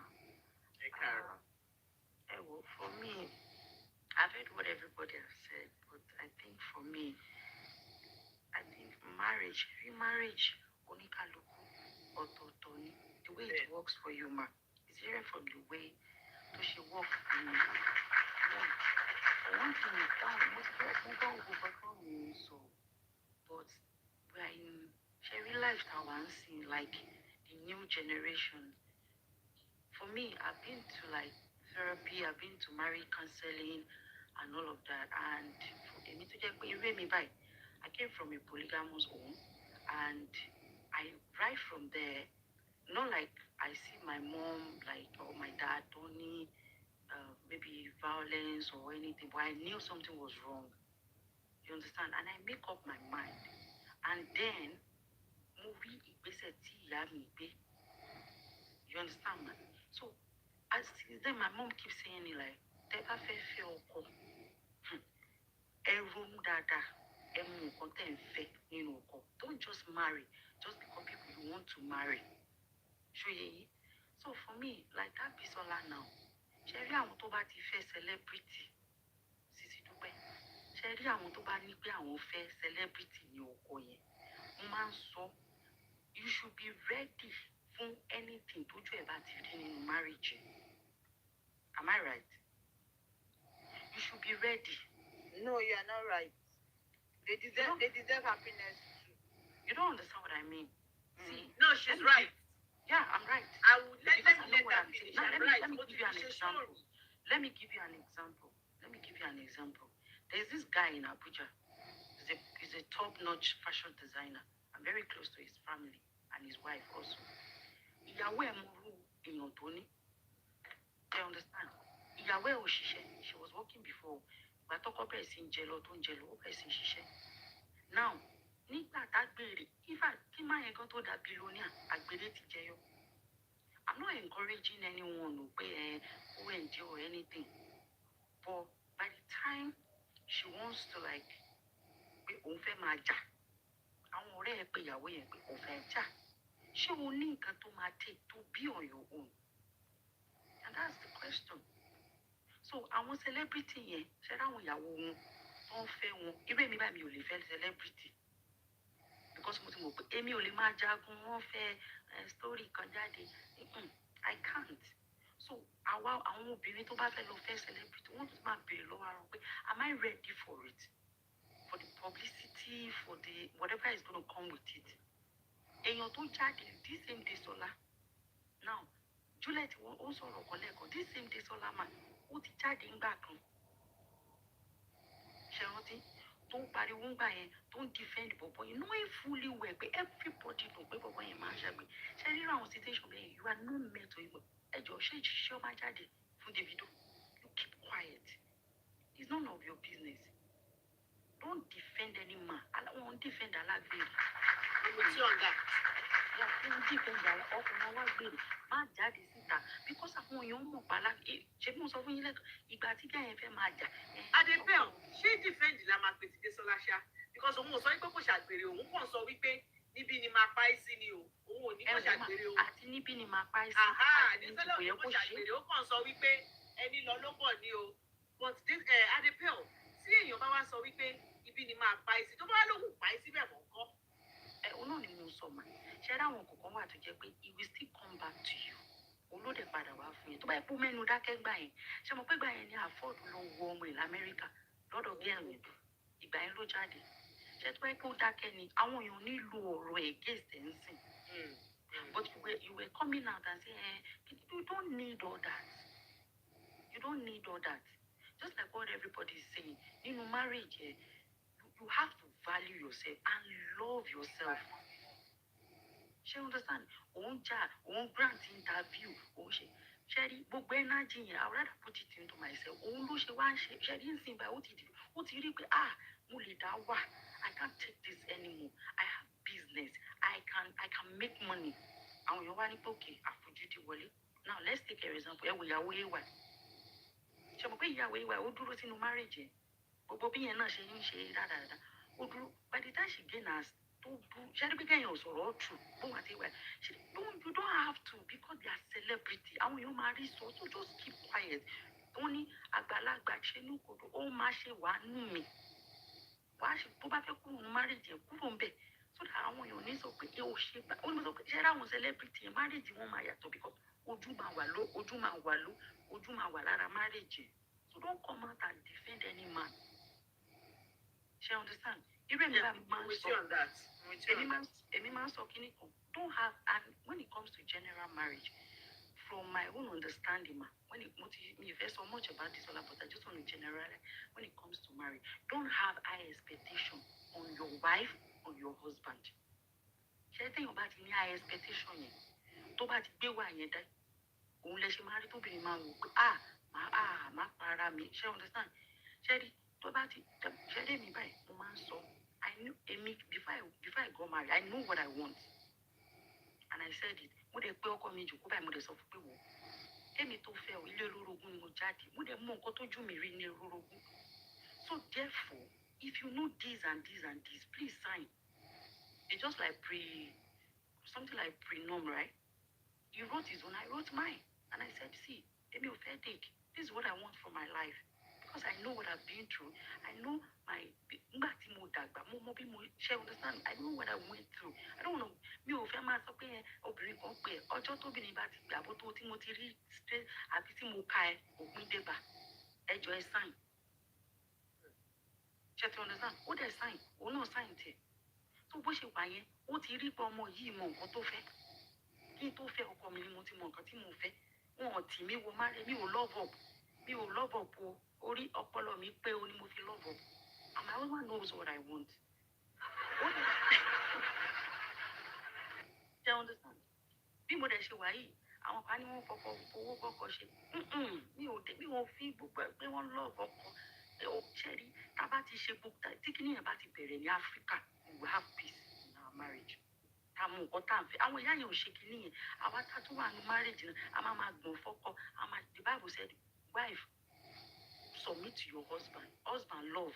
Do what you have to do, but tell him, no, I don't want this. And you will have peace in you. But tó bá ti ń ṣe, o fẹ́ kú síbẹ̀, o fẹ́ ṣe ibẹ̀ ni, just like bẹ́ẹ̀ ṣe sọ lẹ́kọ̀ọ́ ma.